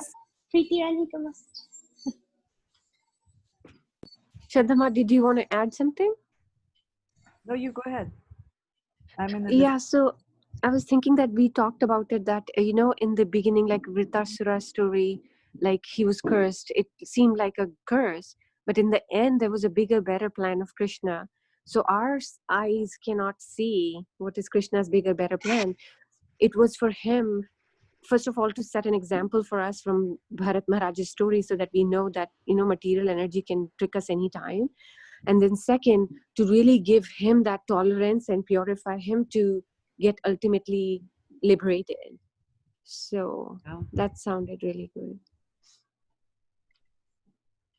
Yes, and then also that we think about, we read about Kali and all the gory things, sacrifice, blood sacrifice, and all that, but she's still a devotee of the Lord, but she has got this thankless job, right? I mean, you could be working in the government, you could be working for White House, or you could be handling some of the prisons there, right? Sometimes you have a thankless job. So Kali is also taking care of those people who have baser instincts and lower desires. They want to eat meat and that kind of stuff. She takes care of that. But see, because she's a devotee of the Lord, she comes and then kills. And Prabhupada points out there, and Prabhupada says that look at this. He says, look at this. Look at those who were devotees of Kali. They get cheated in the end, isn't it? They were praying to Kali, but Kali comes and kills them only. She didn't take care of her devotees, but she took care of one who's a devotee of the Lord, as Rohini pointed out, like that. Yeah, good. Let's go further. Should we do one more? Let's see what's after that. What happens to Jada Bharat? Yes, Mataji. Yeah, 1 second.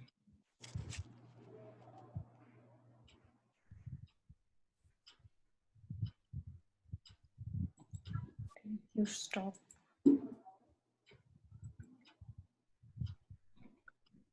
I think the now discussion between, should I read?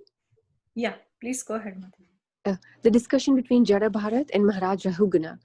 In this chapter, Bharat Maharaj, now Jada Bharat, was successfully accepted by King Rahugana, ruler of the states known as Sindhu and Sauvira.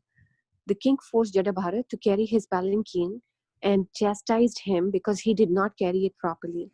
A carrier of King Rahugana palanquin was needed, and to fulfill this need, the chief carrier found Jada Bharat as the most likely person to do the work. He was therefore forced to carry the palanquin.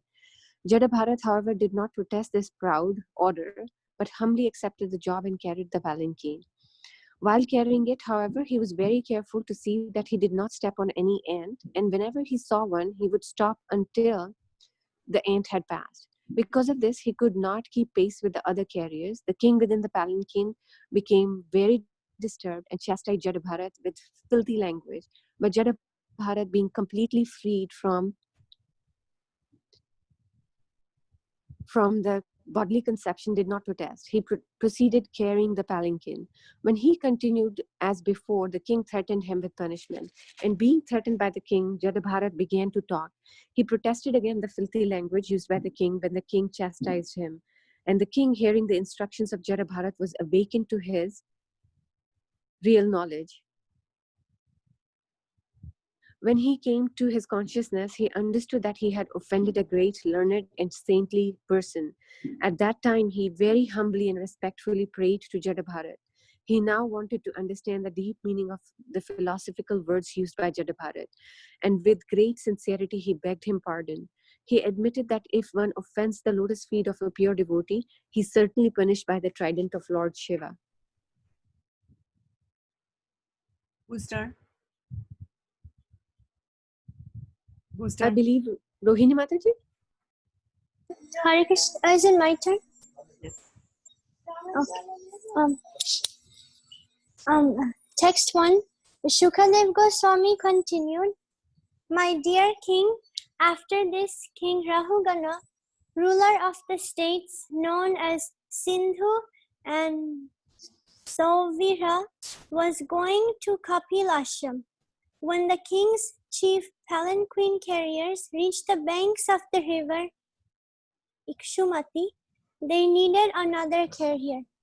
Therefore, they began searching for someone, and by chance they came upon Jarabharat. They considered the fact that Jarabharat was very young and strong and had firm limbs. Like cows and asses, he was quite fit to carry loads. Thinking in this way, although the great soul Jarabharat was unfit for such work, they nonetheless unhesitatingly forced him to carry the palanquin. The palanquin, however, was very erratically carried by Jarabharat due to his sense of non-violence. As he stepped forward, he checked before him every 3 feet to see whether he was about to step on ants. Consequently, he could not keep pace with the other carriers. Due to this, the palanquin was shaking, and King Rahugana immediately asked the carriers, Why are you carrying this palanquin unevenly? Better carry it properly. When the palanquin carriers heard the threatening words of Maharaj Rahugana, they became very afraid of his punishment and began to speak to him as follows. O Lord, please note that we are not at all negligent in discharging our duties. We have been faithfully carrying this palanquin according to your desire, but this man who has been recently engaged to work with us cannot walk very swiftly. Therefore, we are not able to carry the palanquin with him. King Rahugana could understand the speeches given by the carriers who were afraid of being punished. He could also understand that simply due to the fault of one person, the palanquin was not being carried properly. Knowing this perfectly well and hearing their appeal, he became a little angry. Although he was very advanced in political science and was very experienced. His anger arose due to his inborn nature as a king. Actually, King Rahugana's mind was covered by the mode of passion, and he therefore spoke as follows to Jarabharat, whose Brahman effulgence was not clearly visible, being covered like a fire covered by ashes. Hare Krishna. Shamlangi Mataji's turn to read. Yes. King Rahuguna told Jadabharat, How troublesome this is, my dear brother. You certainly appear very fatigued because you have carried this palanquin alone without assistance for a long time and for a long distance. Besides this, due to your old age, you have become greatly troubled. My dear friend, I see that you are not very firm, not very strong and stout. Aren't your fellow carriers cooperating with you? Thereafter, when the king saw that his palanquin was still being shaken by the carriers, he became very angry and said, You rascal, what are you doing? Are you dead despite the life within your body? Do you know that I am your master? You are disregarding me and are not carrying out my order. For this disobedience, I shall now punish you just as Yamaraj, the superintendent of death, punishes sinful people. I shall give you proper treatment so that you will come to your senses and do the correct thing. Thinking himself as a king, King Rahuguna was in the bodily conception and was influenced by the material nature's mode of passion and ignorance. Due to madness, he chastised Jadabharat with uncalled for and contradictory words. Jadabharat was a topmost devotee and the dear abode of the Supreme Personality of Godhead. Although considering himself very learned, the king did not know about the position of an advanced devotee situated in devotional service, nor did he know his characteristics. Jadabharat was the residence of the Supreme Personality of Godhead, He always carried the form of the Lord within his heart. He was the dear friend of all living beings, and he did not entertain any bodily conception. He therefore smiled and spoke the following words. The great Brahmana Jadabharat said, "My dear king and hero, whatever you have spoken sarcastically is certainly true. Actually, these are not simply words of chastisement, for the body is the carrier. The load carried by the body does not belong to me, for I am the spirit soul. There is no contradictions in your statements because I am different from the body. I am not the carrier of the palanquin. The body is the carrier. Certainly, as you have hinted, I have not labored carrying the palanquin, for I am detached from the body. You have said I am not stout and strong, for these words are befitting a person who does not know the distinction between the body and a soul. The body may be fat or thin, but no learned man would say such things about the spirit soul. As far as the spirit soul is concerned, I am neither fat nor skinny. Therefore, you are correct when you say that I am not very stout. Although if the object of this journey and the path leading were mine, there would be many troubles for me. Uh, but because they relate not to me but my body, there is no trouble at all.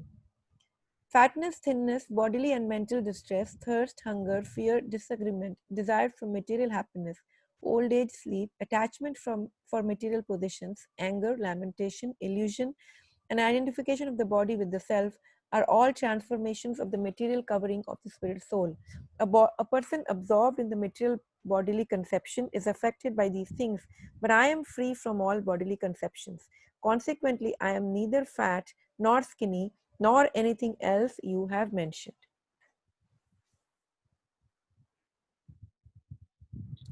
After Shamlangi, do I go and read? Who reads after Shamlangi? Yes, Mataji, your I turn. did it? Okay. My dear king, you have unnecessarily accused me of being dead, although alive. In this regard, I can only say that this is the case everywhere because everything material has its beginning and end. As far as you're thinking that you are the king and master and are thus trying to order me, this is also incorrect because these positions are temporary. Today you are a king and I am your servant, but tomorrow the position may be changed and you may be my servant and I your master. These are temporary circumstances created by providence.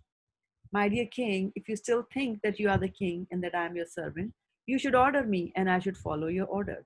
I can then say that this differentiation is temporary and it expands only from usage or convention. I do not see any other cause. In that case, who is the master and who is the servant? Everyone is enforced by the laws of material nature. Therefore, no one is master and no one is the servant. Nonetheless, if you think that you are the master, that I am the servant, I shall accept this. Please order me. What can I do for you? My dear king, you have said, you rascal, you dull, crazy fellow. I'm going to chastise you and then you will come to your senses. In this regard, let me say that although I live like a dull, deaf, and dumb man, I'm actually a self realized person. What will you gain by punishing me? If your calculation is true and I am a madman, then your punishment will be like beating a dead horse. There will be no effect.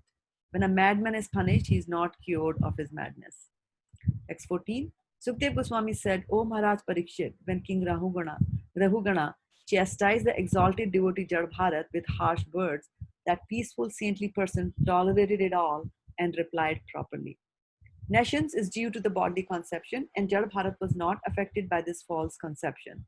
Out of his natural humility, he never considered himself a great devotee, and he agreed to suffer the results of his past karma. Like an ordinary man, he thought that by carrying the palanquin, he was destroying the reactions of his past misdeeds. Thinking this way, he began to carry the palanquin as before.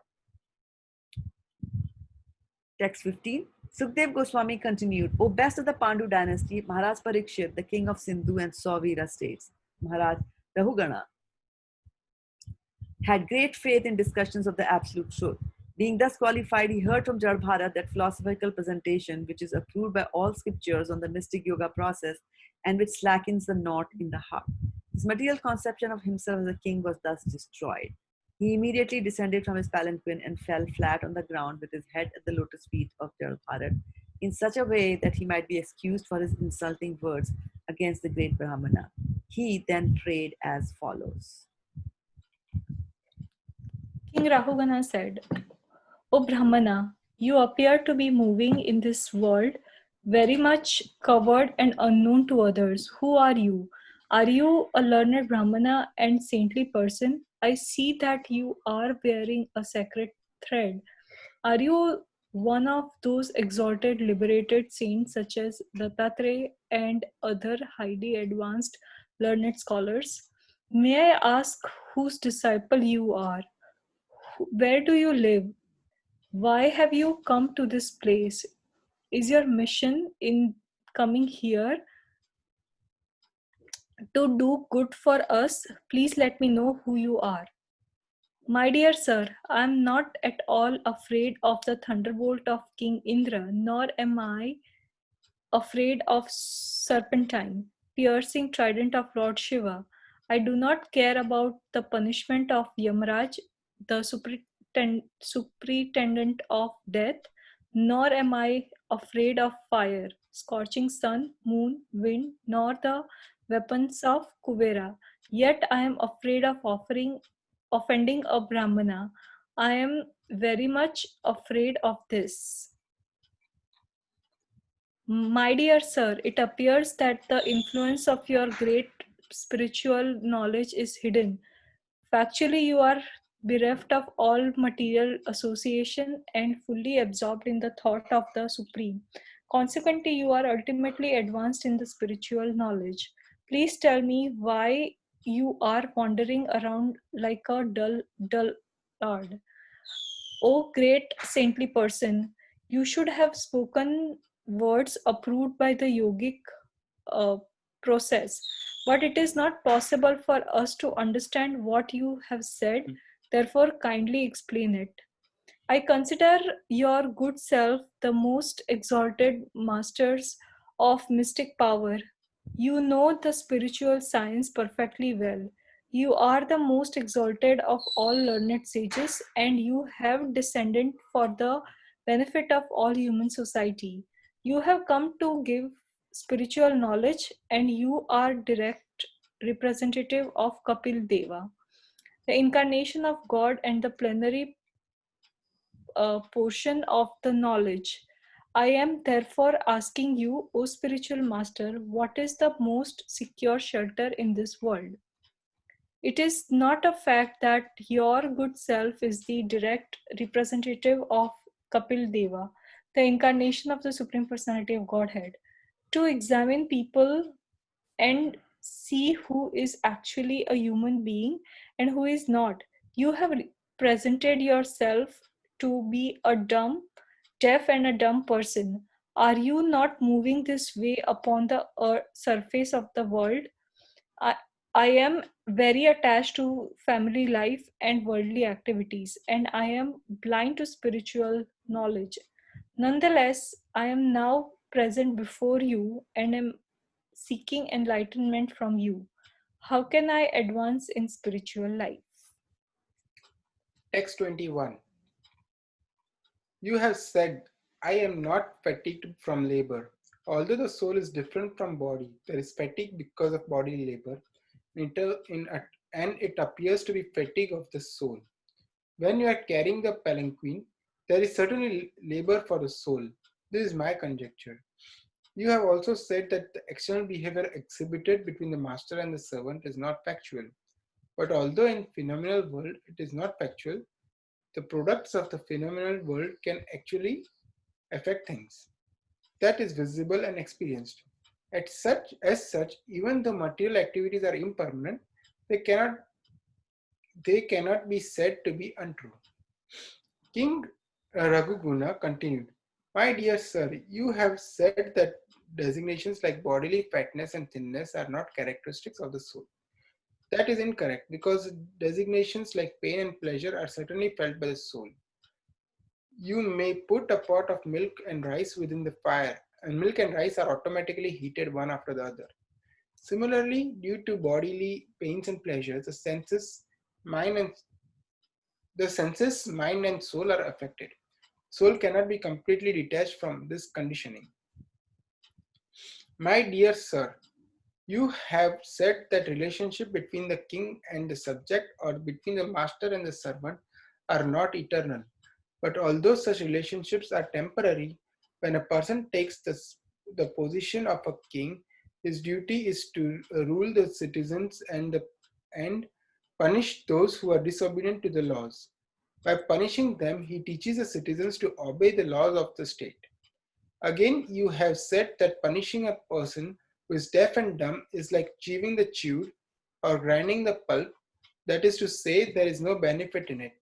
However, if one is engaged in his own occupational duty as ordered by the Supreme Lord, his sinful activities are certainly diminished. Therefore, if one is engaged in his occupational duty by force, he benefits because he can vanquish all his sinful activities in that way. Whatever you have spoken appears to me to be contradictory. O best friend of the distressed, I have committed a great offense by insulting you. I was puffed up with false prestige due to possessing the body of a king. For this, I have certainly become an offender. Therefore, I pray that you kindly glance at me with your causeless mercy. If you do so, I can be relieved from from sinful activities brought about by insulting you. Oh, my dear Lord, you are the friend of the Supreme Person of Godhead, who is the friend of all living entities. You are therefore equal to everyone, and you are free from the bodily conception. Although I have committed an offense by insulting you, I know that there is no loss or gain for you due to my insult. You are fixed in your determination, but I have committed an offense. Because of this, even though I may be as strong as Lord Shiva, I shall be vanquished without delay due to my offense at the lotus feet of a Vaishnava. Hare Krishna. Hare Krishna. Pretty heavy, right? Yes, Mataji. So what are some of the salient points of this chapter?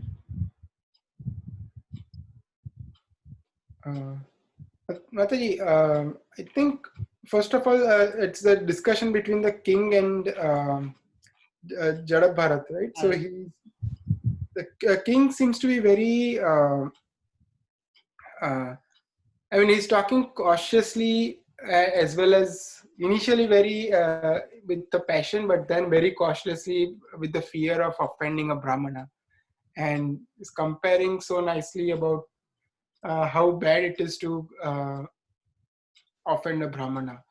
Like worse, and he cannot stand offending a Brahmana because he's afraid.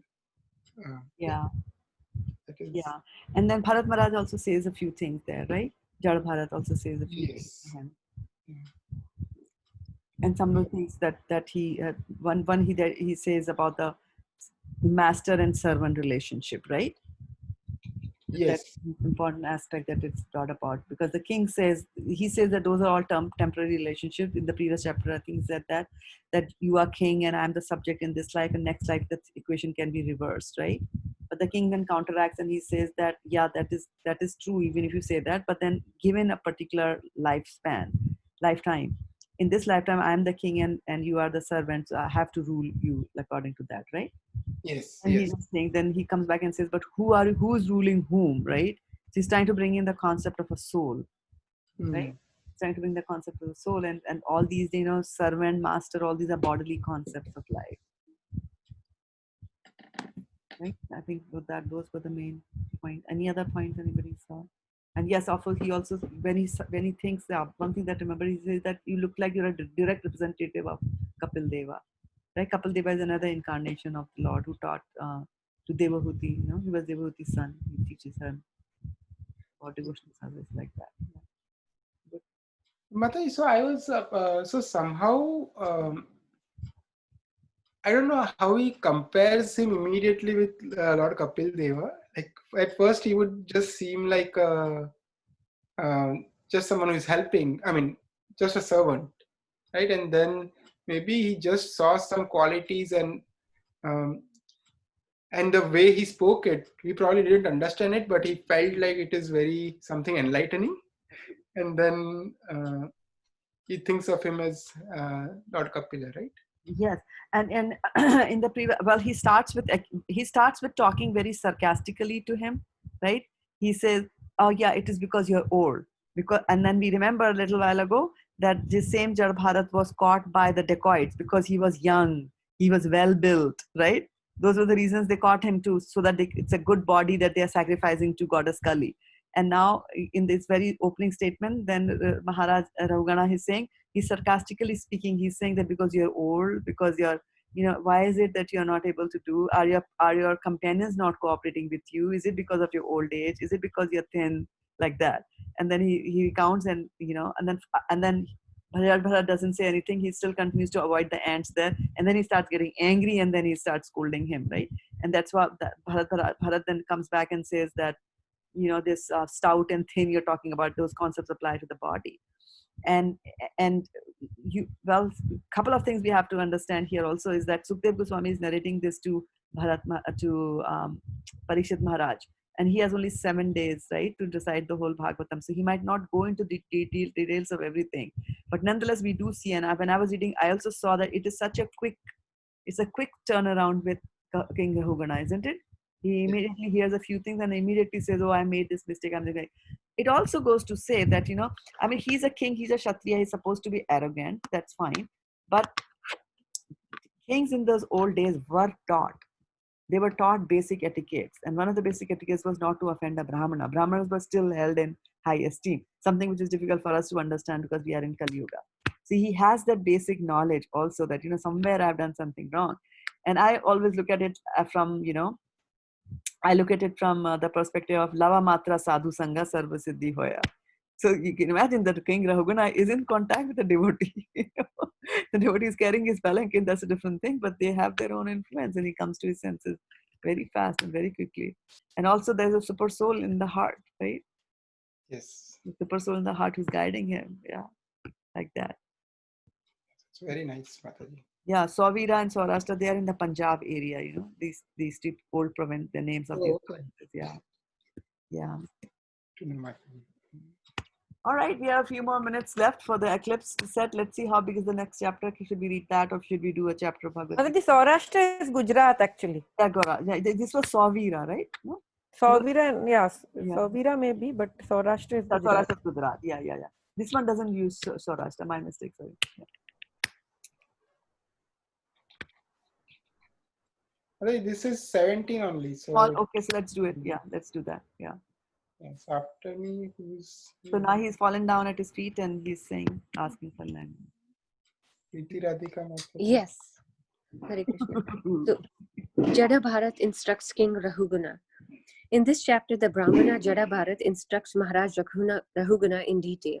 He tells the king, "You are not very experienced, yet you pose yourself as a learned person because you are very proud of your knowledge. Actually, a person who is on the transcendental platform does not care for social behavior that sacrifices spiritual advancement. Social behavior comes within the jurisdiction of karma kanda, material benefit. No one can spiritually advance by such activities.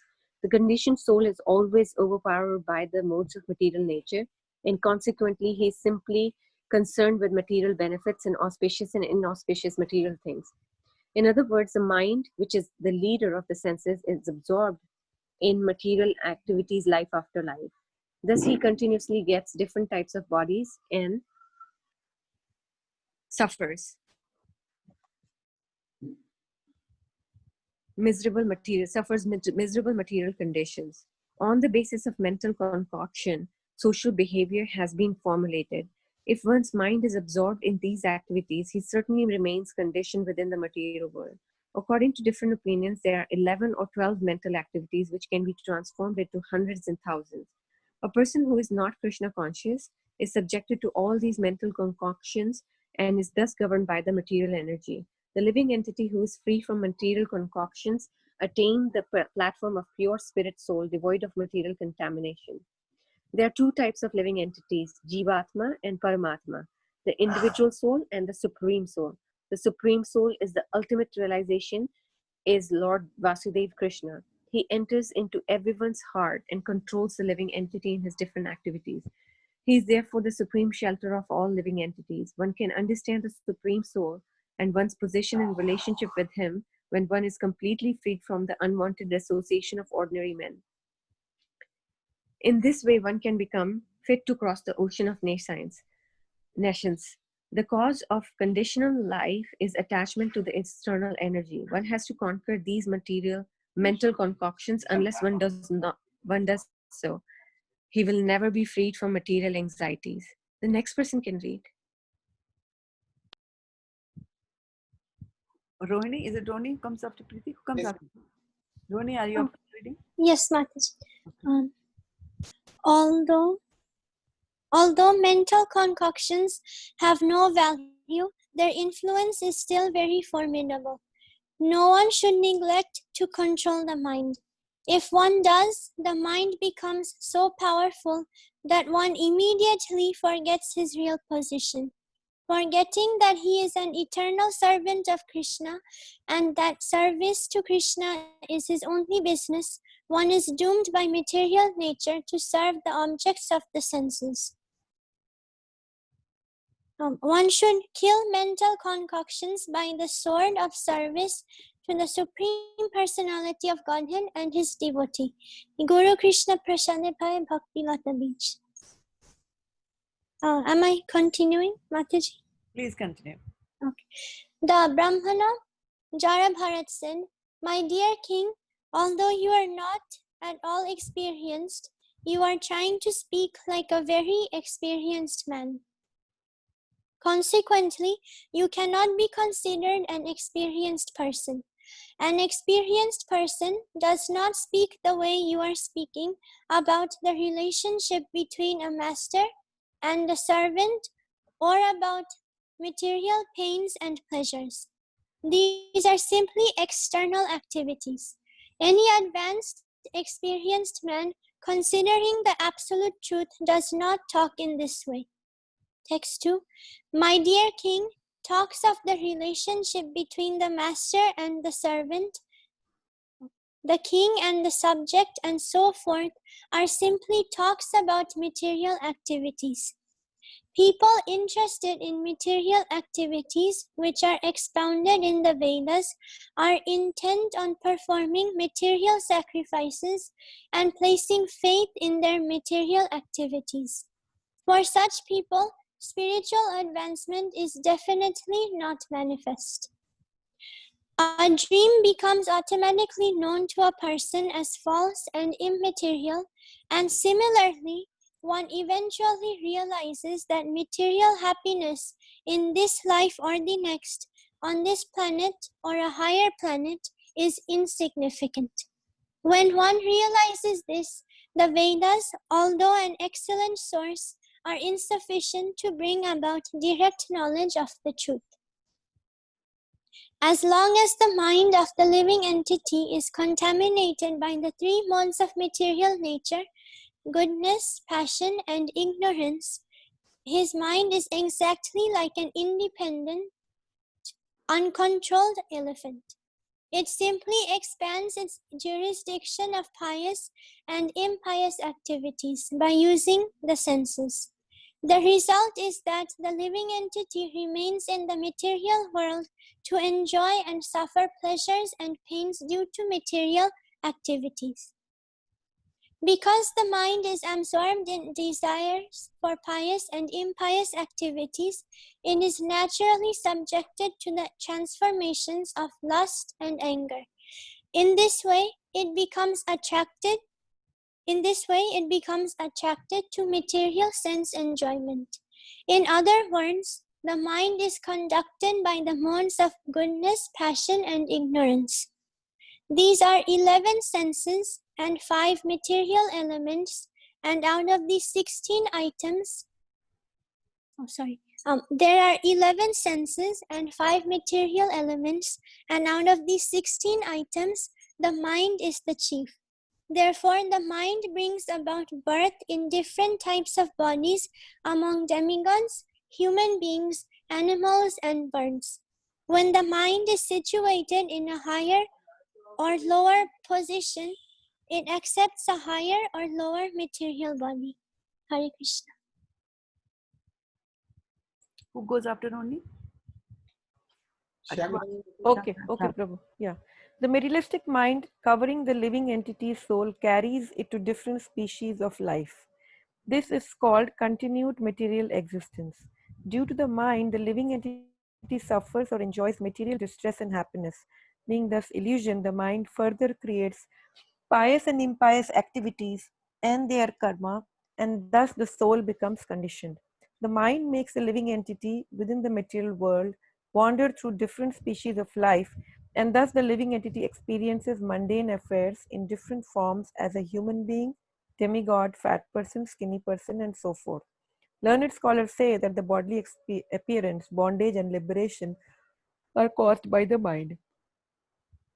When the living entity's mind becomes absorbed in the sense gratification of the material world, it brings about his conditioned life and suffers within the material situation.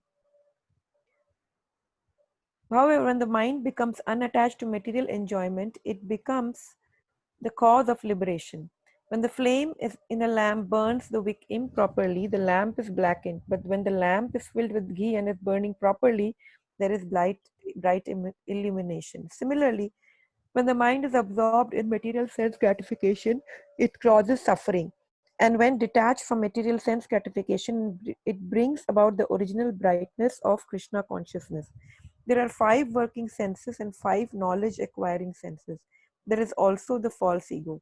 In this way, there are 11 items for the mind's functions. O hero, the objects of the senses, such as sound and touch, the organic activities such as evacuation, and different types of body, society, friendship, and personality are considered by the learned scholars the field of activity for the function of mind. Sound, touch, form, taste, and smell are the objects of the 5 knowledge acquiring senses. Speech, touch, movement, evacuation, and sexual intercourse are the objects of the working senses. Beyond this, there is another conception by which one thinks, this is my body, this is my society, this is my family, and this is my nation, and so forth. This 11th function of the mind is called the false ego. According to some philosophers, there's the 12th function and its field of activity. According to some philosophers, this is the 12th function and its field of activity is the body.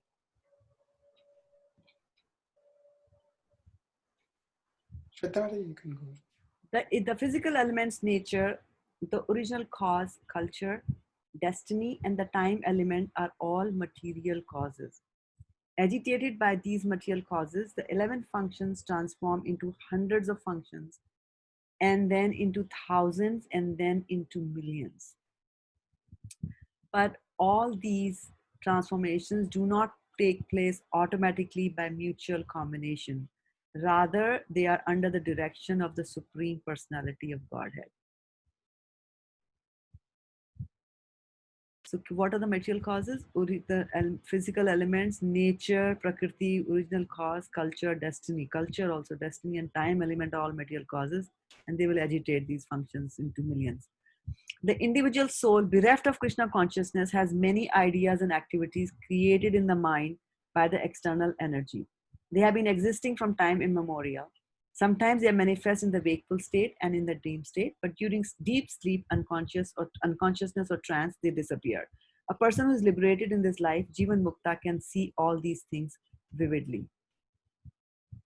There are 2 kinds of Kshetrajna, the living entity as explained above, and the Supreme Personality of Godhead, who is explained as follows. He is the all-pervading cause of creation. He is full in himself and is not dependent on others. He is perceived by hearing and direct perception. He is self-effulgent and does not experience birth, death, old age, or disease. He is the controller of all demigods, beginning with Lord Brahma. He is called Narayan, and he is the shelter of living entities after annihilation of this material world. He is full of all opulences, and he is the resting place of everything material. He is therefore known as Vasudeva, the Supreme Personality of Godhead. By his own potency, he is present within the hearts of all living entities, just as the air or vital force is within the bodies of all beings, moving and non-moving. In this way, he controls the body. In his partial feature, the Supreme Personality of Godhead enters all the bodies and controls them. My dear King Rahugana, as long as the conditioned soul accepts the material body and is not freed from the contamination of material enjoyment, and as long as he does not conquer his 6 enemies and come to the platform of self-realization by awakening his spiritual knowledge, he has to wander among different places and different species of life in this material world. The soul's designation, the mind, is the cause of all tribulations in the material world. As long as this fact is unknown to the conditioned living entity, sorry, actually, Mataji, it was my turn or Prithviraj? My turn, sorry. As long as the fact is unknown to the conditioned living entity, he has to accept the miserable condition of the material body and wander within this universe in different positions. Because the mind is affected by disease, lamentation, illusion, attachment, greed, and enmity, it creates bondage and a false sense of intimacy within this material world. This uncontrolled mind is the greatest enemy of the living entity. If one neglects it or gives it a chance, it will grow more and more powerful and become victorious. Although it is not factual, it is very strong. It covers the constitutional position of the soul. O king, please try to conquer this mind by the weapon of service to the lotus feet of the spiritual master and of the Supreme Personality of Godhead. Do this with great care. Hare Krishna. Hari Bol. Okay, what time is it now? It's 11:04. 11:04. Till how long does it go, the eclipse? 11:15? 10:52, Mataji. 10:52, yeah. Oh, 10:52. So we are done with it. Oh, fantastic. Okay. We can congratulate ourselves for surviving the lunar eclipse and spending time in Krishna Katha. So should we do a, yeah, go ahead. All glories to you, Mataji. Oh no, all glories to all of you. Why is the glories coming to me? It's a combined reading. I did nothing. All glories to Zoom and all the people who are watching us on Facebook. I saw many are there, coming in batches. So should we do a quick nursing of their prayers to finish this nice reading effort and for the safety of everybody? Yes, madam. And so we have a singer here with us. Rohini, will you do that for us? Hare Krishna Mataji. Yeah. Yes. Would you do? Yeah. Yeah. Okay, Jai. Thank you. Are we? Are you repeating after me? You tell us what we should do. Should we repeat? Yes, yes, Mataji. Okay. Namaste Narasimhaya. Namaste Narasimhaya.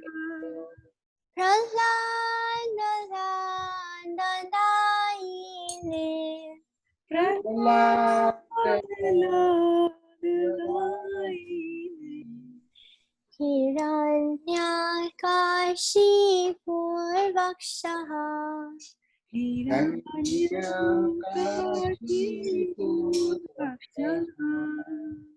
Shilatanka Nakalai.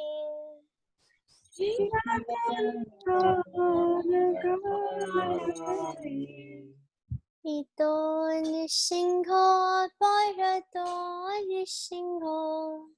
Ito Nasinga Parato Nasinga.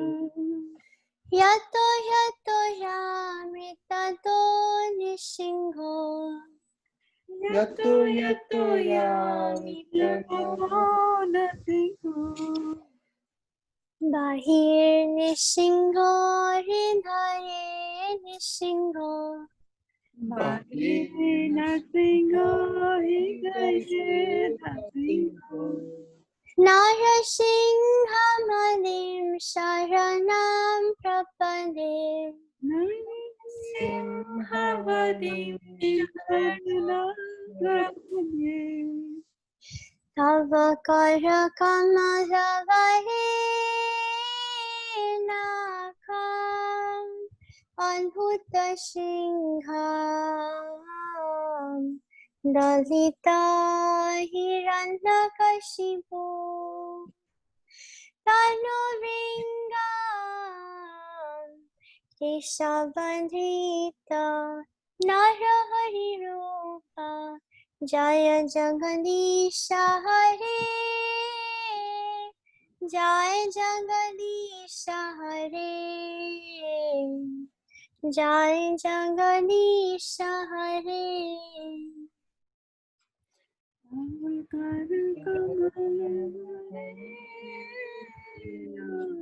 you. Adbhut Singha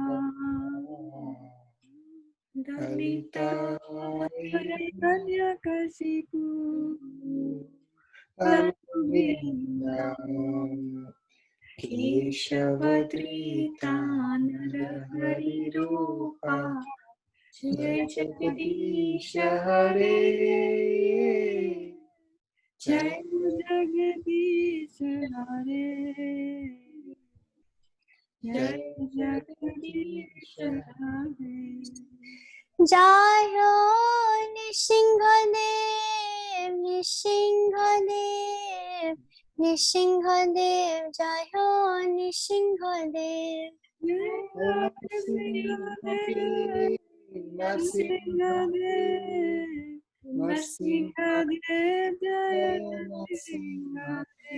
Jaya Prahlad Maharaj, Prahlad Maharaj, Prahlad Maharaj, Jaya Prahlad Maharaj. Jaya Prahlad Maharaj, Prahlad Maharaj, Jaya Prahlad Maharaj. Jaya Jaya Prabhupada, Prabhupada, Prabhupada, Jaya Jaya Prabhupada.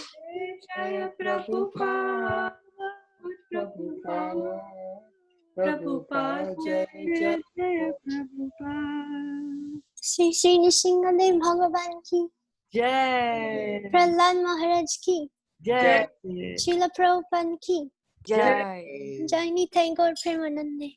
Hari Hari Bol. Okay, devotees. Thank you so very much for joining us here on the Zoom, as well as all of you have been watching us from all around the world, from as far as Australia. We had people participating in the Krishna Katha today, reading first from the Bhagavad Gita and then reading from Bhakti Charu Swami Maharaj's book Ocean of Mercy, and then reading from Srimad Bhagavatam and culminating with prayers to Narsingham Dev. It was a fantastic way of spending a week night, right? A Saturday night all the way, and also avoiding going out during the lunar eclipse. So thank you so much, everybody. Vanchakalpatarubhyasya Vanchakalpatarubhyasya Kripa Sindhubhaiva cha Patitanam Pavanebhyo Vaishnavibhyo Namo Namaha. Gopimanande Hari Hari Hari. Hari. All right, Thank- everybody. Give Thank a you, hand. Mataji. Thank you. Hari Bol. Thank you, Ma. morning 6:30. Jai Hari Bol. Yes, so we will see 6:30 in the morning if we have, if we wake up on time. Yeah.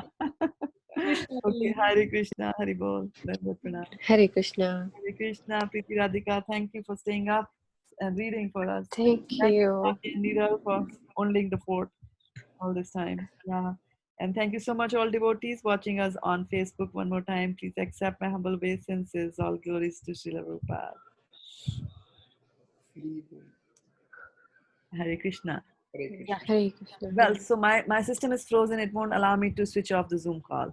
It wants more Zoom Katha. It wants more Krishna Katha. Sorry. I don't know how to switch it off. My screen has gone away. Okay, maybe this will allow me to. This will allow me to do. All right. Okay. Okay, now I see you all. Okay. Hare Krishna, Preeti Radhika. Hare Krishna. Hare Krishna. Dandavat Hare pranam. Bol. Be safe. Yeah.